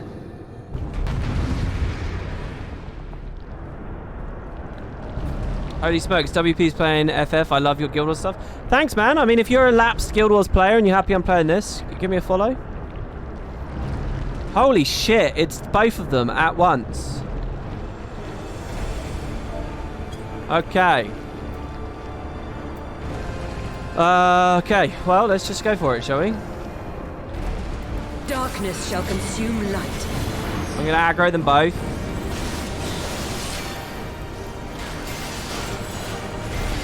Oh, I shouldn't be doing this first. I never prioritized that well.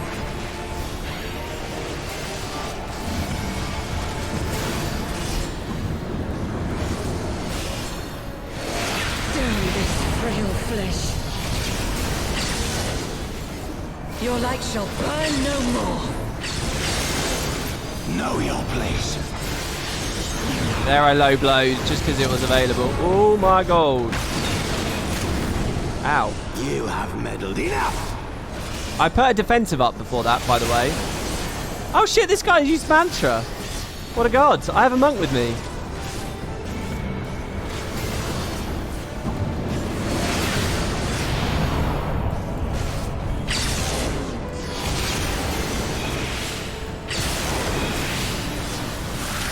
Chaos shall reign. Fuck me, what the fuck?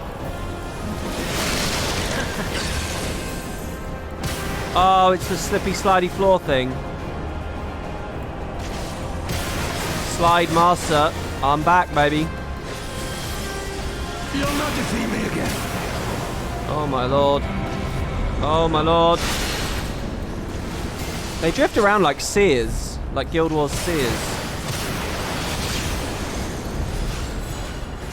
Oh, what happened? Is that it?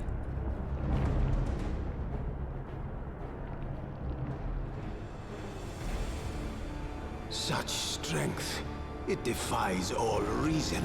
Oh my god, that player is basically naked.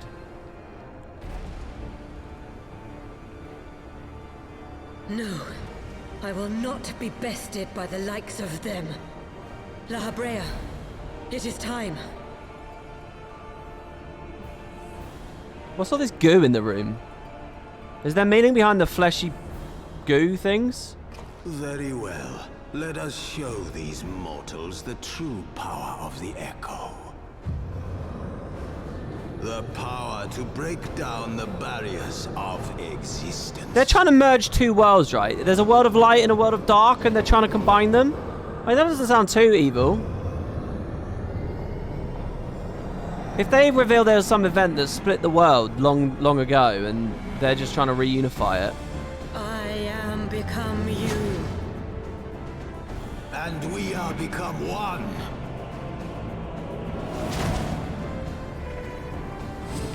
Are they going to merge themselves?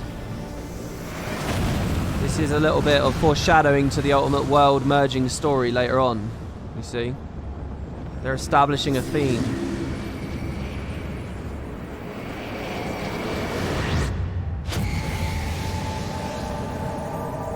So Zodiac is the dark world, Hydaelyn is the light world. They are the same thing. Oh, that's the story. Merge Zodiac with Hydaelyn. Because they are like representative of the dimensions or whatever. I don't know. Oh, it's the Red Skull.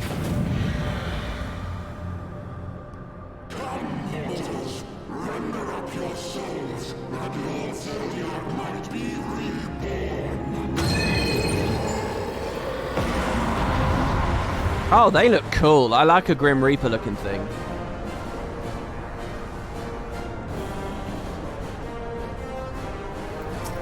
Ascian Prime. Okay. I'm ready, baby. He looks like a Reaper. That's what I want to become.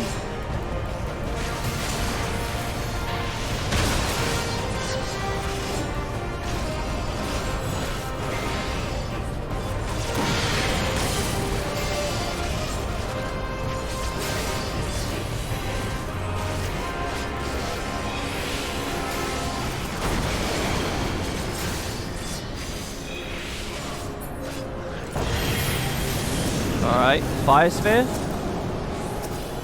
Do I want to hit it? I assume I want to hit it. What the fuck is this? Oh.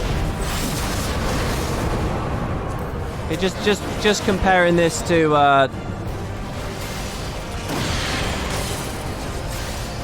the Morgemoth battle, I guess. I don't know. I mean,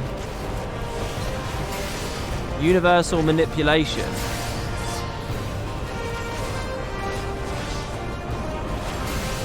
I presume I'm doing the wrong thing right now.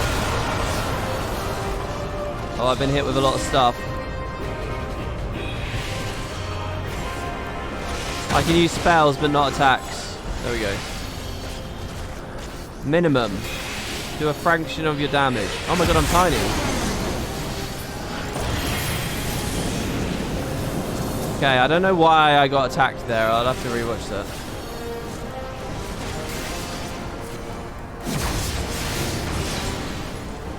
I'm trying.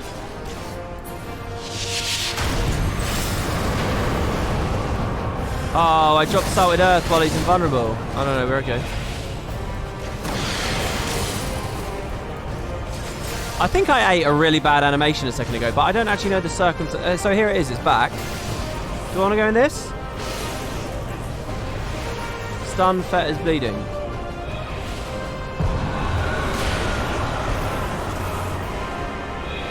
Oh, but I was okay. Oh, this is like the Temple of Doom in Awe. No, Temple of Brent.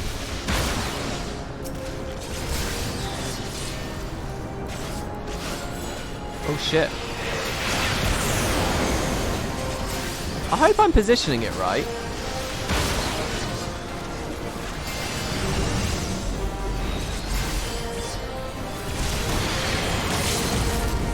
I have a tether. Should I walk into it? Oh, it's dead.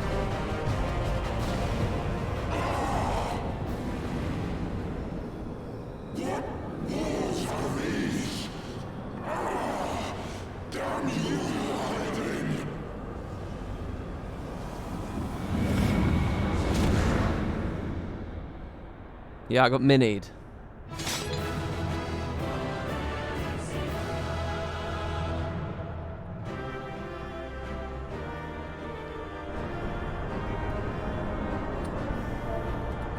What did Hydaelyn do there then?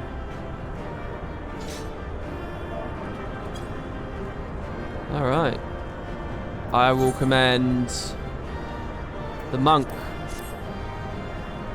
Because I like monks. He gave me mantra.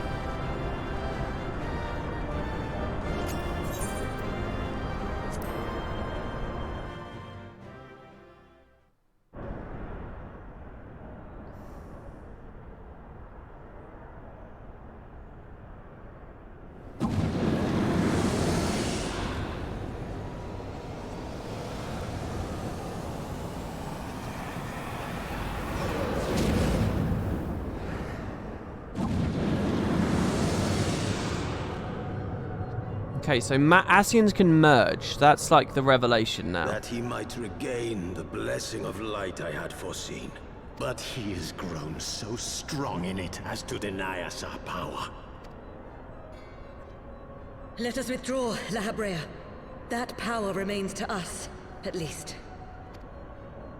Wait, what about our aura sight? When they flee, my aura sight can fuck them up, can't it? Yeah, do it! Impossible. Rip Agoyim. That should have been a little special action moment, a little quick time moment. Press F to fuck up an Ascian.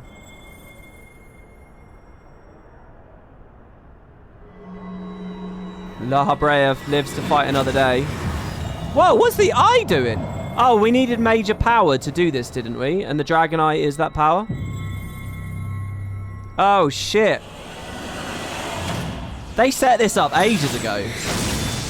They set this up before the expansion proper. Kill the bitch. Oh ho ho ho! It didn't consume the eye either. That's pretty good. So, you harnessed the eye's power. A pity you spent it all. What will you do now, hero? Which eye was that? That's not Estinian's one, is it?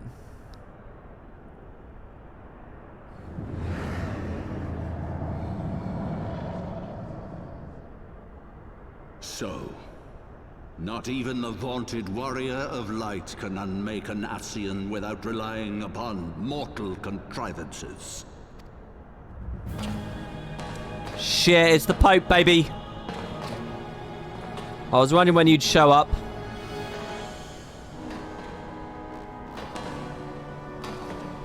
Fuck me, I thought I was going to be dealing with the Empire or these guys. It turned out to just be an Ascian story.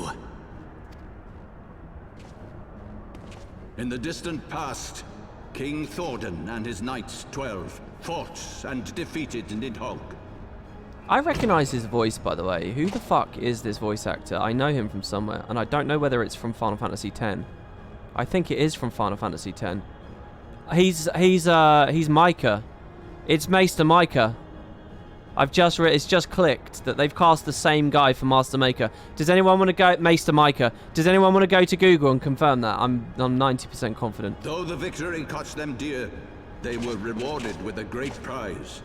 The dread worm's eyes, both of which have since been held in the Holy Sea's safekeeping. The eye you possess was Nidhogg's left, and long has it served as a source of the Azure Dragoon's might. As for its twin,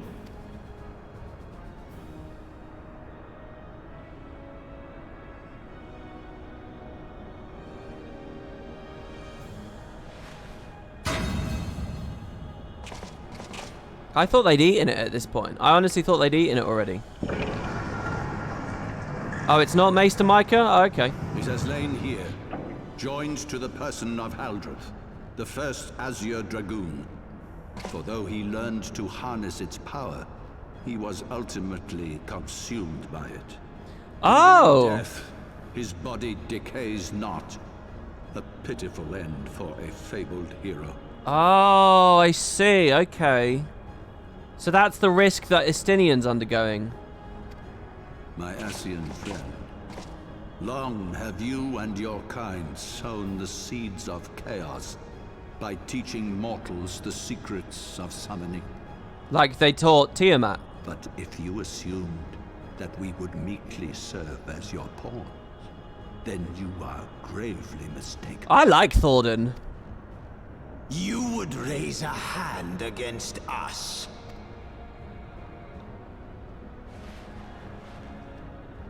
By taking unto my flesh the soul of the legendary King Thordan, I can become a god!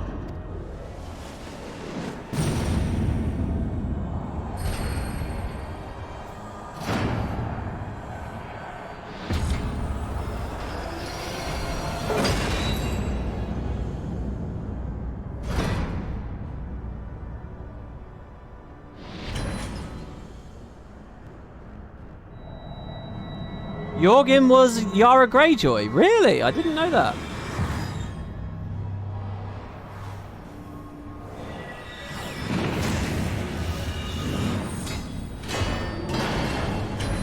I always knew the Pope was going to suplex someone. Can I get that sword? A god who knows not cessation, whose being is sustained by a millennium of fervent prayer, and the eye's nigh bottomless reservoir of ether. So he's Primal Thordan, basically. Your contempt for man has proven your undoing, Ascian. For my first act as God King, I do hereby sentence you to die!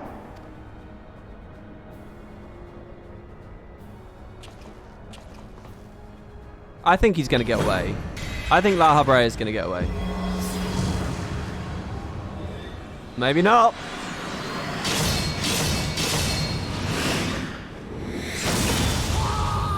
Oh wow! I honestly thought he'd be like a long-term Ascian foe. So look, we've got a fucking Ascian slaying beast with us. Gods feed upon ether. It matters not what form that ether takes. Ascian souls are no exception. With this power, I shall put an end to 1,000 years of conflict. He's now called King Thordan, just not King Thordan the Seventh, just King Thordan. Be they sown by Ascian, dragon, or primal, wheresoever the seeds of chaos threaten to quicken, I shall excise them with my divine blade and bring order to the world. I have become that which you abhor, warrior of light. If you would take issue with my godhood, I shall answer you with my blade. This is interesting. He is actually offering us peace here. We could just let him go. Oh, he's just... Yeah, I mean, same thing.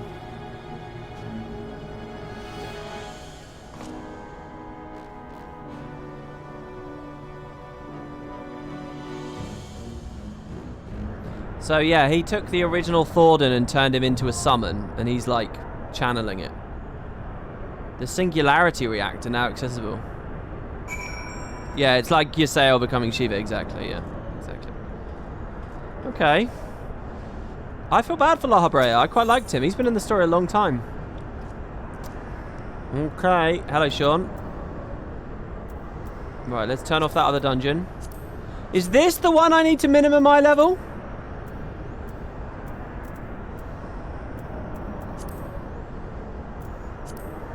Taking the soul of the legendary King Thordan into his flesh, the Archbishop transforms into a primal before your very eyes, sustained by a millennium of prayer in the eye's ether. He declares his intent to rule over the world with an iron fist and for all time. Standing at his side are the sworn brothers of the Heavensward, who have likewise transcended their mortal limits by becoming incarnations of the Knights 12. Strike them down and eradicate the root of the Dragon Song War.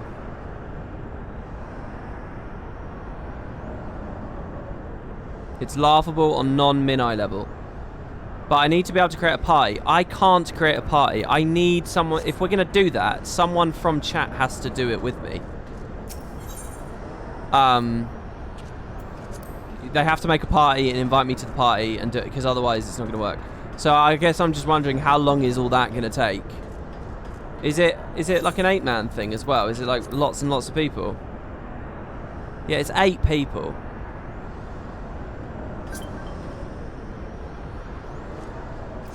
Someone sent me a friend request. 3 players can join party finders. I don't know what party finder is. Where is that? What is that?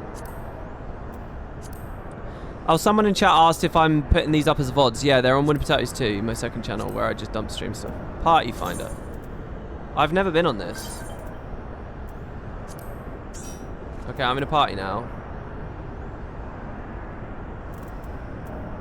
What the fuck is this?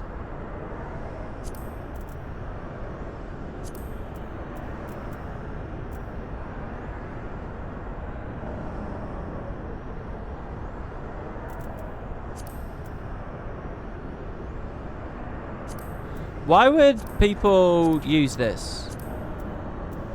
Because they want to do a specific weird version of a run, like a min-eye level thing?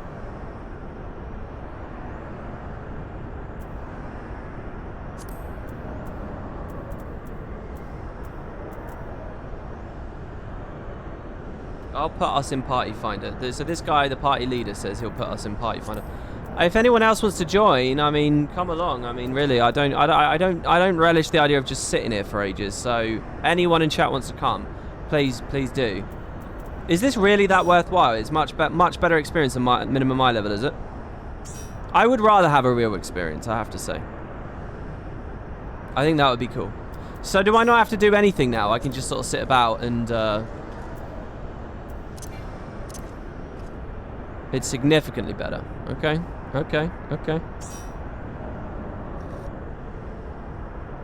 So, I mean, people are joining. I'll just wait, right? I mean...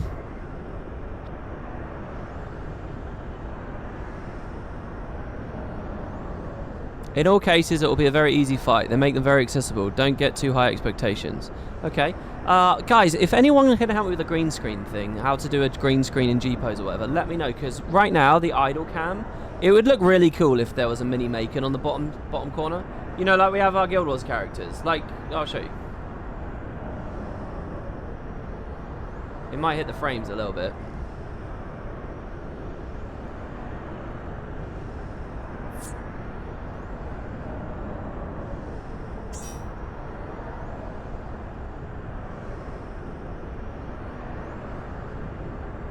Like this, but it should be Macon, right?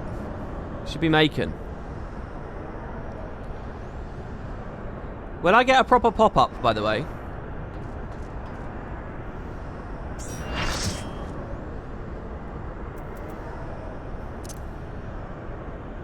The extreme version is excellent. I really hope you try with minimum eye level. A ready check has been commenced. Yes, I'm ready.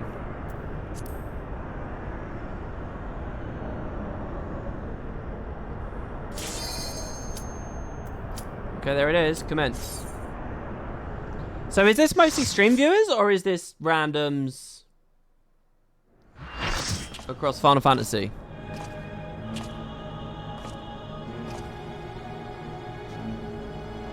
Did you name yourself after Macon from FFX? Yes, I did, yeah.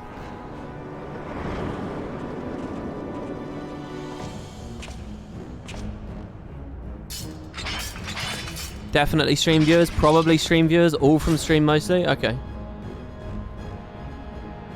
Brothers, the time has come to call upon the true power of the Heavensward.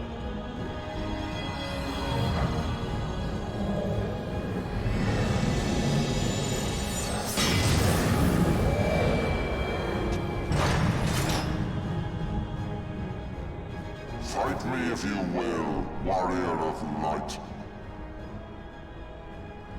I care not. All who stand against me will be destroyed, be they servants of the darkness or the light. By my blessing shall all men be sanctified, and an endless era of peace begin. Vice and conflict shall cease to be. You reject my divinity, yet what have you to offer my people in its stead? Bitter truth? Virtuous suffering?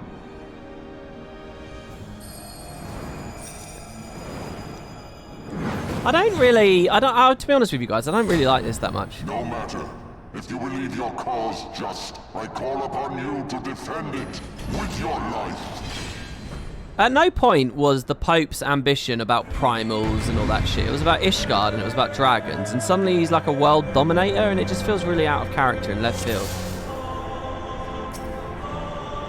Anyway, that little bit I'm a little bit iffy about, but this is cool music. Alright, ready?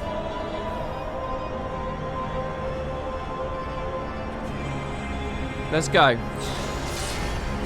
Oh, I like that. Let's go, and you fucking plunge in. I'm pointing him away. Get that salted earth up.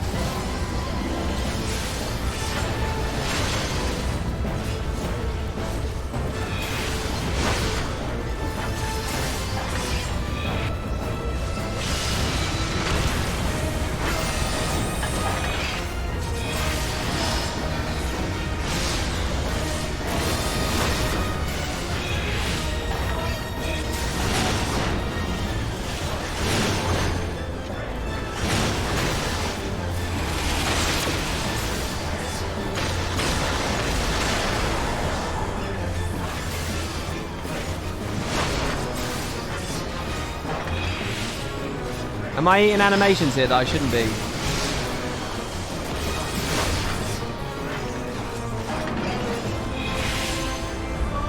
I don't think I want to eat that.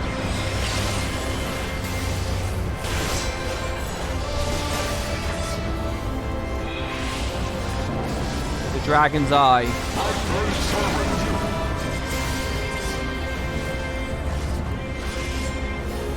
The dragon's gaze. Oh, I'll probably want to face away, right? Oh, I think I did do it. I just, it snapshotted earlier.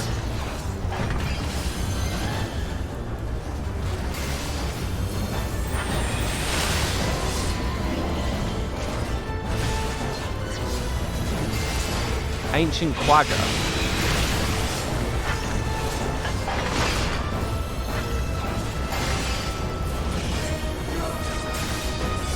The dragon's gaze. Face away.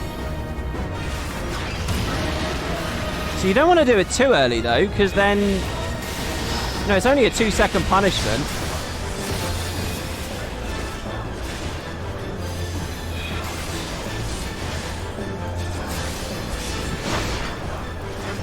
Sir Henemore.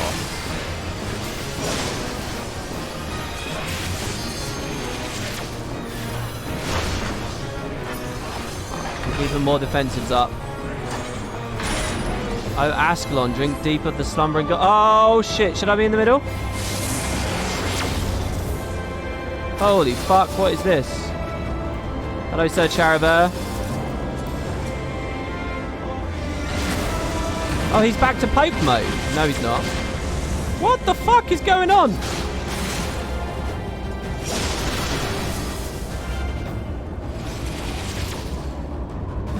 So Zephyrim. When do I kill the guy that killed Horshapon? I can't get him to look at me. Sacred Cross.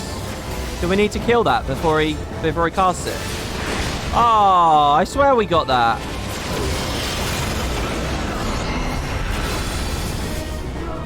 Two of them. So 1 out of 12.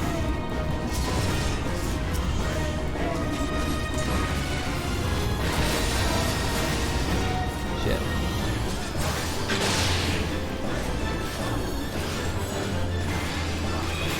Oh shit, what is that? I don't know what that is. I'm gonna aggro that guy because I don't know whether he's... I'm assuming I need aggro on all of them. Here's another defensive. Holy Blade Dance. Can I knock these guys down? No. Oh shit, I turned him before the animation. I'm sorry, everyone. They're all fine, though. I like the music. It is good, eh? Oh my god, why is that ice magic? Oh shit, it's like a... Oh my god, what the fuck is all this? Sir Grinno. Holy Meteor. I can't target anyone. Comet Circle.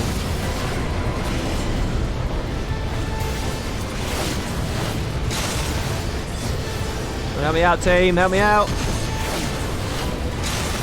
I killed on my own. Whoa, what the fuck?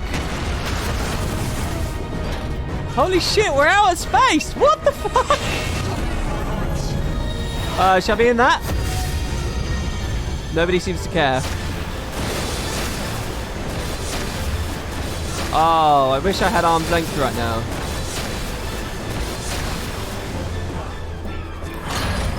They're surrounding us. What the shit?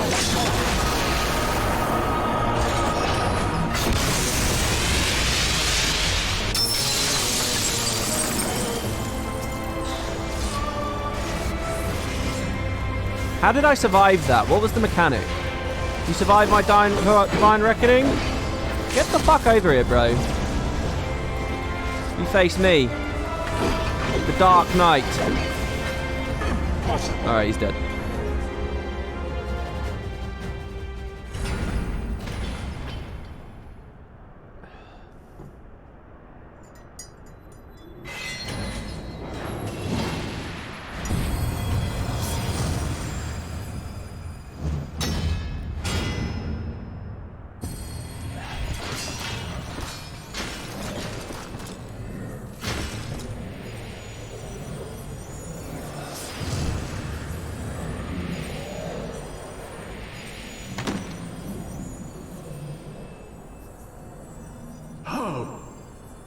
How can this be?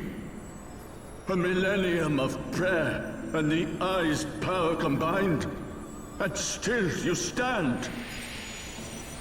They're not scared to make me into a proper badass in this game.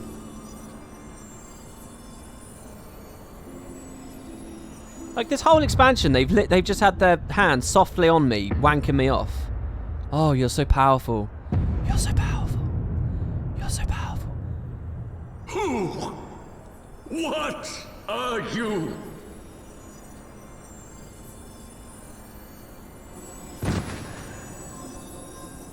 What was that?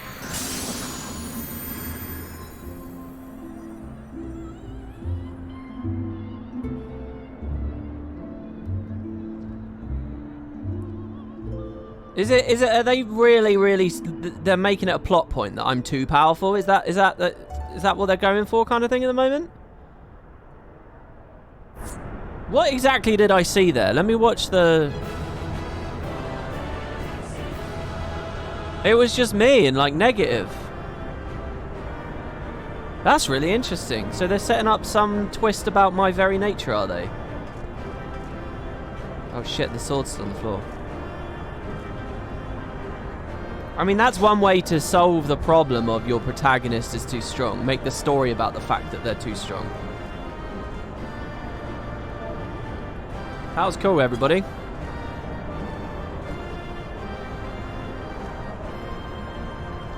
Left grip pose. Oh. No, we're just gonna go on. Oh, wait. One thing I wanted to do real quick is make this smaller. It takes up way too much of the screen. It's not even really that relevant. I'm gonna put it above the party list as well, I think.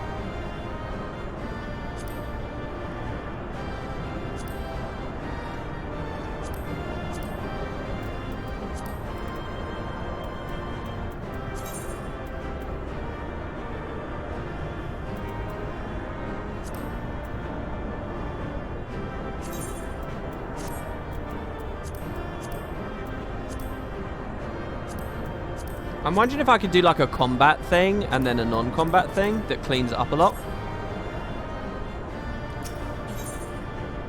Right, we don't need to see my ping anymore, do we? We all know what my ping is.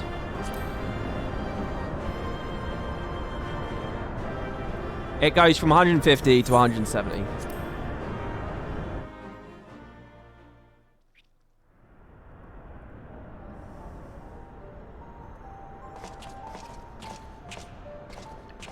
It is over then. I had hoped that mine would be the hand to end it. But knowing you, there was little chance of that. Dude, you got the dragon, man.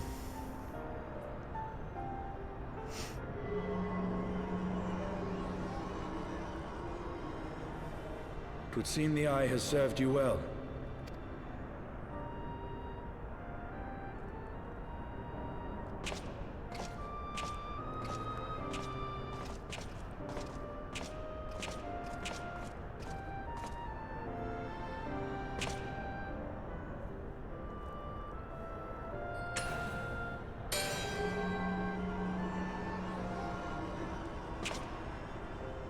Its twin, at long last. All that remains is to take them beyond the reach of man and dragon both. With this task accomplished, my toil shall finally be at an end.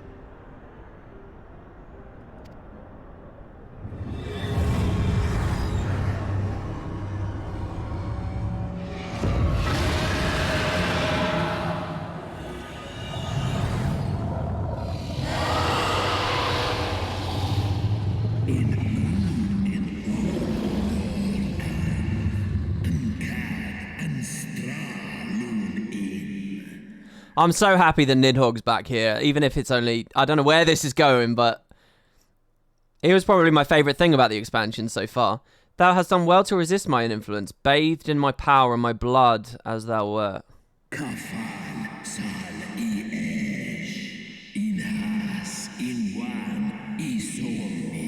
Alas, in thine anticipation of comfort, thou hast lowered thy guard.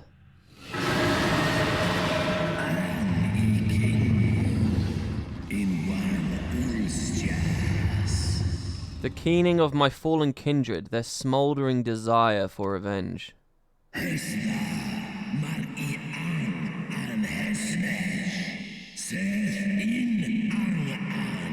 Mine eyes have taken of 1,000 years of pain, a pain which I shall bestow upon thee.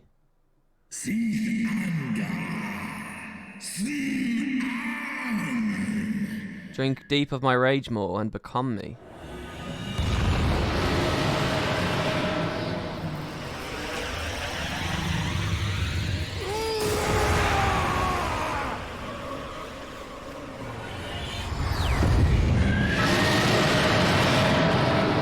Sweet. I was hoping this would happen.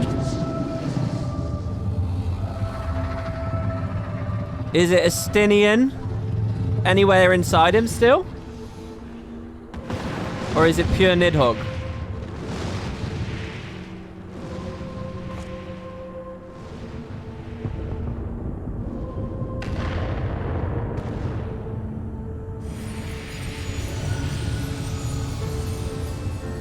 Yeah, what the fuck do you think, bro? Dog, my child. What hath thy fury made of thee? Oh, now you're the concerned parent. What the fuck?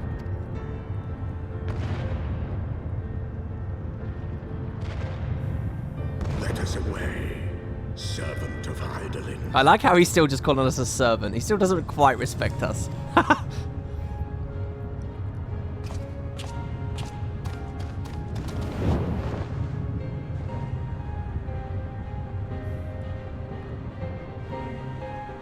Cool, imagine how lame all these cutscenes would be if you were a fucking Lalafell.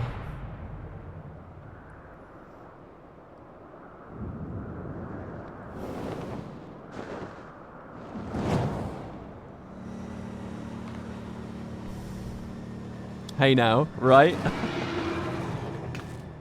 Chief! Over there!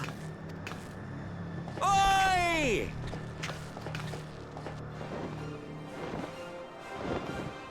My Lalafell's a badass. God damn it, do you always have to cut it so bloody close?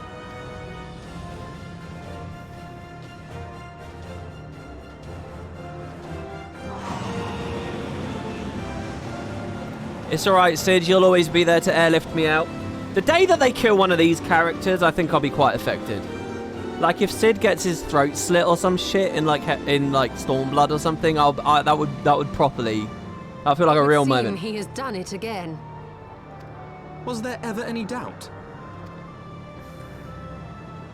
Let us return to Ishgard. Our friends will be eager to learn the battle's outcome and welcome back their champion.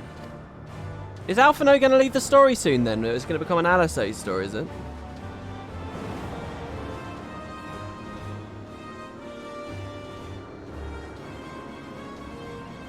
Yeah, we don't even need the airship. Where is Ascian? Yeah, long story. Well, not really a long story, actually.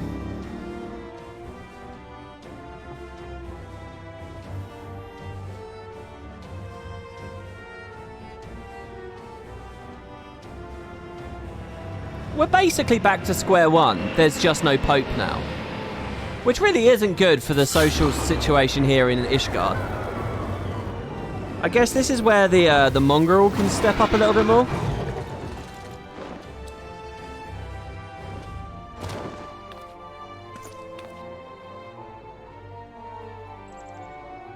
I dare say you are the first soul in Ishgardian history to arrive in our city upon Dragonback. This scene shall be remembered for 1,000 years to come. Like Midgardsormr gives a fuck, to be honest. I get the sense that they could do everything they wanted to try and get him away, and they couldn't. The Archbishop summoned the soul of King Thordan into himself, and thence became a primal. But he and his knights are no more, thanks to the warrior of Do light. you know what I want? I want a scene in which, like, the Emperor of Garlemald sees us with Midgardsormr, and he, like, laughs at us. He's like, yeah, we killed that thing before, we'll do it again. Like, I quite like the idea of them, that bravado that would come from that. Your struggles are not yet over, mortals. I use the word kill in quotes there. Whom do I have the pleasure? I am Midgardsormr. I have journeyed with Hydaelyn's champion and observed his deeds in the conflict between man and dragon. Tell me, children of Thordan, do you desire peace?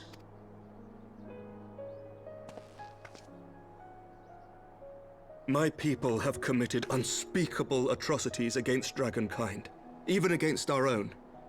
Would that we could undo these wrongs, but we cannot. Be that as it may, the future yet presents a chance to begin anew. Our nation has broken free of the shackles of a false faith, and Nidhogg shall lead his kindred against us no more. What? Excuse me? I doubt not that it will require much effort and perseverance. But 'tis my belief that in time, Ishgard will again become a place where man and dragon may abide together in harmony. Well, I don't know about Midgardsormr, but to me, it's like, I wouldn't believe any of this. Because it is genuinely like, in 300 years, they're just going to be a bunch of dickheads that have forgotten the severity of the situation. Do you know what I mean? Like, I really would find it hard. Like, he can't promise what future generations will do. He can't make that promise. And like, I don't know. I shall remember thy words. Yet be warned, Nidhogg's soul liveth on. Yeah, I know he's being idealistic. Unbridled rage hath claimed for its vessel the one thou callest the Azure Dragoon. I know that Amaric's being idealist. I'm saying Midgardsormr. If I was Midgardsormr, I would literally look at this as just a complete waste of my time. Like, he's been there, done that, like, multiple times. Astinian. Doubt not but that Nidhogg will call out to his brood ere long, nor that they shall answer him. Steel yourselves, for the true test is yet to come. So is the subsequent patches just like the same story again, almost? We will never cease to believe. Upon the souls of they who have sacrificed themselves to pave the way for peace, we will never abandon our cause. 1,000-year war cannot be ended in a day. It may take generations. What thou dost begin, thy children must continue. Yeah, we need to have constructive, pragmatic conversations about how to brainwash future generations and how we're going to focus on education and, you know, preserve our history. These are the conversations that need to happen. They're not very cinematic or exciting or poetic, but these are the conversations that I think Midgardsormr needs to ask them about. Does he have any plans for, you know? Entrust unto them thy hopes and dreams, that peace may reign again. And oops, sorry everyone. Hopefully you read that ahead slightly.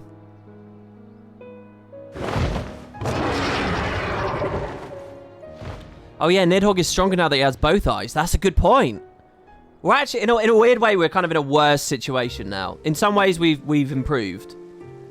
Because the other thing is, like, okay, the Ishgardians have kind of appealed to Nidhogg, to Midgardsormr there, but this was never really Midgardsormr's beef anyway, you know? It was Nidhogg's beef, and Nidhogg is still pissed. Oh yeah, we took out 2 Ascians. That's not bad. That's true. I wonder if later I'll turn into a kaiju like the Pope did to kill more Ascians. I mean, he found a way to do it without white auracite. So maybe we can use that technique. Oh shit, yeah! All here present attest that Sir Emmerich, acting on behalf of the Archbishop, has appended his signature.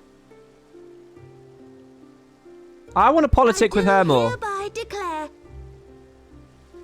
that from this day forth, the Holy See of Ishgard shall once more be counted a member of the Eorzean Alliance. Let our nations move forward as one and stand united against the Garlean Empire. That's not bad. That's progress.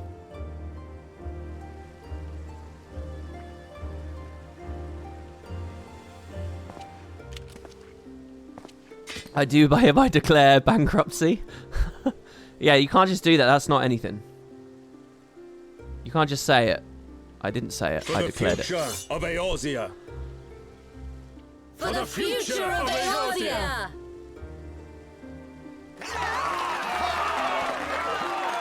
I really feel like Merwib has no right to be in this scene. I get that she is, and I get the structure of the story, but it's like she gets to be a part of a celebration of which she had no involvement. I wouldn't be surprised if we went to Merwib and said, hey, do you know what's going on? And she's like, Didn't she have like one tiny scene in the whole X-Pack? That was it.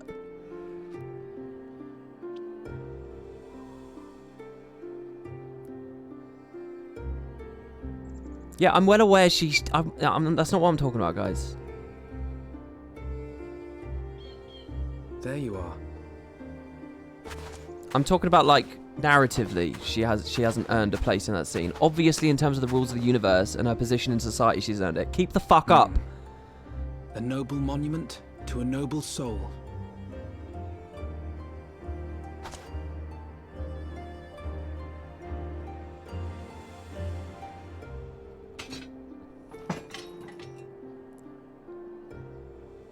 Poor Horschiffon. From here, Lord Horschiffon can watch over all of Ishgard.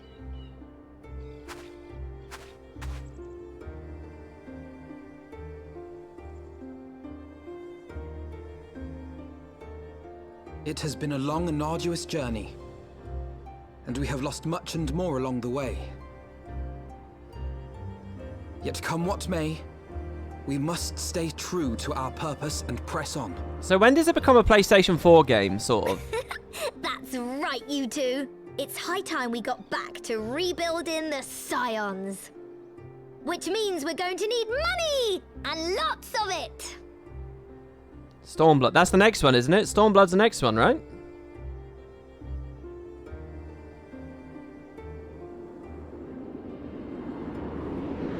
So did you buy like a game? Did you buy Stormblood and it was Stormblood on PS4 kind of thing?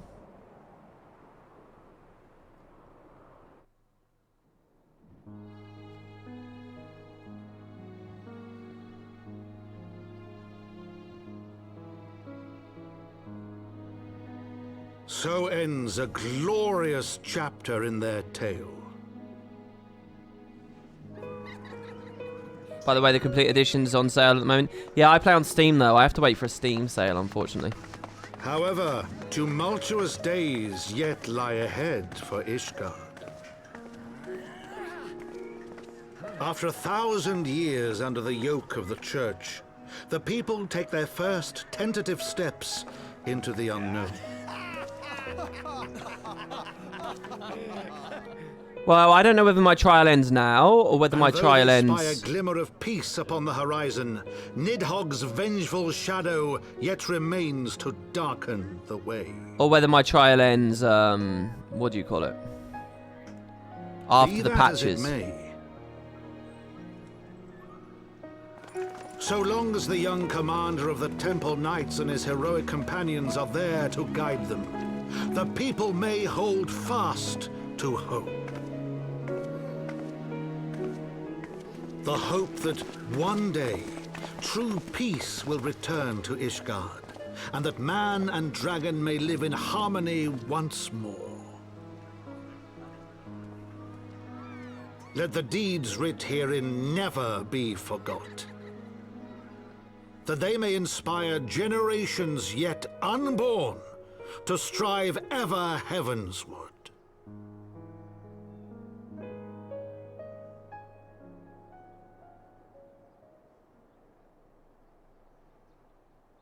Buying the game's quite hard, and buying it on Steam is extreme mode. Well, Steam, I thought was very easy. You just go to the store and buy it. Oh, is the narrator passed away now? Did someone say that before? So they did 5 patches before the next X-Pack.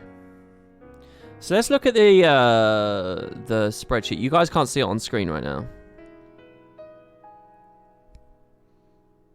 Guild Wars 2 versus FF14 release.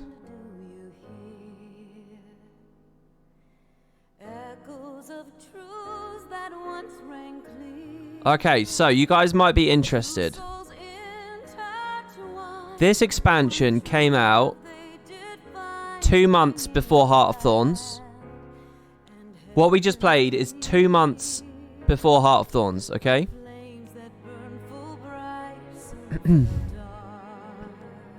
So 2 months after these credits roll HOT. In November of that year was 3.1 for Final Fantasy. Guild Wars didn't do anything. Then in February was 3.2. Guild Wars was doing its raid releases at this time. So we're about to play 3 Final Fantasy patches, all during the time at which Guild Wars was releasing 1 to 3. This is the, so to speak, golden era of Guild Wars 2 raiding. The next 3 patches for Final Fantasy, that they align. After 3.3, finally Season 3 kicks up. That's Out of the Shadows. They did Out of the Shadows, Rising Flames. Final Fantasy kicked back with 3.4. Then it was A Crack in the Ice. Then 3.5.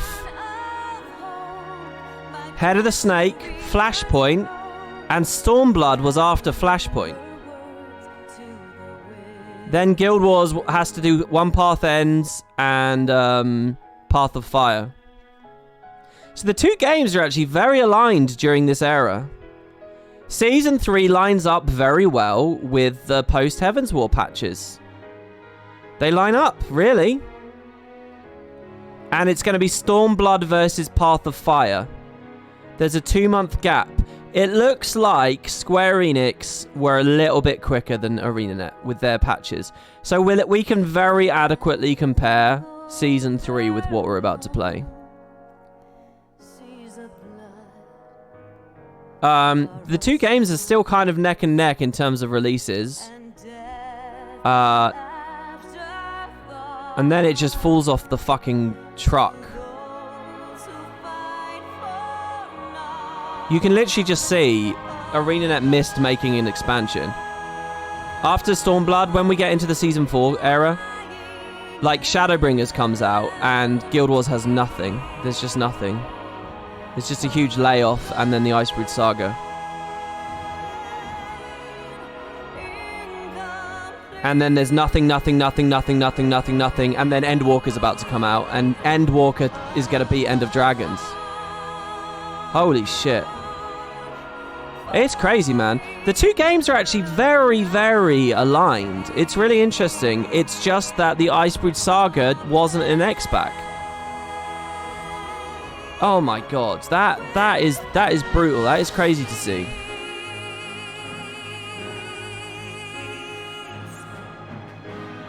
Wow. Yeah, it's like Guild Wars 2's going along, and then they just had nothing after Season 4. And it's been just a brutal place ever since then. Yeah, and now Endwalker's coming out before End of Dragons. What the fuck were ArenaNet doing, man? What were they doing? Was it really just like a mobile game? I have to believe it was something bigger. What happened, man? Your tinfoil hat is they've now pushed back End of Dragons to avoid lining up. Yeah, I mean, they definitely have, because they've squandered it all.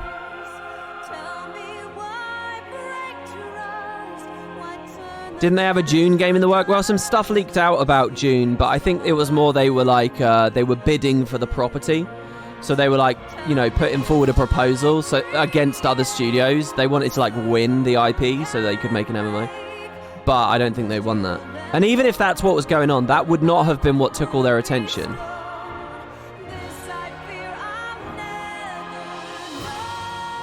You know what that means? That means internally with POF's launch, they had decided not to do a third expansion. It's like at POF's launch, they were like, no, we're not doing another expansion. Square Enix said, yeah, we will. We'll do a third, and we'll do a fourth, and we'll do a fifth, presumably, and keep going. Square Enix stayed with their game. But ArenaNet, at POF's launch, were saying, no, we're going to something else. We're going to make something else.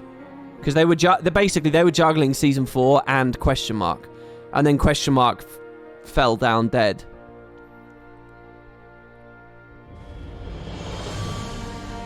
Oh, we got the Heavensward theme.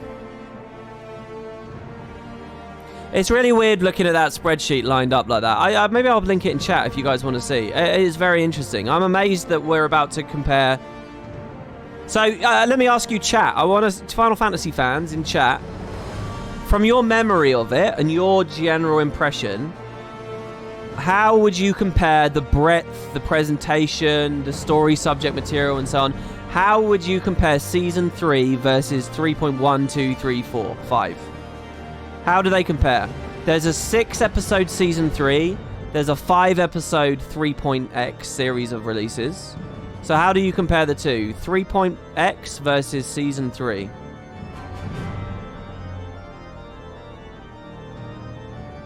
Not even a comparison? Well, look, I think Season 3 is okay. There's a lot of good juicy stuff in there.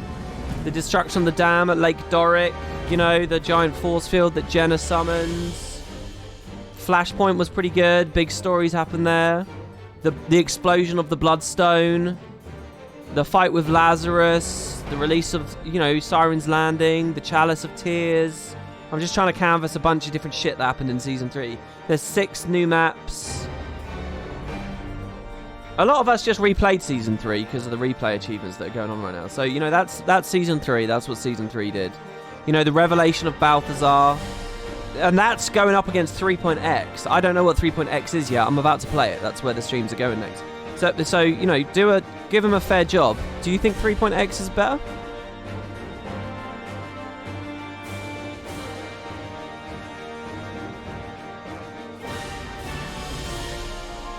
Yeah, exactly. So someone says, does 3.x have new maps and content equivalent to what Guild Wars 2 did? FF14's ahead because they actually have instances, not just story. Like, they'll add dungeons and raids and shit, right? Which Guild Wars didn't really do too much of. Oh, we also have to add in the Forsaken Thicket stuff. Forsaken Thicket, Bastion of the Penitent, and Season 3. It's all of those versus whatever Final Fantasy did. Let's be honest, Guild Wars 2 post Heart of Thorns is when it started getting good. Yeah, I think it's a pretty good era. Everything around Aurora, the release of POF, it's a good era for Guild Wars 2. It's a strong showing for Guild Wars 2, the Season 3 era, I think. It's a strong era. 3.1 to 3.3 is better, but the rest of Season 3 after that is better. 3.x had new maps, but they're removed now. Really? 3.x has new maps, but they're removed. What's the story there? Am I going to miss out on content because I'm playing it late?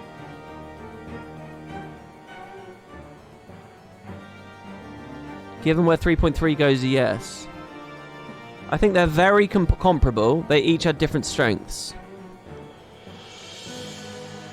Like, if we rewound the clock, alright, if Wood and Potato... You remember when Flashpoint came out?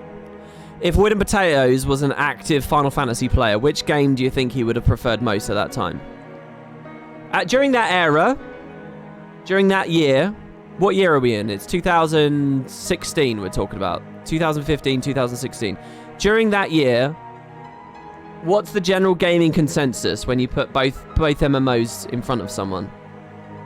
Are they about even at this point?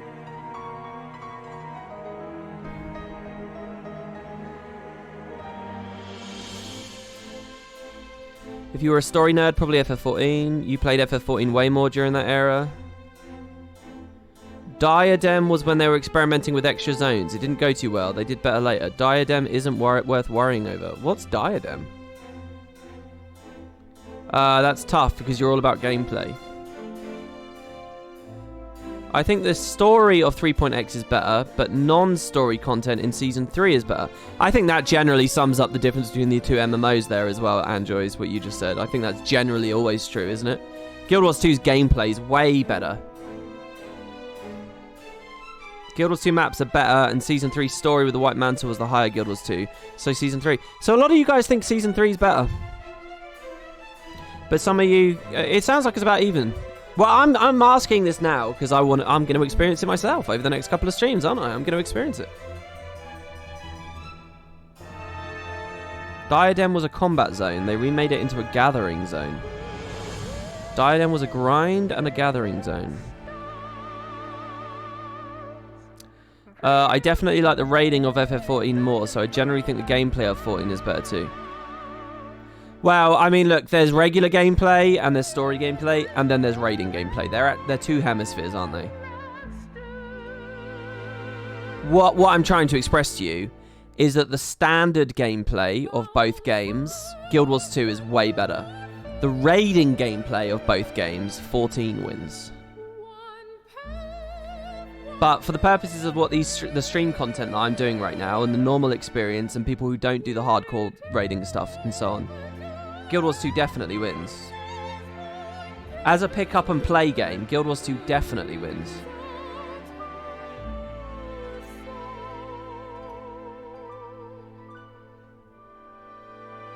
As an investment experience, I think this game's coming out on top.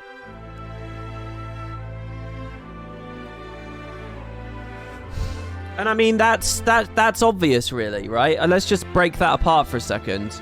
As a pick-up-and-play MMO, Guild Wars wins. As an investment experience, 14 wins. I mean, is that any surprise to anyone? I mean, obviously we were going to be in this world, weren't we? With the obsession with time, respect, and so on that ArenaNet has. I mean, that's almost a non-comment, really.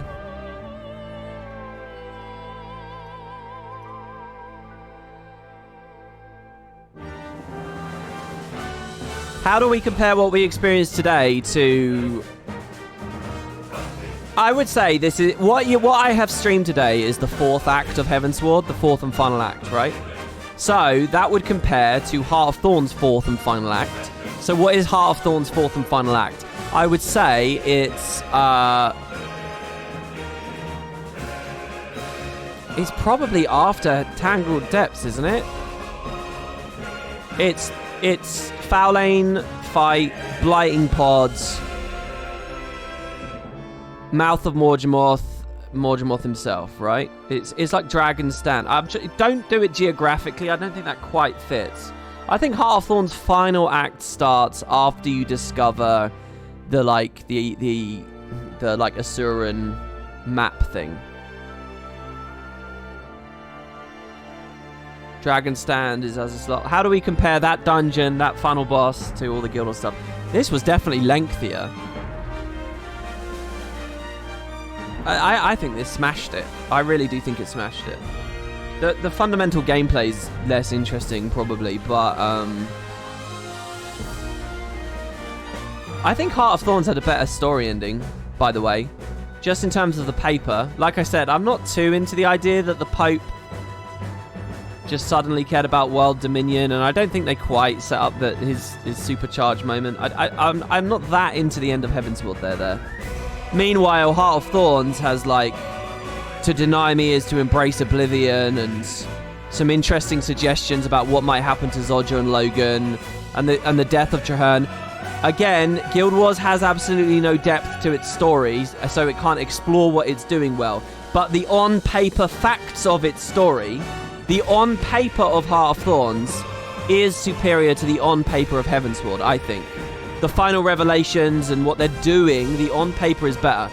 And yeah, they never did anything interesting with Zodja, and they never did anything interesting with Logan, and they never really had much... I mean, it all just suddenly became about Aurene so quickly after it, right? But we're reviewing Heart of Thorns itself at this point, and it had multiple points of intrigue. So I think the on-paper of HOT was better. But this was so much longer and more cinematic and rigorously done that this overall I prefer.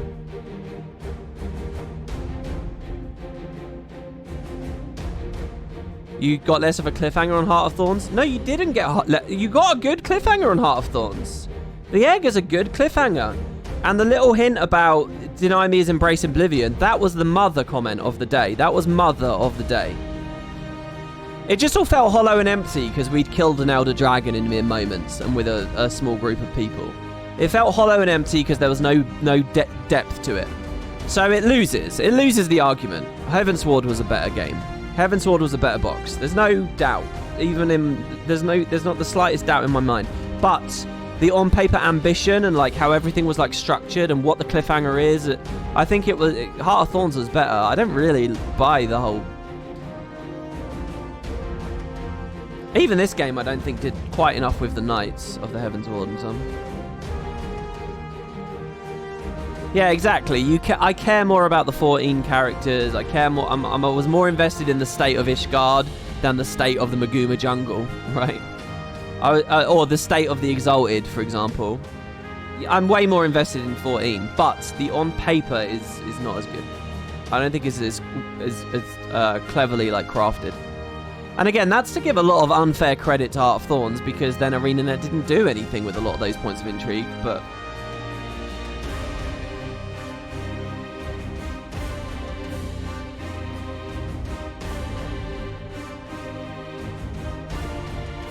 Yeah, and the struggles of the Sylvari being seduced into the Mordrum, I mean, that was all quite compelling, again, on paper.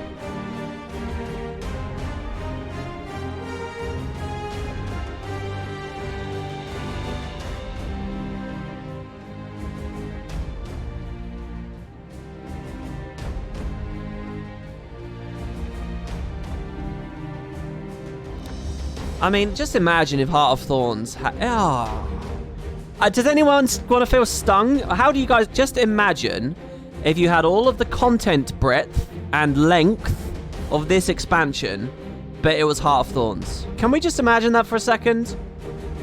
If you really got to know the Itzel, if you really got to see the Nightmare Court arc, if the Malik arc was in there, if they actually spent time on the X-Back, if Morgemoth had a real arc. Can you imagine? Just take all the length and time and depth that this had, but if Guild Wars had done it with its story. Can you imagine that? Oh, ArenaNet had such a... No.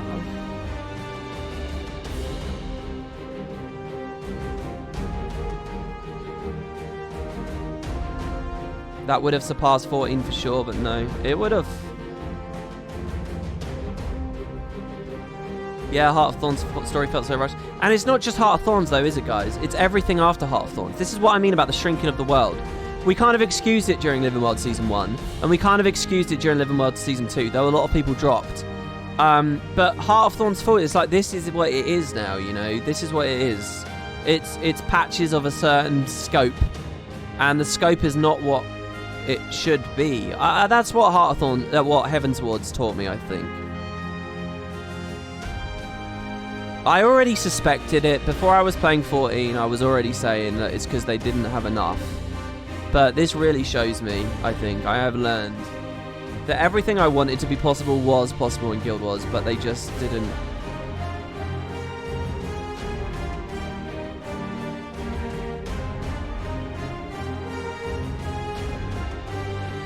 Do you think buy to play lent itself to this? No, I don't. I don't think it has anything to do with the business model. I think it's because the studio was making other games.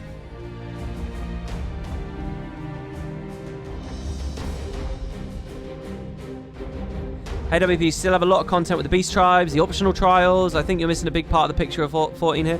I don't think I am. I'm looking forward to playing all that stuff. There are a lot of fundamentals in 14 that as just an experience where you have incentive to do things makes it way better than Guild Wars as well. But we're talking about story right now, really, not anything else.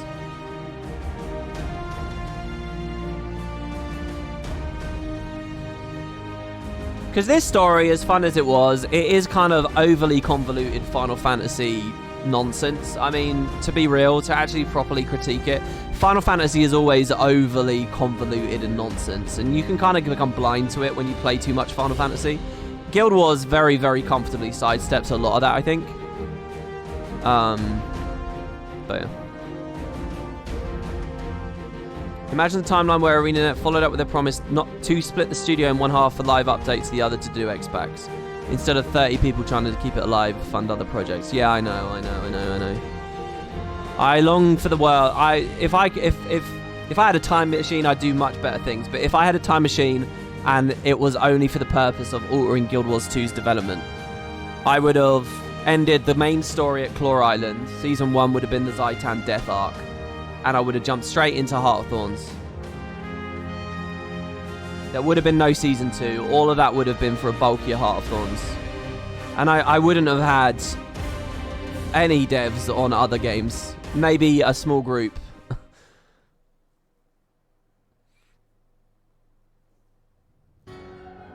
Oh, here we go, here we go. Oh, he's on the moon. She's on the moon. Brea and Igaorm have fallen.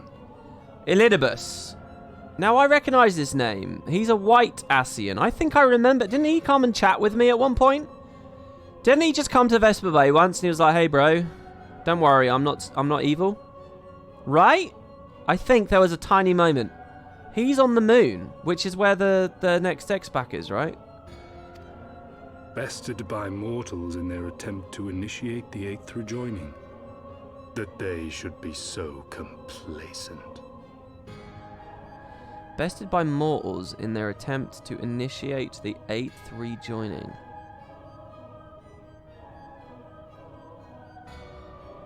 The 8th rejoining. So, Ascians have merged together 7 times before now? What else is the number 7? 7 dragons? And now it falls to me to deal with the consequences. Without intervention, the balance between light and darkness will begin to shift, placing our mission in jeopardy.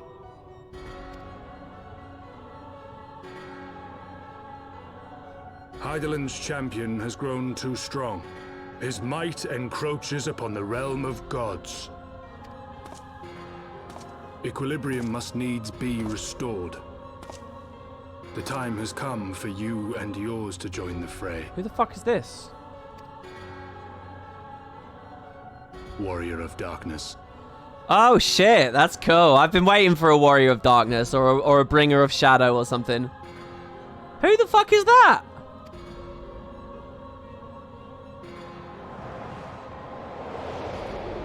Wait. I know that hair. That's the guy from the CGI trailers, isn't he? Isn't that the representative of the Warrior of Light that you see in the CGI cutscene trailer for the game? Right? That was totally the same hair.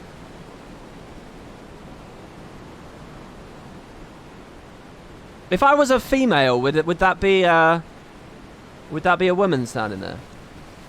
Or would it always be a bloke?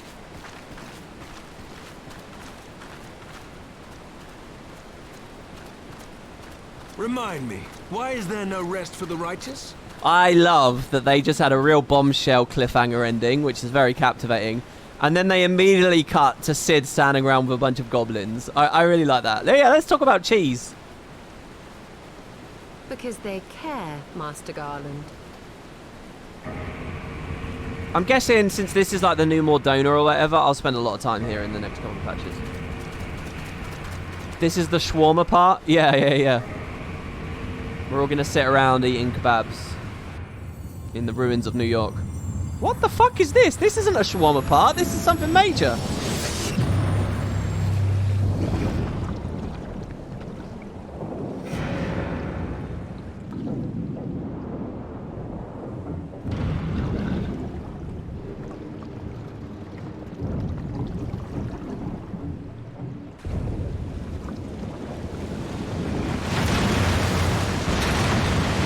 So this is the Alexander of this game. He's usually like a giant castle or...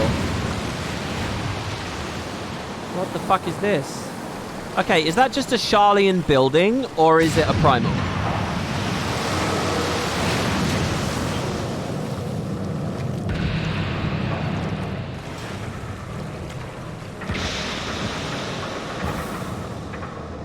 It's both. Oh, and then there's smileys.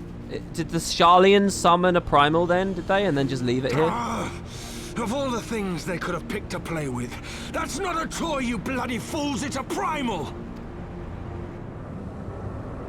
It's huge. I feel like the whale primal was too small in this.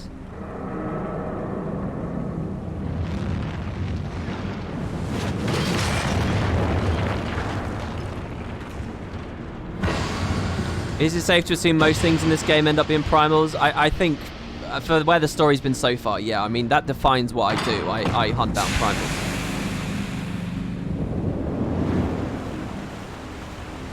Bismarck was the letdown. I wouldn't say a full-on letdown, but in the fight, I wish he was a little bit bigger. I mean, that to me looked like a reference to the Sin battle. Really. Spires of deception crumble to dust to lay bare truths long concealed.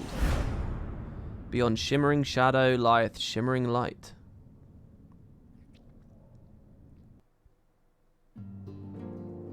Yeah, the Bismarck OST was good. Oh my god, we're back here. Oh, was it ever... I remember this place being very dark and dank.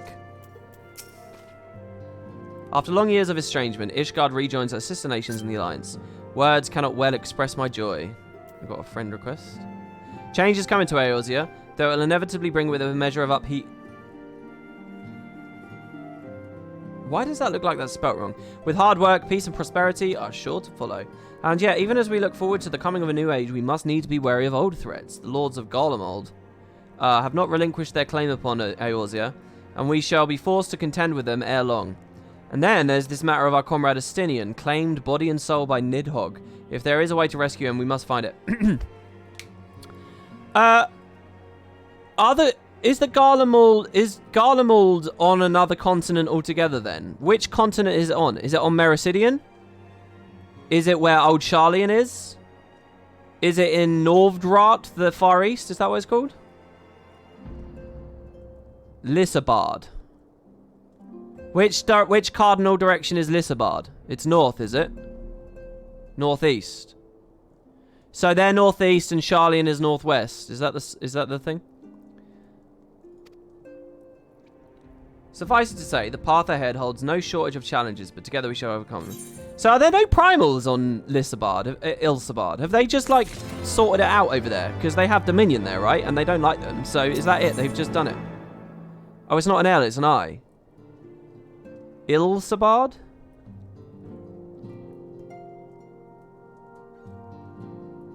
Sharlayan is on the same island. It's on the northwest.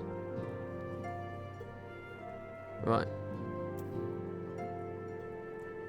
Alphino wishes to share the latest developments in the search for the missing scions. I can see it on the big map. Oh, can I? I'll have a look in a minute. Fortuitous timing, as always, Macon. Are we in the patch now? Is this it? Are we there already?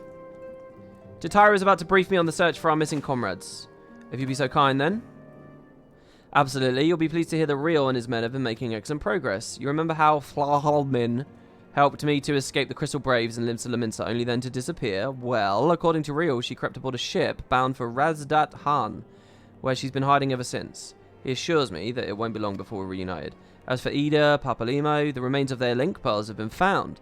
And in Pearl Lane, of all places, Rio thinks they must have been disposed of them after escaping from the Royal Promenade. Yeah, that makes sense. They could not risk being eavesdropped upon by our betrayers. We're all but certain they fled the city shortly afterwards, though we still don't have a clue where they went. I see, and what about Thancred, Nymphilia? I'm afraid I have nothing to share about those two.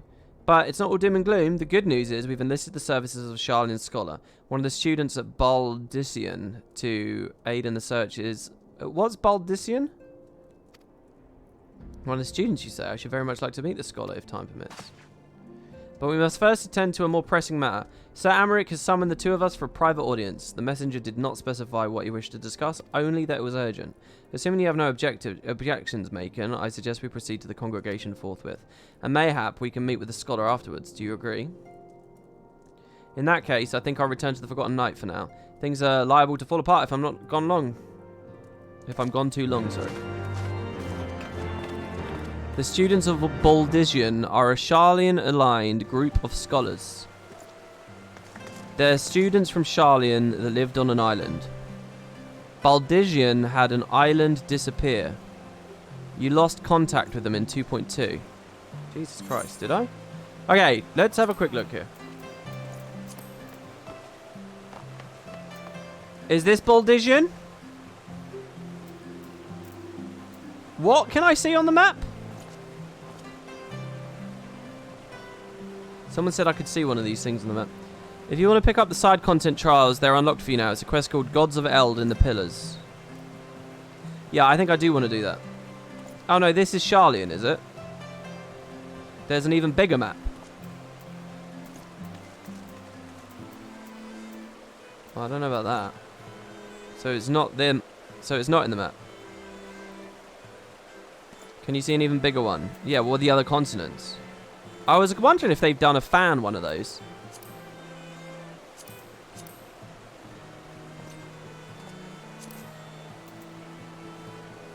You might have to Google it. He can't see it until he gets further in the story. Oh, yeah, somebody did say this at updates when I get later in the story. So I'll just wait until I get later in the story.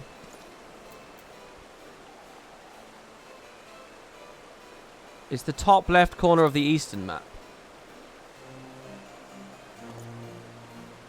Oh, yeah, the Garlean Empire. Is that what that says? Basically the cloudy part. Well, I don't know what any of this is. This is where I'm going next, though, isn't it? That's where I'm going in the next expansion, no?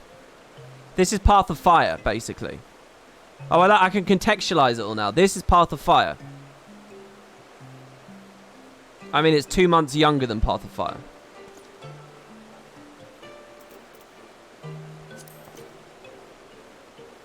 Okay. Right, well, though, guys, I think, obviously... Wow, that's a crazy weapon. That's going to be it for today's stream. I mean, that's a great place to stop it, isn't it, really? There's a friend request. Anything in particular someone really wants to see me do right now, but, you know, I think it's best to start Season 3, in quotes, tomorrow.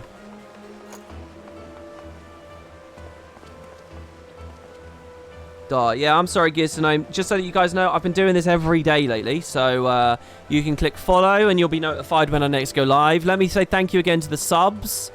We're over 300 again now, which is great. Tell people about the stream if you're enjoying it, or just continue coming back. I'm having fun, but obviously the idea is to, you know, build viewership over time and so on, so that'd be really nice. If you want to follow the full story of Heavensward, the whole expansion now, except a tiny bit at the start, you can go to Wooden Potatoes 2, the YouTube channel, Wooden Potatoes 2, and all the VODs are on there. This will be the last one. And yeah, so I'll be back tomorrow. So just hit follow, and I'll see you tomorrow. And it will be Season 3. We'll see what the hell that Alexander thing is. We'll find out about the Warrior of Darkness. The White Ascian Elidibus. What else is hanging? Nidhogg. There's lots to see and do. You're glad to find out I'm making content still. You missed my FF12 playthrough. Yeah, I'm sorry. It's because I got installed Vortex and all that shit. So yeah, thank you everybody. Is there like a /wave in this game? There is. Bye-bye. Oh, one final thing. I did want to see. No, it didn't. I was wondering if Stormblood would get added. I guess it'll be later. There you have it, guys. Thanks. Advice for me about gameplay, UI, stuff like that. Let me have it. I'd love to hear it as well. I'll probably be playing it a little bit more this evening. I'll probably play Black Mage. Or I might start... I was going to do an Outward playthrough with Kerry, so I might be doing that instead. All right. Peace out, guys. Bye-bye.